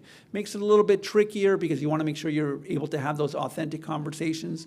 But again, we're very open to changes in format, changes in platform. We want folks to come because, again, that's the whole intent. And what you'll see is, again, some of the feedback that we got from folks around what parents need to be educated on in order to help their children. For example, working with their students in terms of what's safe around social media. Right? And knowing that our students, particularly when you start getting into the secondary grades, it's no longer an if, it's pretty much a given that students will have some intersection with social media. So how can I, as a parent, better control that? How can I support my child? Another critical piece around our engagement is the task forces and committees that the district maintains on a yearly basis related to safety. Of course, we have groupings for any number of topics. These are the three that relate to the work of my team around safety. We have the Safe Schools Task Force that came out of a resolution back in 1819, I think authored by Mr. Melvoin. We have the School Culture, Climate, and Safety Task Force that's related to the Discipline Foundation policy and the work around PBIS. That task force is very ably led by Laura Zeff. And then we have Board Member Ortiz Franklin's subcommittee of the board that relates to school safety and climate. So I'm going to take us through those pieces in terms of the recommendations that were rendered by those groups. So again, the Safe Schools Task Force, I think I already pretty much spoke to this. I won't spend too much time here, but we had not only the 4 general meetings, but it's not reflected here, but there's subcommittees to that task force. So each subcommittee met at least twice. So by the time it's all said and done, you have a cycle of about a dozen meetings per year. And as you'll see at the bottom right of the screen, as I'm looking at it, there's a link to the more extensive list of recommendations from the task force. I wanted to highlight a couple of the key ones. And again, I want to mark our role in terms of school operations as staff is to take these recommendations, look at the ones that are consistent with current district policy, and implement them to the extent that we can. There are some that are not currently consistent or not consistent with current district policy or board direction. For those recommendations, my role is to render those to you, and if it's something that you'd like to explore, then there would be a dialogue and potentially board action.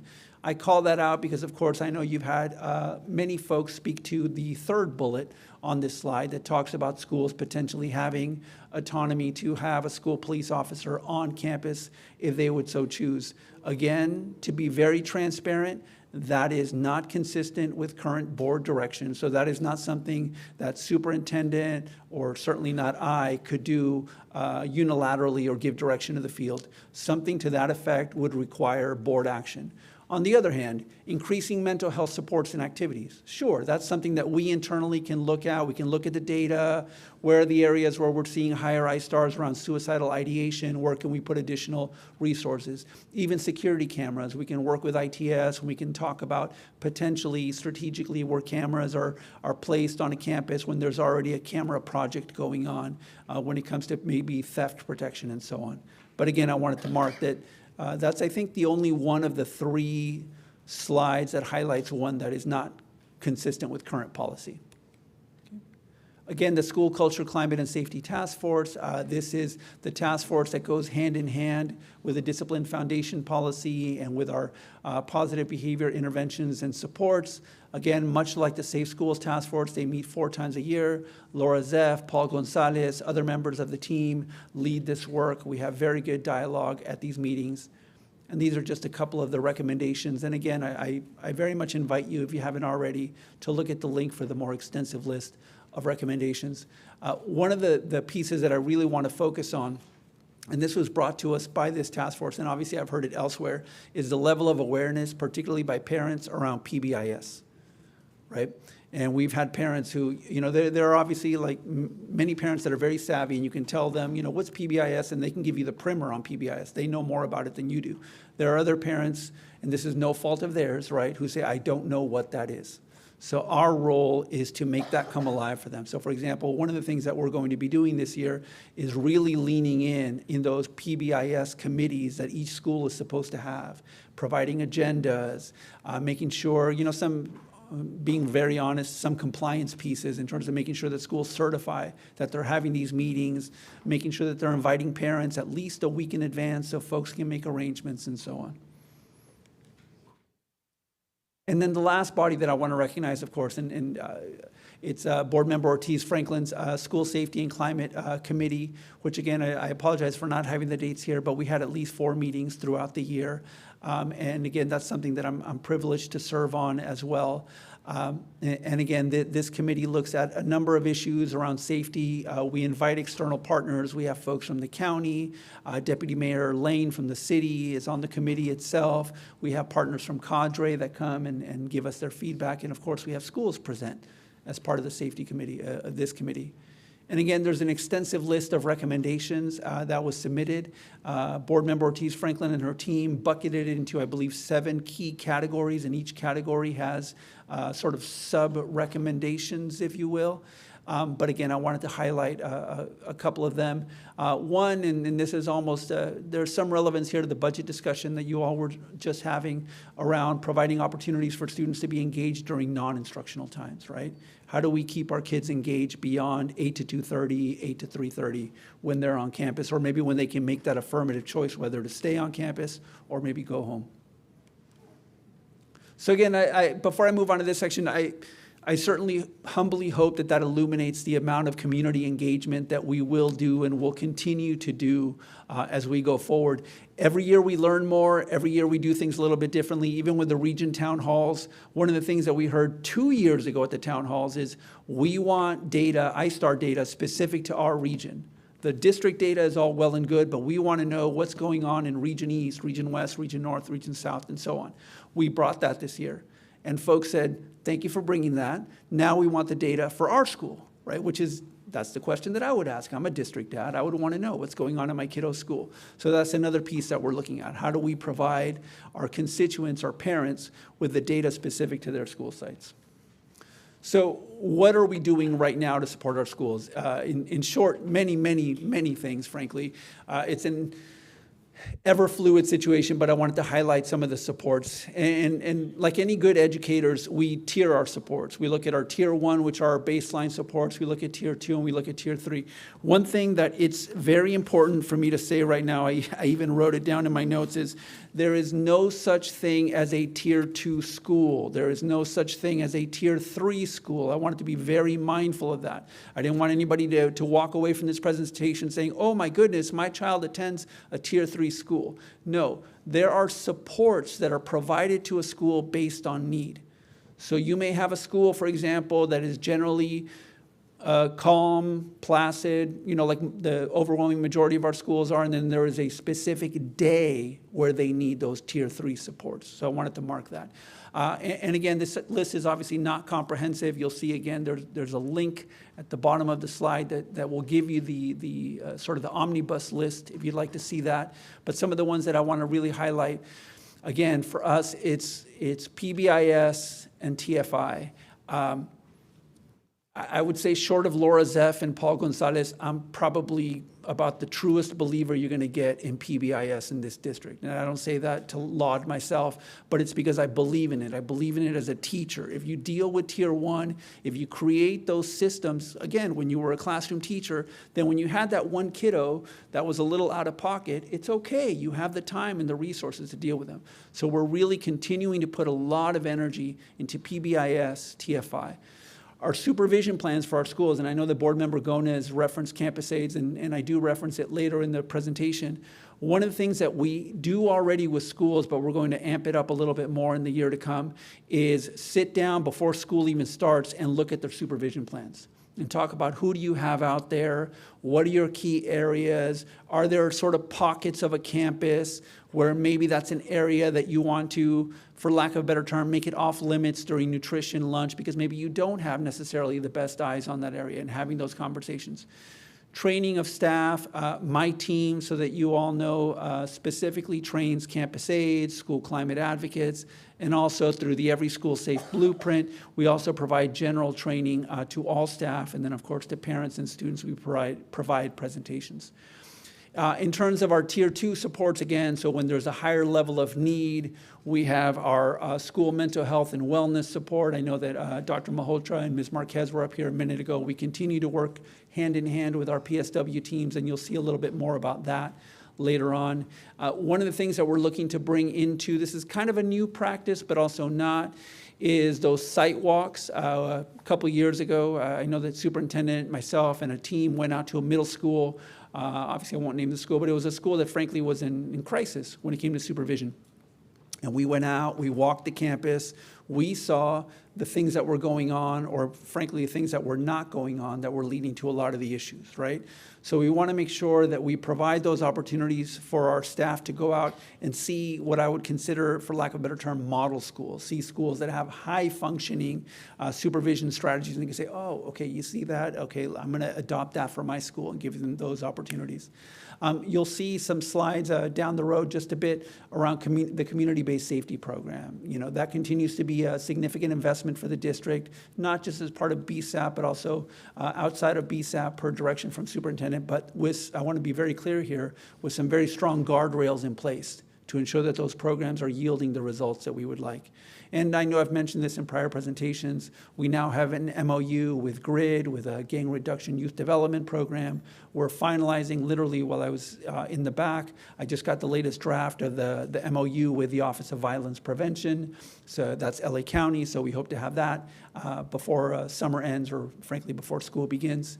Moving on to tier 3, again, right now we have our mental health evaluation teams and our psychiatric mobile response teams, and again, I'll speak to those a little bit more when we get to some of the new supports. We have that in place. That's not a new piece.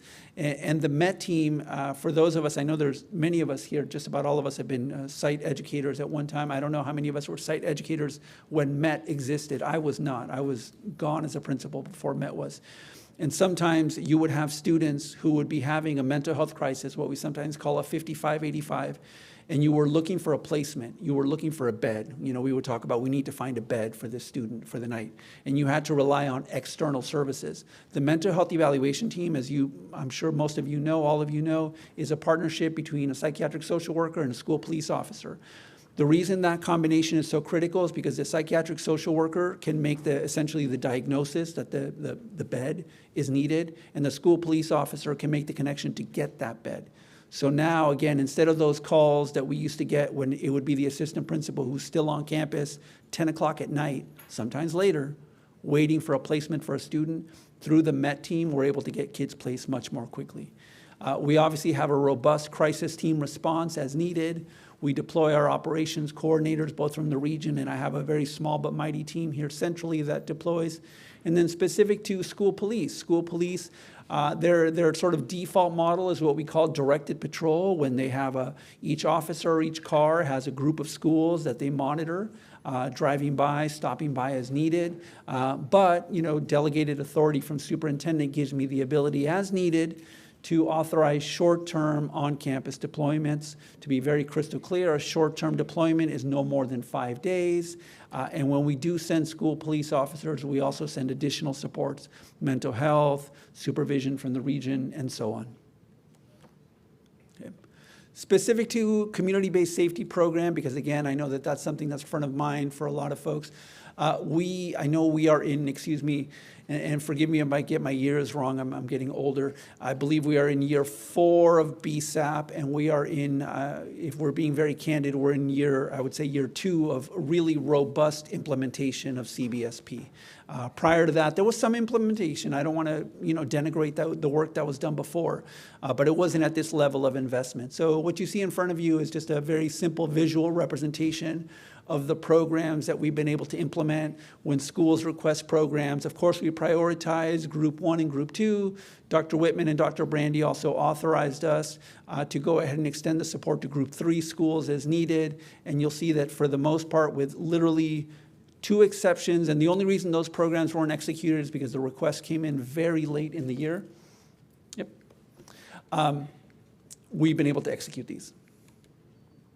Similarly, superintendent authorized an allocation of about $3 million for quote-unquote non-BSAP schools. To be clear, that's Group 4 BSAP schools. All of our schools are BSAP schools. And again, you'll see the work that we've been able to do in that space. Okay. And I already mentioned grid, so I'm not going to spend too much time here. Now, where are we going for next year? Okay. So again, we're tiering our supports. I'm going to go, in the interest of time, I'm going to go directly to sort of the 3 critical investments that we wanted to highlight. But of course, if you want to bring me back to this slide when we're in Q&A, please feel free to. One that we are really going to launch, I believe in late July, probably consistent with Superintendent's address in July, is our Unified Against Hate campaign. We know that we have had, via ISTAR data, we have had hate-related incidents across our campuses. This is something that's modeled off of something that Region North did, No Room to Hate, I believe. And again, we're taking that campaign district-wide, and it encompasses all of our constituencies, students, parents, employees, and so on, and you can certainly expect more information. Another initiative that I want to focus on, and I believe it's been renamed since I did this slide, but essentially it's about formalizing our parent volunteers who assist with supervision, providing more specific training. It'll be a 3-part training with essentially a certification that they receive at the end of the training. Those trainings will be provided by my teams, and they'll be able to support with supervision on campus. This is something that came to us directly from parents when we had region town halls. And the last, again, I mentioned the mental health evaluation teams and the case management teams. This is a request, a directive that was given to us directly by superintendent, and it's deploying these resources as proactively as possible. The MET teams, the case management teams, and I don't say this pejoratively, but they react, it's a reactive strategy. So how can we, based on ISTAR data, based on dialogue with our school leaders, more proactively deploy those resources out to campuses? So that instead of, not that anyone is waiting for a student to go into crisis, but instead of waiting for that crisis to happen, we can address some of those needs in anticipation of. So again, I know you've had a week to look at this in a very busy time for all of you, I'm sure. But I'll stop here for questions that you may have. Thank you all for the time. Questions? Board members? Okay, I'll ask first, and then I'll go to you next. Okay. So, Andres, 95% of the teachers stated they feel safe during the day. Do you know what the biggest issue that the teachers have stated that compromises their safety, that 5% problem? Do you know what it is? I would defer to Mr. Johnson, but I don't believe that as part of the SES, we capture that sort of information. It's just sort of a yay, nay kind of vote, so to speak. Okay, that would be good. Thank you. We can look into it. And I wonder what the principals think is the biggest safety concern at school. I know we have teachers' view, of course. I mean, the principals' view, maybe that we can capture. That Absolutely. would be good. Yeah. Let's see. And I see that students feel safe at schools increased by 1% since last year. What do you think we have to do? And I kind of have an idea what you got to do to get 5%. And that's all that training that we have for parent volunteers, et cetera, right? Right. It's very hard to diagnose because, again, you know, what makes me feel safe may not be what makes you feel safe and so on. So it's looking at that. For us, it's making our resources as visible and transparent and clear as possible. So again, this may seem like a simple thing, but even for our parent volunteers, them having a specific vest, right, a colored vest. I know it seems kind of silly. It's the elementary educator Not silly, in me. no, not but at all. I think for our kiddos, they see that and they react positively to it. Thank you for that. Just a word of advice for school sites. You need to get out to supervision before the bell rings, not after the bell rings. That's one of the keys I found to making sure that the campus is safe. Be out there before and it's hard. Everybody's busy at school. Everybody's busy, but before that bell rings, you need to be outside at your duty station. Personal opinion. Carla. Thank you for the presentation. I'm very excited to see that we are focusing on community-based safety programs and also supporting the students on the inside. My schools, for the most part, I think I have group 2, a couple maybe, or group 3, and then I have some non-B group 4 schools, and they've been asking for community-based safety programs, and we've been able to use some of the funding, and it's according to the principals, it's been helpful. But I'm wondering, how many of the group 4 and beyond have asked for this kind of support, and we're not able to accommodate them at this time? The only ones that I'm aware of where we weren't able to accommodate them, it's because the request came in very late in the year. So they made requests in April or May. We did a 2-part strategy in terms of getting the word out. We did a number of presentations at principals' meetings, letting principals know that they could request this support. And then we also did a more targeted approach where when we would look at certain schools and look at their ISTAR data, we would reach out to that principal and say, you know, we were looking at your ISTAR data. Based on your safe passage incidents, you may want to consider this resource. We're still pretty well budgeted there for the next year, maybe even year plus. So I think we're, knock on wood, we're in pretty good shape. Okay, and then you mentioned an MOU with the LA County, and I know we have the MOU with the city. Sure. And District 5 has a lot of schools in the southeast cities, and so their county, they get support from the county. Will the county be able to support these schools, like say Grid supports some of the schools in the city of LA? What does the county offer? It's a very similar model. So OVP's MOU is frankly kind of modeled on the Grid work that's been done in the past. To be very clear, they don't have that same sort of footprint in terms of the number of operators that they have within OVP, but yes, it would be the same kind of support. Okay, and then, and it's gonna be the same process? So if my schools in the southeast cities are asking for something like that, I would call it, okay. Yes, ma'am. All right, and then I was part of the task force, not the task, no, the committee. The committee. And we heard from a lot of schools. I think they had great presentations, but one of the key elements that was common amongst all of them is that they did the work of safety in schools as a team. It wasn't just one person's job to do the work. It was the principal, the assistants, or the campus aides, out-of-classroom personnel, counselors, whatever it was, from elementary all the way up to high school.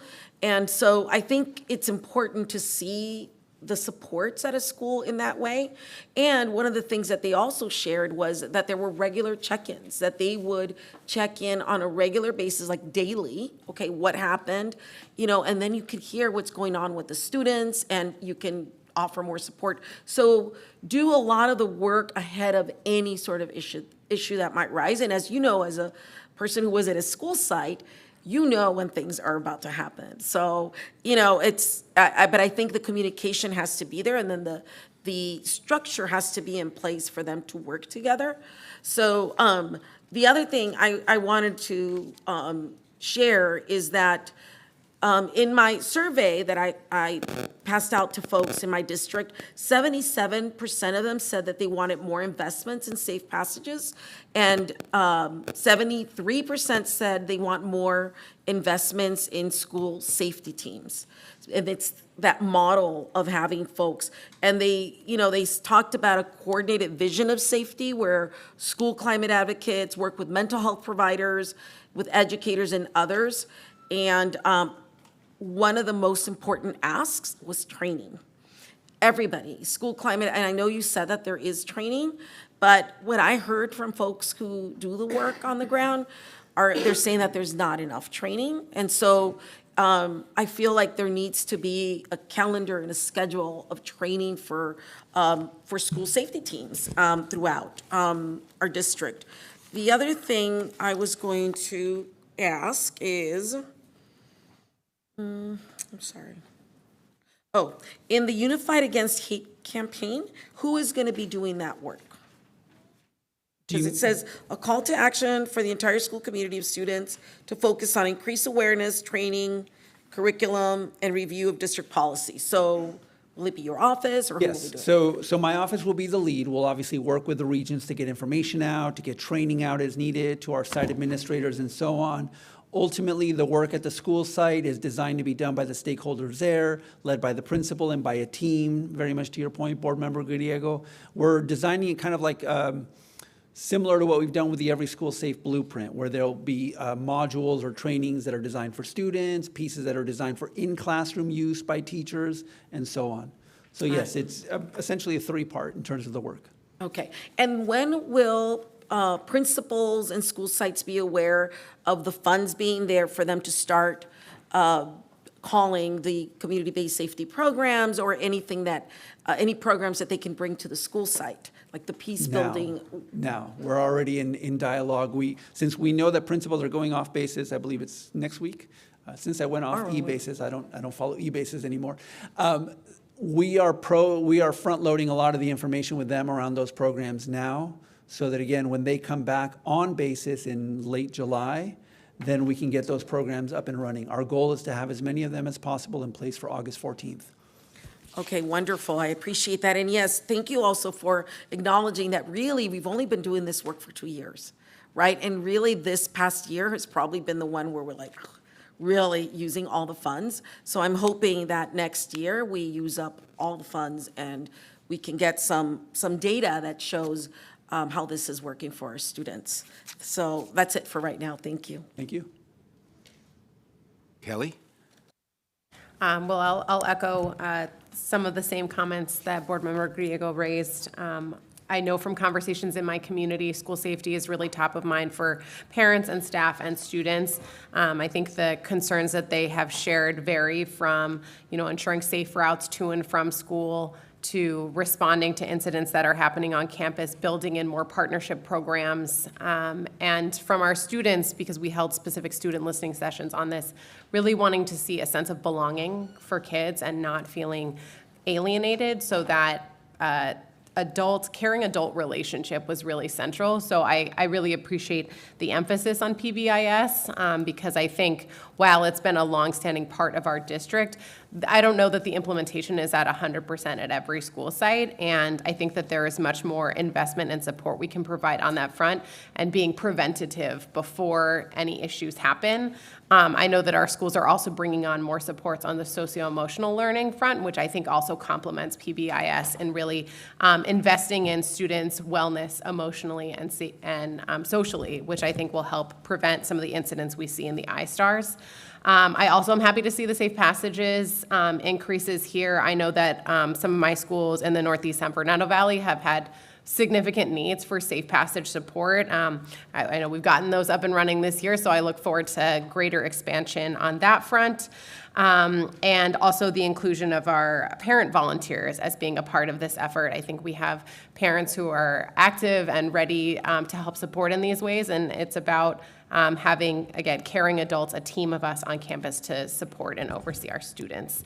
I want to thank you, Mr. Chait, and also Superintendent Carvalho for just engaging with me on this topic over the last year as we've had different incidents arise, and I appreciate the new supports.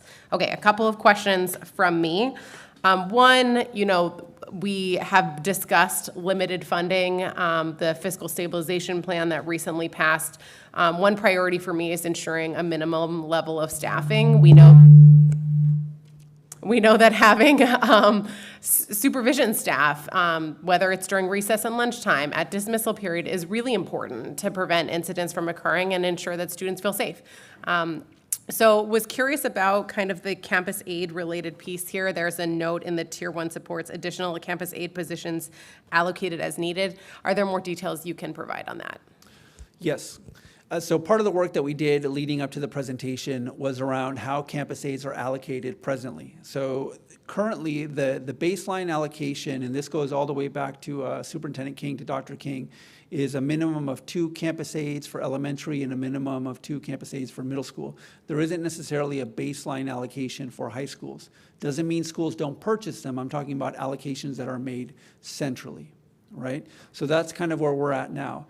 In terms of the current positions across the district, the data that my team pulled, which I was looking at some of the budget stuff earlier, is maybe a little bit of a difference, but I think it's because we were counting actual human beings versus FTEs. We had about 2,200 campus aides across the system in this year that just ended. I think we counted about 89 vacancies. So to me, when I see a workforce, let's say, of 2,200 and only 90 vacancies, then to me, filling the positions is not necessarily the problem, right?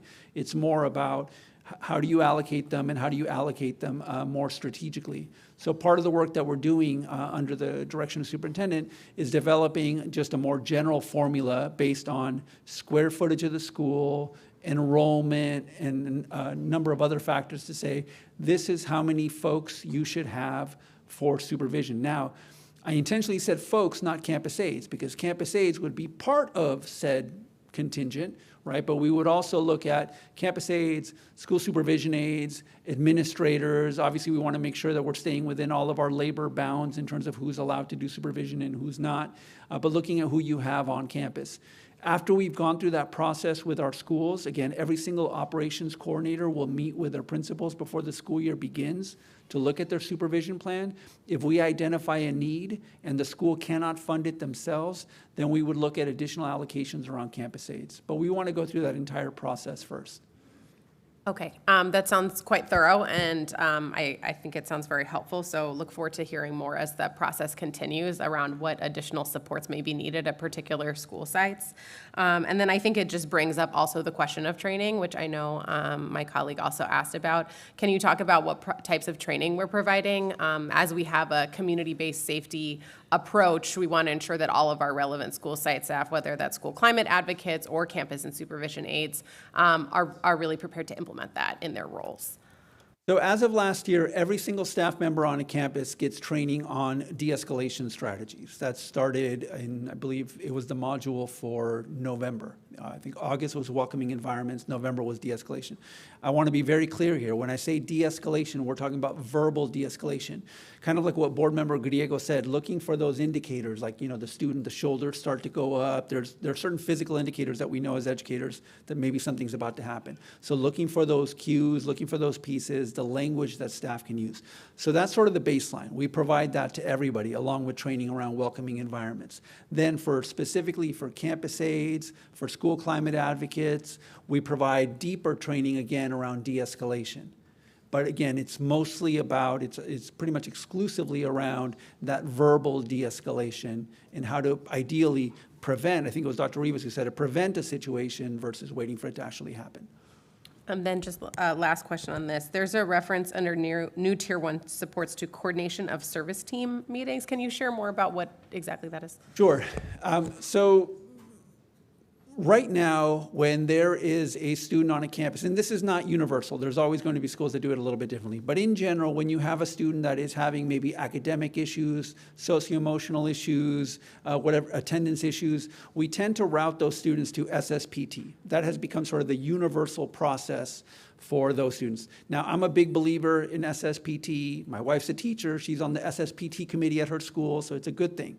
But we used to have, and we still do have, cost, right, which is about coordinating services, some internal, some external, to meet maybe non-academic needs. So part of the work that we're going to be doing is bringing that back and saying, this is a student that potentially you can address her needs better through SSPT. On the other hand, this is a student that maybe is better routed to cost, where you're looking at other resources. Very helpful. Thank you. Sure. Dr. Rivas. One of my questions was the coordination with service teams, so I'm writing down what you said. Okay, I'll finish that later. So thank you for the questions that have already been asked. Some of them have already been answered for me. But going back to the United Against Hate campaign, is that based on a pre-existing program or curriculum that you're going to be basing it from, but contextualizing to LA? It's a little bit of both. So it is based on a campaign that Region North did. They kicked it off first semester of this past school year called No Room to Hate, North. And it's pretty much a lot of the content that we're getting from what they developed, obviously working with our mental health practitioners, working with teachers, working with folks that have the content expertise in that area. So it's mostly an internal product, meaning a district product, but it's based on, again, what Region North developed in August, September of this past year. Oh, okay, because I asked because there is, We Stand United Against Hate, and it's more like a California base, and they have a lot of toolkits and information, so I was just wondering if it would be good to look at it. For sure. Because it's based, and I think LA County is one of the ones that are part of this program, so that's great. And so for the, just some of the questions have been asked, but for the PASS program, the Parents Assisting the Student Safety, so is this for at all grade levels, elementary? Yes, So there'll be parents? Elementary, middle, high. The prerequisites, if you will, the parent has to have that highest level of volunteer. I believe it's Tier 3, where they can be on a campus on a regular basis. So once they've gone through that, obviously it's mutual interest. So the parent has to want to do it. The administrator on the campus has to say, yes, I have a need for parent volunteers. They would register with us. The trainings will be at the region. It'll be a 3-part training. Part 1 will be sort of basic district policies, and then Part 2 and Part 3 will be around active supervision, proactive supervision, and so on. And are you working on a campaign to notify parents that this is happening? Yes. And you're gonna sort of initiate it at the beginning of school or prior to A school little opening? bit prior to the beginning of school. I want to be I don't want to overpromise and underdeliver, so I'm not saying we're going to have folks on campuses on August 14th, although to be clear, we already have parent volunteers that help with supervision. This is just kind of codifying it across the district. But our kickoff on this will be late July, early August. Maybe a superintendent can put in a good plug for me in his address. And July 22nd. And you mentioned, I don't know if you mentioned some training, but I wasn't sure if this was in reference to this program. So you mentioned training district policy, but would also be de-escalation, conflict resolution, restorative justice, so they sort of know Yes, as part of that training, Dr. Rivas, but also just in general, as part of the Every School Safe Blueprint, you'll recall that all the modules that we do, all the topics that we do are for staff, students, and parents. So parents are that same module that we do around de-escalation. Parents get it. Welcoming environments, which includes elements of PBIS, parents get it. So that way, moms, dads, guardians are getting the exact same content as everyone else. Wonderful. And will they be working along with school climate advocates, or just, I see it's only for recess, nutrition, and lunch, but because the school climate advocates, they do a lot of sort of activities during these times. Yes, absolutely. What part of the training would be around coordinating with campus aides, school supervision aides, school climate advocates. To be clear, as we all know, school climate advocates don't do supervision per se, but they are out on the yard during nutrition, lunch, and so on, so they can connect with kiddos in that environment. Thank you, and I just want to reiterate gratitude to you and your staff and for listening to us as we're all facing different, scenarios in our schools and wanting to amplify what school safety means, that infrastructure, and that means personnel and training and, all of sort of everything that comes with making sure that our schools are safe, welcoming, and just wonderful places to be. So thank you so much. Appreciate it. Thank you, Dr. Rivas. Ms. Newbill? Thank you very much for the presentation. Wanted to just kind of clarify with the training that was mentioned. Is that a module training or is that an in-person training? Specific to which one, board member? To the training for our parents assisting with student safety? Those would all be in person at the region unless there is a critical mass of parents. Say, for example, you have a school that has 10 or 11 parents that want to volunteer, then I would send folks to that school to do the training. But on the other hand, if you have a couple of parents here, a couple parents there, then we would ask them to come to the region or maybe one site that's close enough to everyone to get the training. It's important that it be in person. And it's in person? Yes. And then that training is done prior to them being onboarded to Correct. come on board. Now, what is the process to come on board? Because often the parents are asking, is it a 6-week process as far as from beginning to end? How long does it take for them to get processed? So just kind of bifurcating here. In terms of becoming a parent volunteer in general, there's a process with, folks have to get fingerprinted and so on. That's governed by Mr. Plasencia and his team. Our process, in terms of going through those 3 trainings, we would be looking to get it done probably in about 2 weeks. Okay. Because we want to onboard folks as soon as possible. We also want to be respectful of folks' schedules, if they have work schedules and so on. But our sweet spot would be about 2 to 3 weeks, like a couple trainings 1 week, the final training the following week, something along those lines. Can you explain just a little bit the difference between what he's doing versus what your training is doing? Sure. So Mr. Plasencia and his team speak to the general process for anybody who wants to volunteer on a campus as a parent for any purpose. So if you want to volunteer in your kiddo's classroom, if you want to go on field trips, so on, that's SFACE and the work that team does. I'll be sort of, for lack of a better term, a subset of that, where if a parent wants to volunteer, but they specifically want to volunteer on the yard, then we would do the certification. Got it. Okay. Got it. And then just to clarify, with the de-escalation training, that training is done in how many modules, how many face-to-face meetings, and when is that due or done?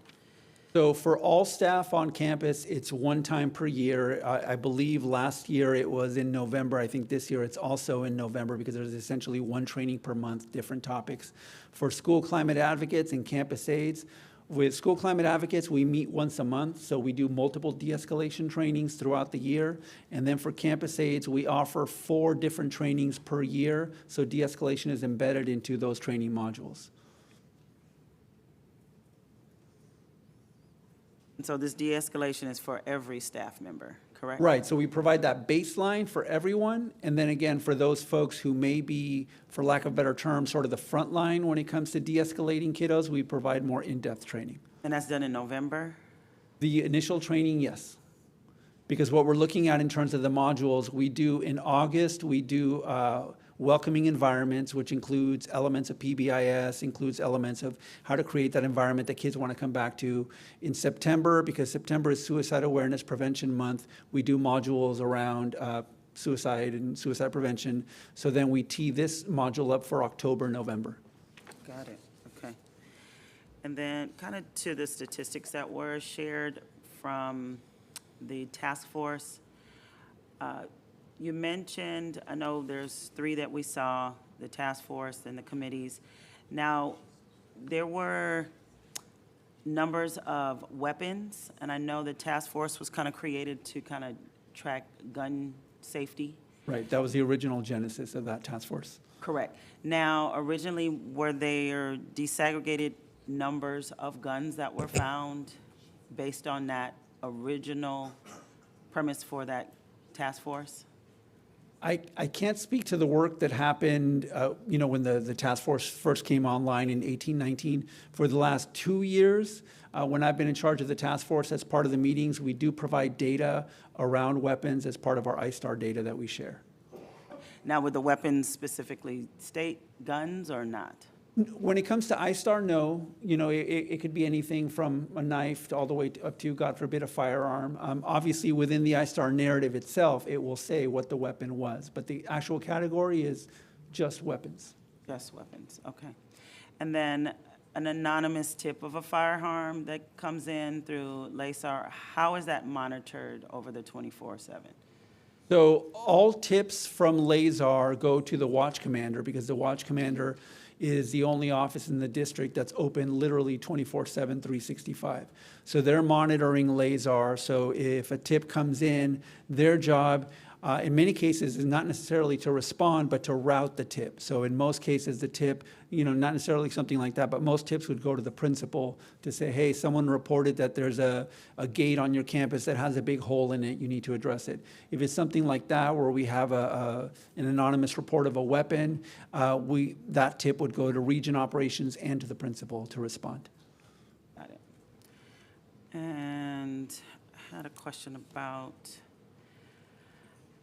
currently, there's a plan of safety committees and school site that rate their tier 2 and tier 3 interventions and not just tier 1 as TFI currently measures. Is that how the plan works now? So the tiered fidelity inventory is the tool, you and I may remember the ROI, the rubric of implementation. It's basically the tool that's used, essentially it's a self-assessment by the school to look at how they're doing in terms of PBIS implementation.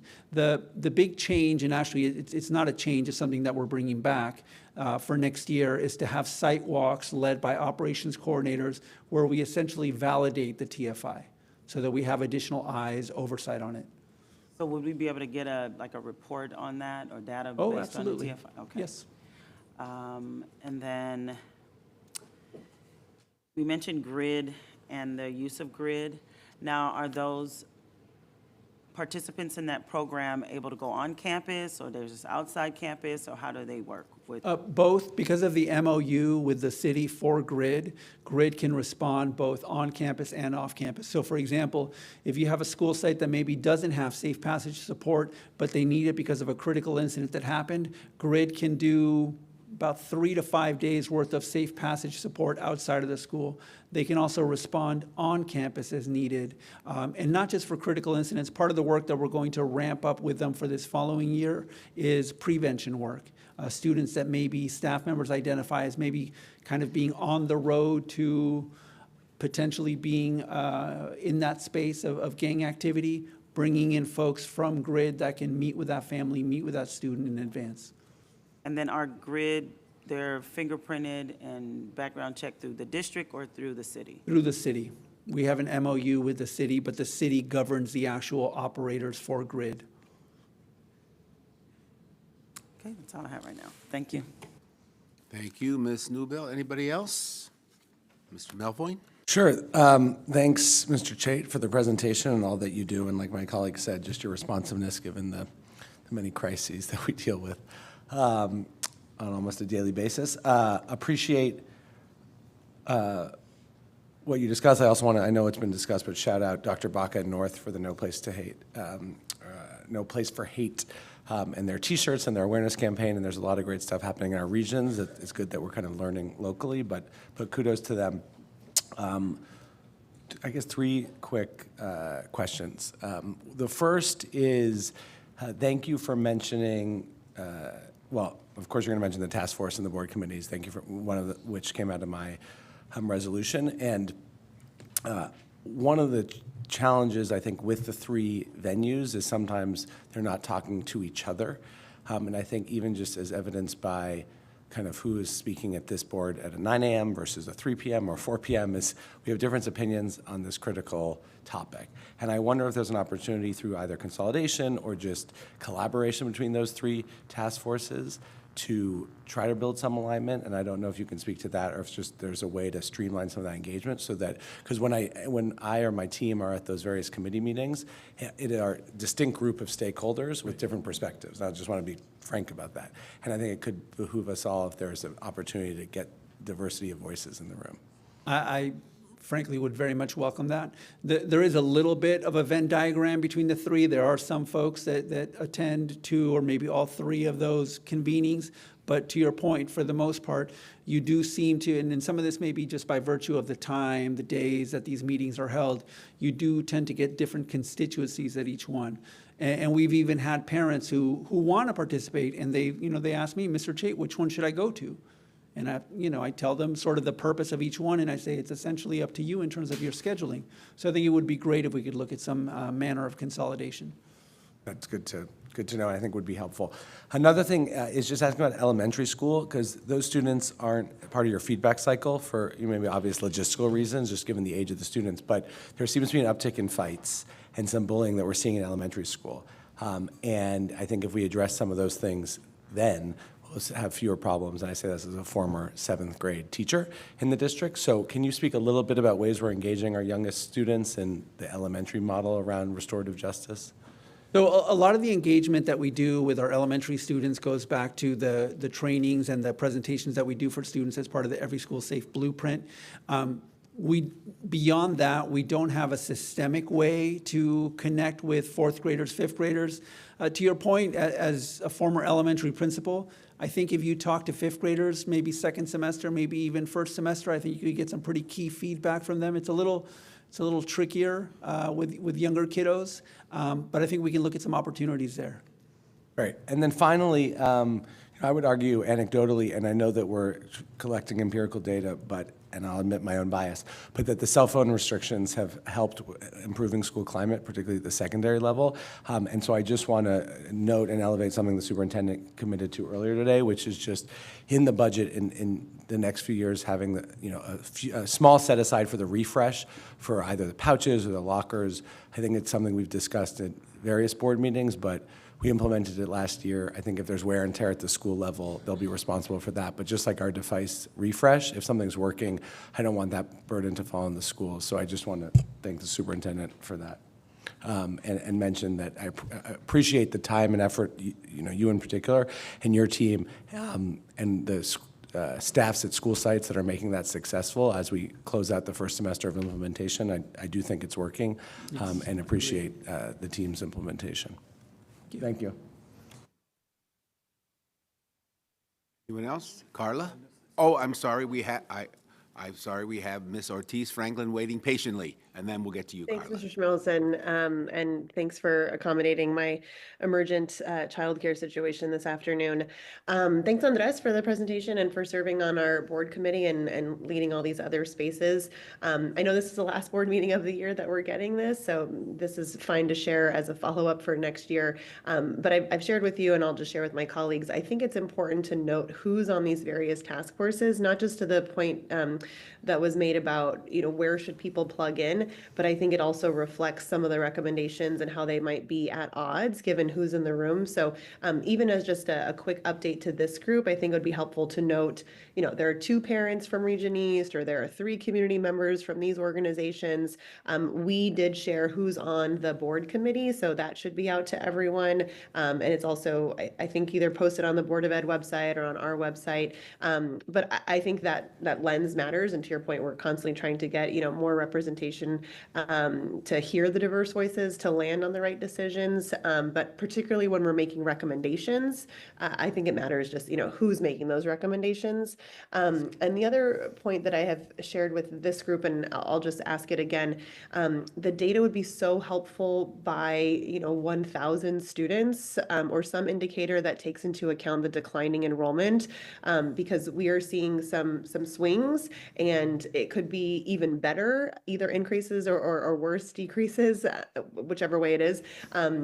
just given if we considered enrollment as the denominator, which has been missing from some of these presentations. So maybe that's a part of next year, how we approach the work. But I think it would, again, give a more clear, concrete, understanding of the fuller picture if we could add that for next year. So I know I've shared these with you. I'm sharing them with my colleagues here in hopes that we can make those adjustments for next year. We'll make that sort of a default for future presentations. Thanks. Yeah, I really appreciate it. And then just on the various task forces and committees, and I know you and I have talked about this again too, but maybe Mr. Melvoin, since you wrote the task force or the resolution that called for the safety one, and then I know, Ms. Garcia had done the other one, maybe the board and the board committee could look at kind of consolidating so that we're maximizing staff time and come in the fall, I'll just let you all know so that we're potentially streamlining some of those spaces. I think hybrid makes a lot of sense if people can participate remotely or in person, but we want to make sure that staff is using their time as best as possible, and community voice is an important part of that, but we don't want to be replicating or duplicating too much. So again, I want to try to be helpful there with our board committee. So thank you, and look forward to the work next year, and invite people to the board committee. The schedule is going to be one of the items coming through today. Thanks. Thank you, Ms. Ortiz-Franklin. Can we get a vote from you for tab 1, the budget? Oh, yes, please. And, thanks to the superintendent and budget team for meeting with me individually on all of my questions. I'm a yes on tab 1. Got it. Yes. Thank you. Thank you. Thanks. Carla? Yes, I was just going to ask, are the the trainings for staff on campus, are those on Tuesday PDs or, okay? They're during faculty meetings. Oh, faculty meetings. And the other thing is, one of the other comments I heard from families is that they want this kind of training at their school sites. So is that possible that maybe through the parent center, through the community rep, or, they can provide this kind of information to families as well? Like de-escalate, just maybe not in the same manner that you would present it to educators or campus aides, but one that is appropriate for parents? We actually do, as part of the blueprint, the Every School Safe Blueprint, anything that we do as part of that for employees or students, we also do for parents, coffee with the principal, maybe with the community rep, partnering on that. Obviously, we tailor the content a little bit to more of a parent audience, but we definitely do that. Okay. And then just one suggestion, and I don't know if you already do this, but when there's going to be a community-based safety program put in place at a school site, I wonder if we could support the schools with guiding them, like make sure that you have meetings with parents to let them know, have assemblies with students to let them know, have the staff, so that there's complete awareness from everyone that this is happening and that there's an effort to try to create safety in the schools. I just think that sometimes that's the part that is missing sometimes. It's the communication piece, and that's why people think nothing's getting done. But if we communicate and we say, those are the folks who are actually doing this work, then, people start to say, oh, okay, we're doing that. And then just lastly, I think that some of my schools asked for support inside the school as well. And the schools that asked for that were Group 4 schools. So I'm wondering, is there going to be any funding for schools that want to not just do the community-based safety or safe passages outside, but also do some peace building and conflict resolution type support inside the school? Let me take that back to Deputy Superintendent and Superintendent, and I'll get back to you. Okay, I believe everyone has spoken, and we're going to get to our patient, but very patient public comment now, right, Mr. McLean? Okay, thank you. Okay, here we go for general public comment. I'll call on the folks who are listed as being in person first, and then we'll go to those who are listed as being remote. So I'll call the next 4 folks, and please be ready. Marquavius Moore, come on up. You'll have 2 minutes to speak once you begin. Then Laquel White, then Eric White, then Ian Kirksey. So, Mr. Marquavius. Hi, I'm yielding my time to Vanessa. Come on up, Vanessa. You'll have 2 minutes to speak once you begin. Hello, my name is Vanessa. I'm an 11th grader at Miguel Contreras and a leader in Student Deserve. I want to share with you the demands I have. In the past few days, group chats have been filled with panic. Students are sharing locations of ICE sightings, warning each other to stay safe. Others sit through the day feeling numb, distracted, and afraid. This fear is not just on the outside, it follows us. That's why we are demanding $10 million in this year's budget to expand and fully fund stream centers across LAUSD. We appreciate the $5 million being invested in dream centers, but we, the students, know that we need more. These programs aren't just optional, they're essential. Dream centers give undocumented students real tools, legal support, mental health resources, college help, and a space where we feel like we're not like a threat, but like human beings with potential. Right now, too many students go without the support. We are asking you to meet this moment with real investment. A true sanctuary district doesn't just say the right things, it puts money behind them. That's what it means to protect undocumented students. The investment put forward already is a good step, and LAUSD students need more. The time is now for LAUSD to take a bold stance and protect undocumented students. That's why you must also fund BSAP by $10 million and fund LGBTQ affirming training and staff. So LAUSD protect undocumented, Black, and queer students. Thank you. Thank you for your time. Laquelle White, come on up. I'm going to yield my time to Scott. Come on up, Scott. You'll have 2 minutes to speak. Thank you. Hello, everyone. My name is Scott Aquiles. I am a teacher at Man UCLA Community School. I teach 7th grade, 8th grade, 11th grade, and 12th grade. Also coach, so most of our teachers are definitely having all this time and stuff, and I just kind of want to share a little bit about our story at Man and how BSAP has been very helpful for our students. Starting 4 years ago, we got our first PSW, and that first PSW was demanding and fighting for the Black Student Achievement Plan. And little by little, it started working out more and more. Just kind of fast forwarding to this year, we did get the Safe Passage program, the people with the orange vest, and, has been helping our students a lot more. One of our main concerns as teachers are definitely is the safety, and we've seen a lot of the safety in our students have been improving as well in the schools. But most importantly, also them being proud of being from South Central. One of the main things is that I started our school in the very beginning asking them how do they feel about South Central. I always tell me the same thing, the same words and everything, and by the end of the year we get to ask them the same question. One of the students replied, "I'm not gonna let anybody diss South Central anymore," and they were dissing South Central the whole year. Well, besides that, I know that one of the main concerns also for y'all is test scores, and we were able to improve our test scores last year because of the improvements that we had. We had people coming in. Our students were able to have a boys club and a girls club, especially our middle schoolers, because we have a really great relationship with our high schoolers, but it was our middle schoolers that are the ones that need the most support. So right now, I do want to make sure that we demand more money for BSAP because we do get to see that it is very helpful for our students, and ultimately it's not just a safety. We also see that their test scores have also been improving, and which is something that I know that y'all are aware of. Thank you for your time.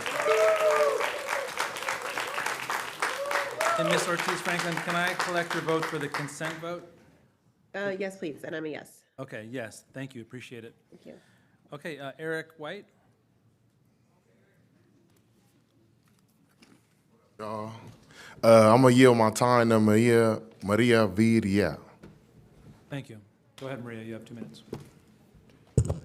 Good afternoon. My name is Maria Villarreal. I am a Dreamer and LAUSD alum, and I was a part of starting the Dreamers Club at my high school that led to the creation of our Dream Center, which helped me get to UCLA. I am also a member of the Dream Allies Network, Urban Visionaries, and a member of Reclaim Our Schools LA, which is part of a larger police-free LAUSD coalition. Over the past few months, our coalition of parents, students, educators, and community members have been having very productive conversations with the board members and district folks to put more funding into the Black Student Achievement Plan and to invest in real resources for immigrant students and families, such as Dream Centers, Student Success Centers, and LGBTQ students. While we can all acknowledge that our communities need so much more in these troubling times, we do want to recognize that the district is taking steps in the right direction, particularly with what was just passed in the budget today. But we want to highlight that can't stop there. Our voices need to stay at the table as decisions are being made and as these items are being implemented. Dream Allies Network is a grassroots network of students, educators, parents, and community organizations that facilitate dream centers and programs for marginalized students and families in LAUSD and AUSD. We have been on the ground and doing this work in public schools and have an in-depth understanding of what works and what is missing. We encourage the district to consult with these folks, students, families, and educators on the framework and processes for funding and how these funds are actually spent. We believe that if the goal is to effectively meet students' needs, the district has to keep working with us and listening to those closest to the ground. We're asking that the community voices continue to shape how these resources are spent, not just now, but throughout the process. Thank you so much. Thank you for your time. Ian Kirksey, coming up. Ian? I know, I'm almost certain I saw you.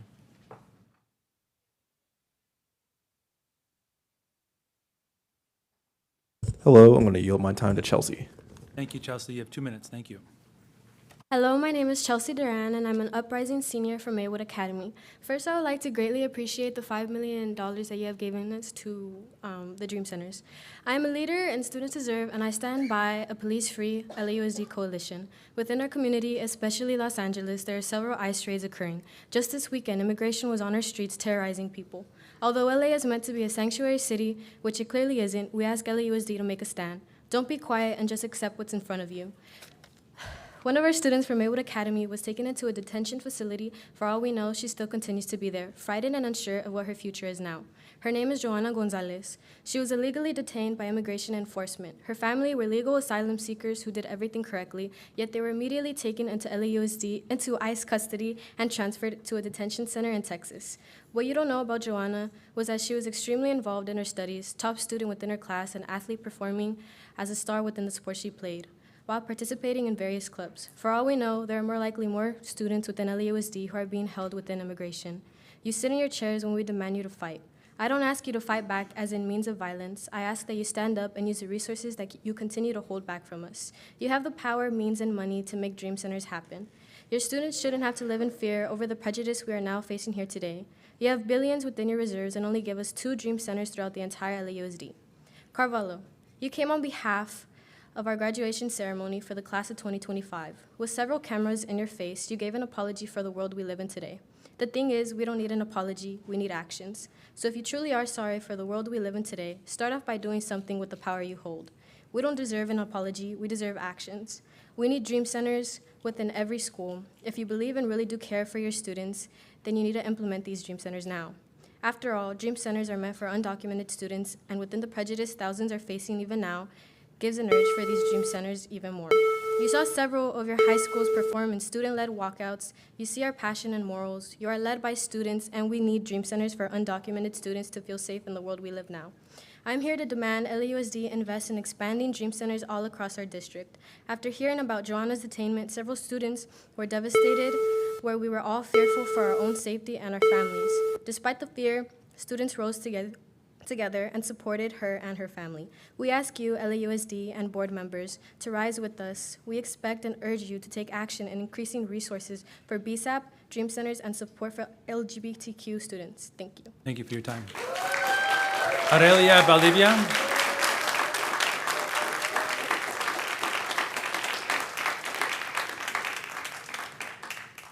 I'm yielding my time to Kenyatta Gray.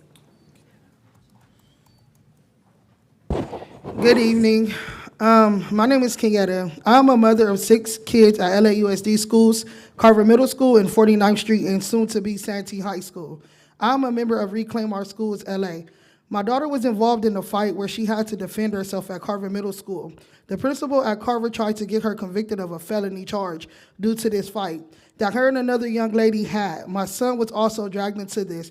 As a mother, I was very disturbed when I received a message from one of my sons letting me know my daughter was arrested and I wasn't informed by the school of anything. I had to call and didn't get an answer, so I had to show up to the school to find out not only was my daughter arrested, but also my son. Had to be very scary for them, not knowing and not having an adult present that was there to protect them. I feel that the school police and principal did not show any concerns about their mental health or well-being at the moment. My kids are still traumatized due to this situation. As a result, my son, a young black man, is facing criminal charges due to the principal and school police trying to criminalize my son and daughter. These are middle schoolers. My daughter is a straight A student, and my son has never been in trouble with the law. I am very on-hands mother and communicate very well with the school. So I was very confused on to why the police was involved without my knowledge. This broke my trust with the staff at Carver Middle School. I am saying all this to say that an 11-year-old girl and a 12-year-old boy do not deserve to be convicted nor arrested over a fight that could have been prevented if they had more safety staff instead of calling the school police. There were 62 arrests across LAUSD schools, 2 of them being my children. When are we going to learn more mental health and counseling services will help instead of handcuffs and jail cells? Thank you for your time. Mao Trejo? Mao? Mao Trejo, I think I saw you, sir. Okay, Joseph Williams, I'm almost certain I saw, oh, there he is. Come on down, Mao. And then after Mr. Trejo is Joseph Williams, and then Amir Casimir. I'm yielding my time to Keith. Thank you, Keith. 2 minutes is yours. Got you. Hello, my name is Keith Morrow, and I'm going into my second year at West LA College. I'm also the proud recipient of the Dorsey W. Peacemakers Award for the work we did within our Dream Center Student Union. And I want to take you guys all back to a time just 1 year before our Dream Center arrived, when our school experienced one of the most terrifying events I can personally recall. It was a massive student fight that over-escalated, leading to over 15 adult gang members coming outside of our school armed and posing an immediate threat to not only the staff who were there to protect us, but the students such as I who were walking in the halls those days. This incident instilled such a deep sense of fear and trauma within me. I wasn't just scared. I was petrified to even walk the halls, much less attend the classes that I loved. It's very easy to think, oh, we just need to bring back school police to help the students feel safe. But that approach misses the fundamental issue. From detention to expulsion, the school only asked, what can we do to punish these students' actions? Instead of posing the most crucial question, what can we do to address the root of these students' actions and prevent them from happening again? This is precisely what our Dream Center not only questioned, but accomplished, not just with a phony mission statement, but with tangible action backing every single step throughout the way. Their approach slowly started as they built trust within our students. They began creating a safe space for us to gather and relax, offering snacks so that we wouldn't be hungry during our class time. They created a space so that we could do our schoolwork in, and provided immediate access to families who are struggling financially, such as hygiene products and essential school supplies needed not just to survive in a school environment, but to actually thrive within one.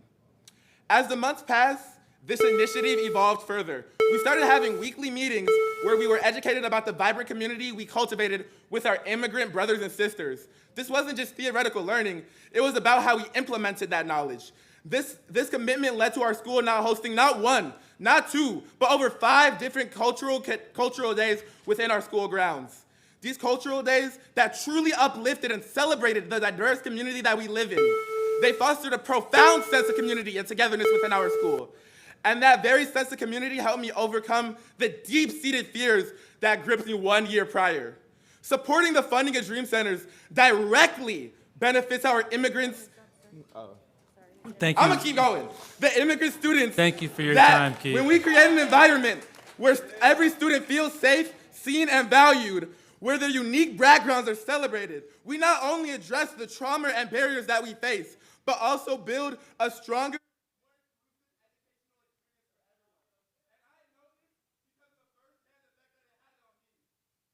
It helped me create.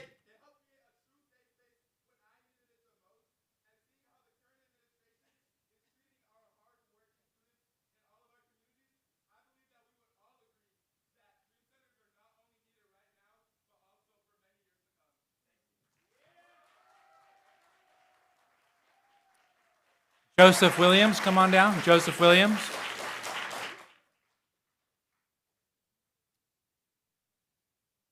And then after Mr. Williams is Amir Casimir, and then Christy B.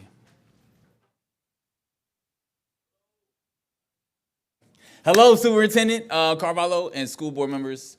Firstly, I want to say, as I think many of the folks that you've heard from today, we are really encouraged and appreciate that you all have heard from students, from parents, from educators, from community members, not just today, but for months, who have been demanding that beyond resolutions and statements and press conferences, that this district take real meaningful action and put resources, real resources and funding behind protecting Black, undocumented, and LGBTQ students. We hear that. We hear that. We see that action today, and we appreciate it. It is seen, especially at a time when our communities are under attack, especially at a time when students have been demanding, through these walkouts, through public comment, through passing out 17,000 buttons at over 50 schools, through coming here every single month, through meeting with many of you individually, have been demanding these things over and over again. And we appreciate you all for hearing them when so often we know that young people feel unheard. I want to also say that was only, right? Today is only a first step. It's a meaningful step, a very meaningful step. And we know that parents and community and students need to be involved in how these BSAP funds are spent, need to be involved in how these Dream Center funds and these LGBTQ plus resources are spent. This isn't something that should live here in the central office and not be connected to the folks who have been hosting Dream Centers with no resources, who have been providing support for immigrant students, sanctuary spaces on their campuses for LGBTQ students under attack, right? You need to be working with the folks who have been putting in the work to protect students. And I also want to say that we know that an injustice anywhere is a threat to justice everywhere. And so, yes, it's important that we celebrate these very meaningful steps forward. And we appreciate and acknowledge your actions. And when we hear a mother saying that her 11 and 12-year-old children, because of this district's employees, are facing criminal charges for a fight that happened at school, that's not okay. We still have not come far enough. Thank you for your right? time. We still have not come far enough. So we are very deeply excited about doing the work to implement Dream Centers, about doing the work to implement BSAP and the other programs that we know are so deeply important in our schools. And we know that we have so much more work to do. And we hope that you will continue, right? That today marks a day where you have heard and listened, and you will continue to hear and listen and work with students and parents and community as we move forward. We appreciate y'all. Thank you for your time.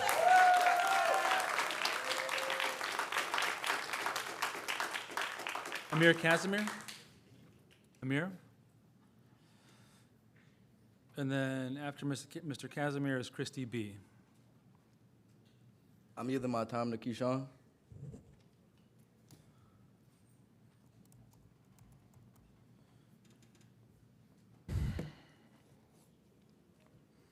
Good afternoon, Superintendent and the rest of the school board. I stand before you today with a clear and urgent message.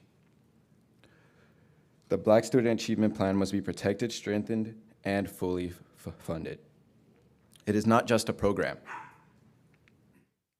It is a lifeline, a promise, and a path forward for thousands of Black students across the LA Unified School District. In the face of persistent systemic inequality, BSAP is making a real difference. It is lifting up our students, bringing cultural relevant curriculum into classrooms, increasing access to mental health support, and building bridges between schools and communities. These are not small wins. They are essential foundations for equity, healing, and academic success. For me, BSAP helped guide and lead me down the right path and direction as a Black man getting ready for the real world. It opened up opportunities and new doors for most us Black students who wouldn't even get to see or know what it's like to have.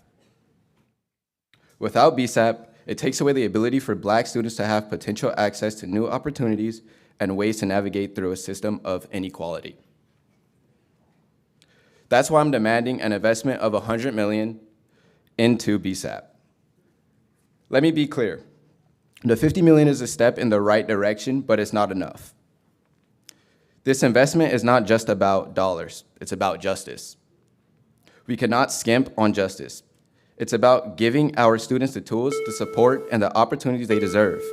It's about ensuring that BSAP is not only protected from attacks and underfunding, but empowered to grow, expand, and meet the urgent needs of our students.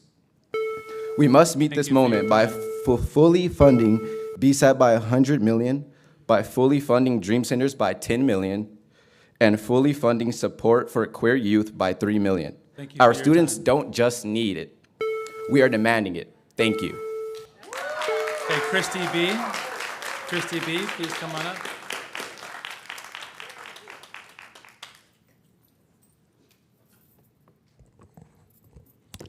Hi, my name is Kirti Baranwal. I'm the teacher librarian at Clinton Middle School. I'm also the UTLA chapter chair and a member of the Police Free LAUSD Coalition. I'm also a parent of 2 students in the district from Dorsey High School and the Girls Academic Leadership Academy. Our communities, as you well know, are under unprecedented attacks. And I, like others who have spoken, am very encouraged by the budget that you all passed. It shows that we're not just talking and we're investing in protecting our most vulnerable youth, our Black students, our undocumented students, our LGBTQ students. And we've needed this support without repeatedly needing to come in front of this board parading our trauma here and in front of the news media. And we need more support. And if what you all need is more stories, we have a lot of stories. So Friday, June 6th, after ICE began attacking innocent civilians in LA, when I went to my school's library, the group of newcomers who always come in the mornings to play games and read books and just have a safe space to be in never showed up. After the ICE raids, 25% of our students didn't come to school that Monday and Tuesday, mainly because they feared for their safety. After Trump got elected in November, I responded to students' fears with, "Vamos a hacer todo lo que podemos para proteger a nuestras comunidades." And we did. We conducted Know Your Rights campaigns. We passed out red cards. We learned how to respond to ICE, right? For students and parents, we shared resources. And we did that all across the district. So now it seems like a lot of that means very little. ICE is not respecting Fourth and Fifth Amendment rights. They are not honoring due process. And so to protect students and families, we need to respond urgently. I'm unclear in August who's coming back to school, to be very honest. We need you all to guarantee sanctuary protections for undocumented students and fully fund and expand Dream Centers by $10 million. We need you to stop criminalizing students and the school to prison to deportation pipeline and create real sanctuaries for students, fully staff and protect schools. We need you to allocate. Thank you for your time. I am just going to take a second to finish. We need you to allocate more resources for BSAP and provide more supports for LGBTQ students and end school policing and expand school-based community safety. And we also need you to work with educators, parents, and school communities in implementing these initiatives, because as we know, the details on the ground in each school community are important to actually making this money work to protect students in meaningful ways. Thank you. Okay, Sachi Hiramura, and then Amanda, and then Emmanuel. Please come on up.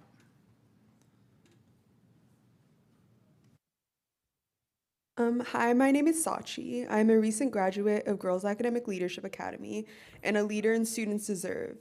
I demand that you continue to take action, as you just did, to protect Black, undocumented, and LGBTQ+ students, the groups of students who are most vulnerable as they are facing incredibly unjust attacks from the Trump administration. Funds supporting students of color are being taken away, curriculum is being centered, and students are fearful of attending school because of the increased ICE presence. And as you just voted on the budget for the 2025-26 school year, thank you for deciding to make meaningful investments in the groups of students who are most vulnerable to ensure, despite everything going on in our country, schools are a place of not just safety, but growth and prosperity for these students. However, as you didn't meet our full demands, you can still do more. Reflecting on my own middle and high school experience, my school can serve as an example of the enormous impact that truly investing in the students can have on their outcomes. Because my school is an all-girls school specializing in STEM, we have had the privilege of receiving grants from outside organizations that have allowed the school to invest in additional resources and programs that support us students that they wouldn't have had otherwise the money to invest in. The impact this investment has had on students at my school is evident in the 100% graduation rate, AP enrollment rate, and college attendance rate, as well as the over $4 million awarded in scholarship and 4.05 average GPA of the most recent graduating class. And I share this all to show the power that real and financial investment in students have. If you invested more of your $18.4 billion budget into services that actually support students, instead of spending millions and millions on the policing and criminalization of students, all LAUSD schools could become a place that truly supports the growth and prosperity of students. And right now, real investment in students means investing more in support services for the students who are most vulnerable and most in need. Real investment means increasing your investment in BSAP by a full $100 million. Real investment means guaranteeing sanctuary protections for undocumented students by fully funding Dream Centers by $10 million. And real investment means creating queer-affirming spaces and curricula and implementing and expanding an LGBTQ+ liaison program. Thank you for your time. By making these real investments into services for the students who are most in need, you will ensure schools, first, a safe haven for every LAUSD student, but then also a place of support for every student, no matter their race, ethnicity, citizenship status, or identity, that will allow every student to grow, prosper, and succeed.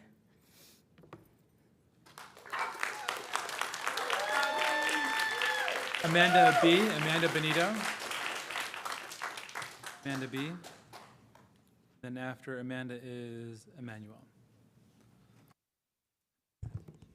Hi, my name is Heidi Mendiola, and I'll be giving a statement on behalf of Amanda Benito, who couldn't come and make it this afternoon because of safety concerns due to ICE raid that was conducted near her neighborhood this afternoon. Hello, my name is Amanda Benito, and I am a rising senior in Wilson High School. I am from El Sereno, and I am a proud product of 2 immigrant parents. Lately, it has been very difficult for me to focus on anything other than the worry I have that I won't see my friends and family again due to current immigration raids in Los Angeles. It is clear that the Trump administration is attacking our immigrant, queer, and Black communities on a federal level.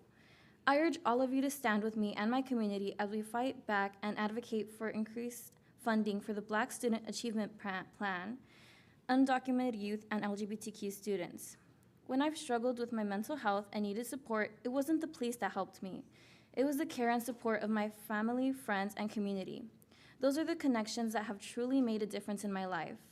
I hope to see more funding allocated to bringing mental health resources to my campus, as well as investment in community-based safety. My experiences with police have been intimidating and have not made me feel safe. For many of us, police presence doesn't bring us safety, but brings us anxiety. For many years, our communities have been targeted and intimidated by police, and our schools have suffered from chronic disinvestment. Undocumented queer and Black students continue to struggle to feel safe in this community. The least we can do is to make sure that they feel supported and safe in our schools. That's what we demand: the expansion of Dream Resource Centers to 10 million. Full staffing to support undocumented students, and strong sanctuary protections, including ensuring that the district's LASAR app does not collect or report immigration status. I urge the board to include $3 million to implement queer-affirming spaces and provide support for LGBTQ youth by expanding the Human Relations, Diversity, and Equity Certificated staff. We also call for the abomination of school police and full expansion and implement of safe passage programs and community-based safety alternatives, increasing BSAP to $65 million to fully support our Black students. This is your opportunity to protect, uplift, and invest in students who need it most. Thank you very much. We are counting on you all to make the right decision for our most vulnerable students. Thank you. Thank you. Emmanuel. Malozzi. All right, Leo Cerrone. Leo.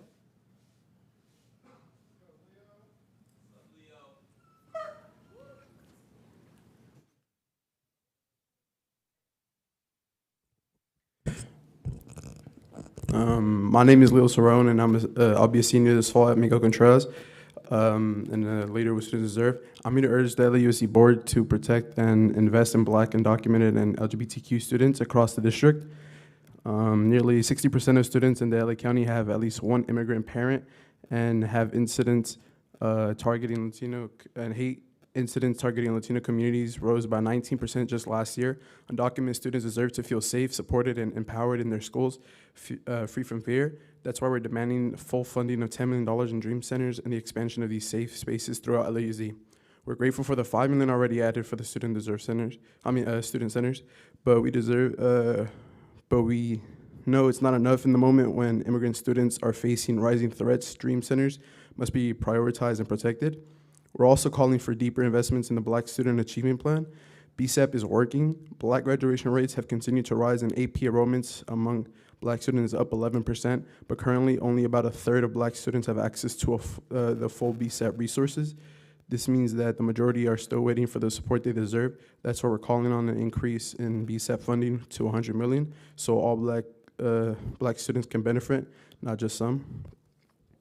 And for the LGBTQ students, the data remains clearly 60% report being bullied or mistreated at school, but when students have access to protective support, sports like inclusive curriculum and mental health awareness, and the affirming staff, the risk of self-harm and isolation drops dramatically. That's not just a statistic, that's a lifeline, and we ask that the district continues to grow these supports. This critical moment as LAUSD finalizes next year's budget, we demand that Black, undocumented, and LGBTQ students be protected and prioritized. We know the district has the funds to do the right thing, and this is the time to show it. Thank you. Thank you for your time. Maria Daisy Ortiz, please come on up. You'll have 2 minutes to speak once you begin. Ms. Ortiz is going to speak in Spanish, so if you'd like to hear what she's saying in English, as she's speaking in Spanish, please put your hands up and we'll get you these translation headsets. And then after Ms. Ortiz is trainees, and then Alejandro Casillas.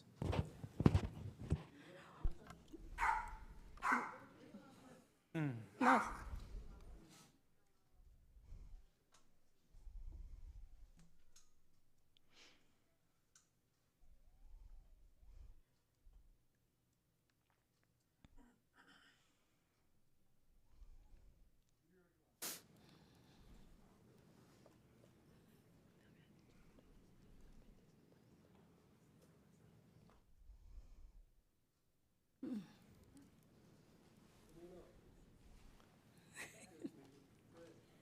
Okay, listos, gracias. ¿Ya estamos listos? Are we Sí. ready? Okay. Muy buenas. Good afternoon, everyone. My name is Maria Daisy Ortiz. And seeing that you are now with a big agenda, I was left sad with the fact that LCAP only had 2 questions. So I don't know if you didn't understand or you just don't care. Because in reality, you're the ones that have the future of our kids in your hands. And with this budget, let's not even begin. There, yes, because since here we have nepotism, there you were negotiating different positions for a friend or a family member, I don't know. But you're not thinking about the investment in 70% of the budget in positions that are not yielding results. Because currently, our kids are English learners, low income, special education, and the African American children are under 40% in math and English. So what does that mean? It's not about money, because you can change, regions, community schools, but you keep doing the same vice-like traits, which are positions not because you're doing a good job, but no one monitors it. But the budget, that's why for it to be an efficient budget, has to have a subcommittee specifically related to budget for the board to monitor how the money is being spent. And a well-spent budget has to have data. It looks like they're going to increase to have more money. You need to have data. What is the need? You need to have a plan. Where are you going to assign the calculation where that will be reflected, and you have to have an evaluation because you've had money from the pandemic and we have not had any results. Superintendent said we increased 2 points, but in the pandemic we were down 30. So you didn't go up. You were just recovering 2 points, and we're still down 28 points. So we truly need transparency because as parents are tired of the incompetency and the dumb questions you're doing here because you don't care about the kids. Thank you. Have a good afternoon. Thank you for your time.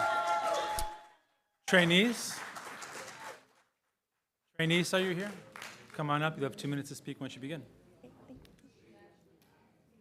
Hello, school board members. My name is Trinice Thomas. I'm a rising senior at King Drew and a student leader within Students Deserve. Recently, students have been leading the charge from organizing walkouts to launching our sticker campaign, making it clear that we will no longer accept your inaction. It's time for you to step up, follow our lead, and take real, concrete steps to protect and invest in students you serve, especially on our campuses. As you vote on the 25-26 budget, we are asking for more than just performative words. We are demanding direct action. We deserve a budget that truly invests in our safety, our well-being, and our future. The BSAP has already helped countless students across LUSD. I've seen it make a difference, and I want it to continue uplifting Black students like me. Fully funding BSAP means continuing that impact, not cutting it short. Let's talk about undocumented students. They are some of the most vulnerable in our district at the moment. We are calling on the board to guarantee sanctuary protections during this time of crisis. That includes expanding Dream Centers, which provide broader resources, guidance, and community support for undocumented youth. Yes, we applaud you for the $4 million for Student Success Centers. That's a start, but as students are under direct attack by ICE and other systems of criminalization, we need more protections, more safe spaces, and more intentional care. Which brings me to my critical point. We must end the school to prison to deportation pipeline, stop criminalizing immigrant students, stop criminalizing Black students, stop criminalizing queer students. We need real sanctuaries that are fully funded and fully protected. Today, we are asking you to increase funding for BSAP, expand Dream Centers, ensure real resources and protection for LGBTQ students. If you remember one thing from today, just let it be this. LUSD students are facing unprecedented harm, and now more than ever, we need your action, not just your words. Fund these programs, protect your students. Please do the right thing. Thank you. Thank you for your time.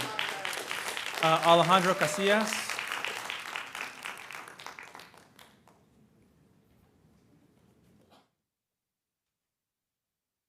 So nervous. Anyways, good afternoon. My name is Alejandro Casillas, and I'm a student at Hamilton High School and a member of CIS's LA's Student Leadership Committee. I want to take a moment to make Ms. Handy Newbell for coming to our program at our school. I'm here today because I want to speak up about budget decisions being made because actions of the superintendent and all you board members affect thousands of students like me every single day. I want to talk about the fiscal stabilization plan and about how equitable funding changes students' lives. CENI helps schools like mine invest in counselors, mental health services, and support programs like CIS LA, which has been a huge part of my own journey. After the pandemic, I struggled with social anxiety and an array of mental health issues. I was told I needed help or I would be forced to leave school, which is where I found CIS LA. With their help and their support, I started therapy, joined a peer group, and eventually became a student ambassador and a part of CIS LA's Student Leadership Committee. Today, we see a growth in students struggling with mental health, which can cause other issues like chronic absenteeism. I believe that funding and flexibility schools have to support students based on real needs is crucial. My story is one of many. There are thousands of students across all of LAUSD that just need the right targeted support to move forward. I urge you to do what is right and provide every student with an education that sees their full potential, invest in their needs, and provides the resources to success. Thank you so much for your time. Thank you for your time. All right, let's see. I have Isabel Gonzalez on the line. Isabel Gonzalez, please press *6 to unmute yourself, and you'll have 2 minutes to speak once you begin. Isabel Gonzalez. Espero que tomen una buena that you are decisión making y a sobre todo right una decision, decisión especially a informada. decision that's an informed Como decision. madre As a de mother, estudiante del for a Distrito student that's in Escolar the de Los district for Ángeles y LAUSD, como pagador de and impuestos, also somebody who's a exijo taxpayer, I hope you hear my voice and the voice of the other parents that thanks to our taxes, you all are able to put food on your tables. And because of that,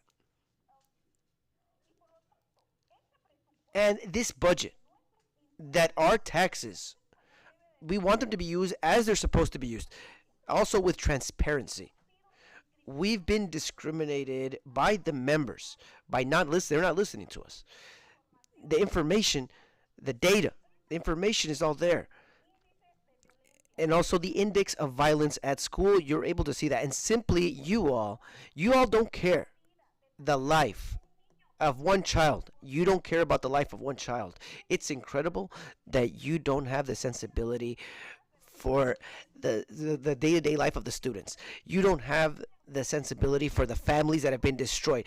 The only conclusion that I can have because of this is that you all, the members of the school board, support the sexual abuse as we saw today, the sexual harassment. You support the sale of drugs.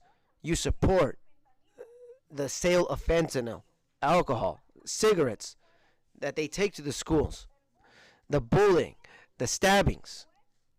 And after creating the illness, we have to be able to look for more funds for more of these things. We need to get more funds for more programs for LGBT plus students. We need to get also more funds for more discriminatory things to like BSEP so that we're able to benefit from them. Why is it that for us there isn't any justice such as that? Why is that? Our children are vulnerable at schools. We need to advance. And also, we leave the financing of the police in your school in your totality. Okay, we have concerned parent on the line. Concerned parent, please press *6 to unmute yourself, and you'll have 2 minutes to speak once you begin. Concerned parent.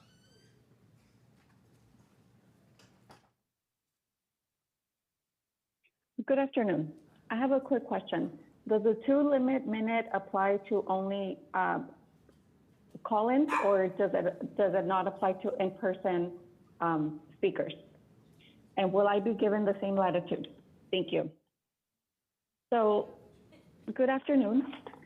In 2019, during the UTLA strike process, LAUSD was audited, and one of the financial experts stated that they found that LAUSD, quote, LAUSD doesn't have a money problem. LAUSD has a spending problem, end quote. This proves to be true, as for years, the district has wasted educational dollars with very little to no accountability. You have adopted a budget and LCAP, but let the record show that the LCAP did not provide sufficient data to show student outcomes and efficacy of programs. Let me give you an example of my child's school, iReady scores. These are middle of year scores because end of year scores were not provided to the parents yet. 381 students are 3 or more grade levels below. 129 students are 2 or grade levels below. 250 students were found 1 grade level below, and 184 students are on grade level, and 126 students are above grade level. So, are these the outcomes that we are looking for, board members? Are these the outcomes that we were expecting after spending all of the ESSER funds that were provided for pandemic learning loss?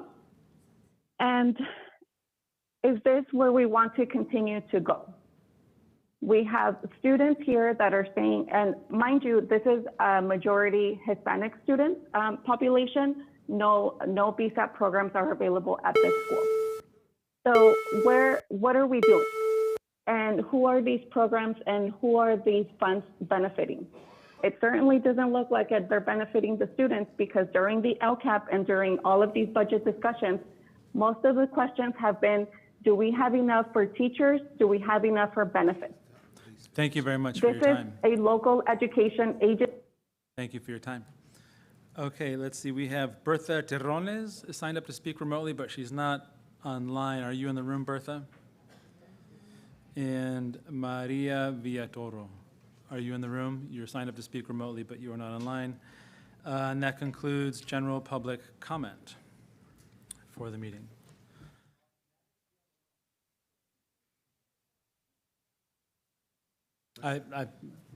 That person is not. So thank you very much. That concludes public comment. There is no more action to take, and with the permission of Mr. Schmerlson, I would just like to say a quick thank you. I know thank yous are a little bit burdensome, but KLCS, they show up and they record these meetings and they distribute them publicly. Rohan has been watching this meeting forever. I just met that man. He works over at KLCS. What's up, Rohan, and all the KLCS staff. ITS, our computer folks, help keep this thing running smoothly. When there's not a mistake, that means everybody is communicating and participating. That means that's a win. Our translation folks, that's Bert, who gets the most steps ever in a meeting, running the translation headsets around and bringing our meeting to the people who mostly attend our schools. And then I would like to personal thank you to my staff, Ebony, Lisa, Miriam, Letty, Raina, James, and Myra for helping us get through every single meeting. They're the folks who face the public and process a lot of this important public comment. So thank you. Yeah, thank you.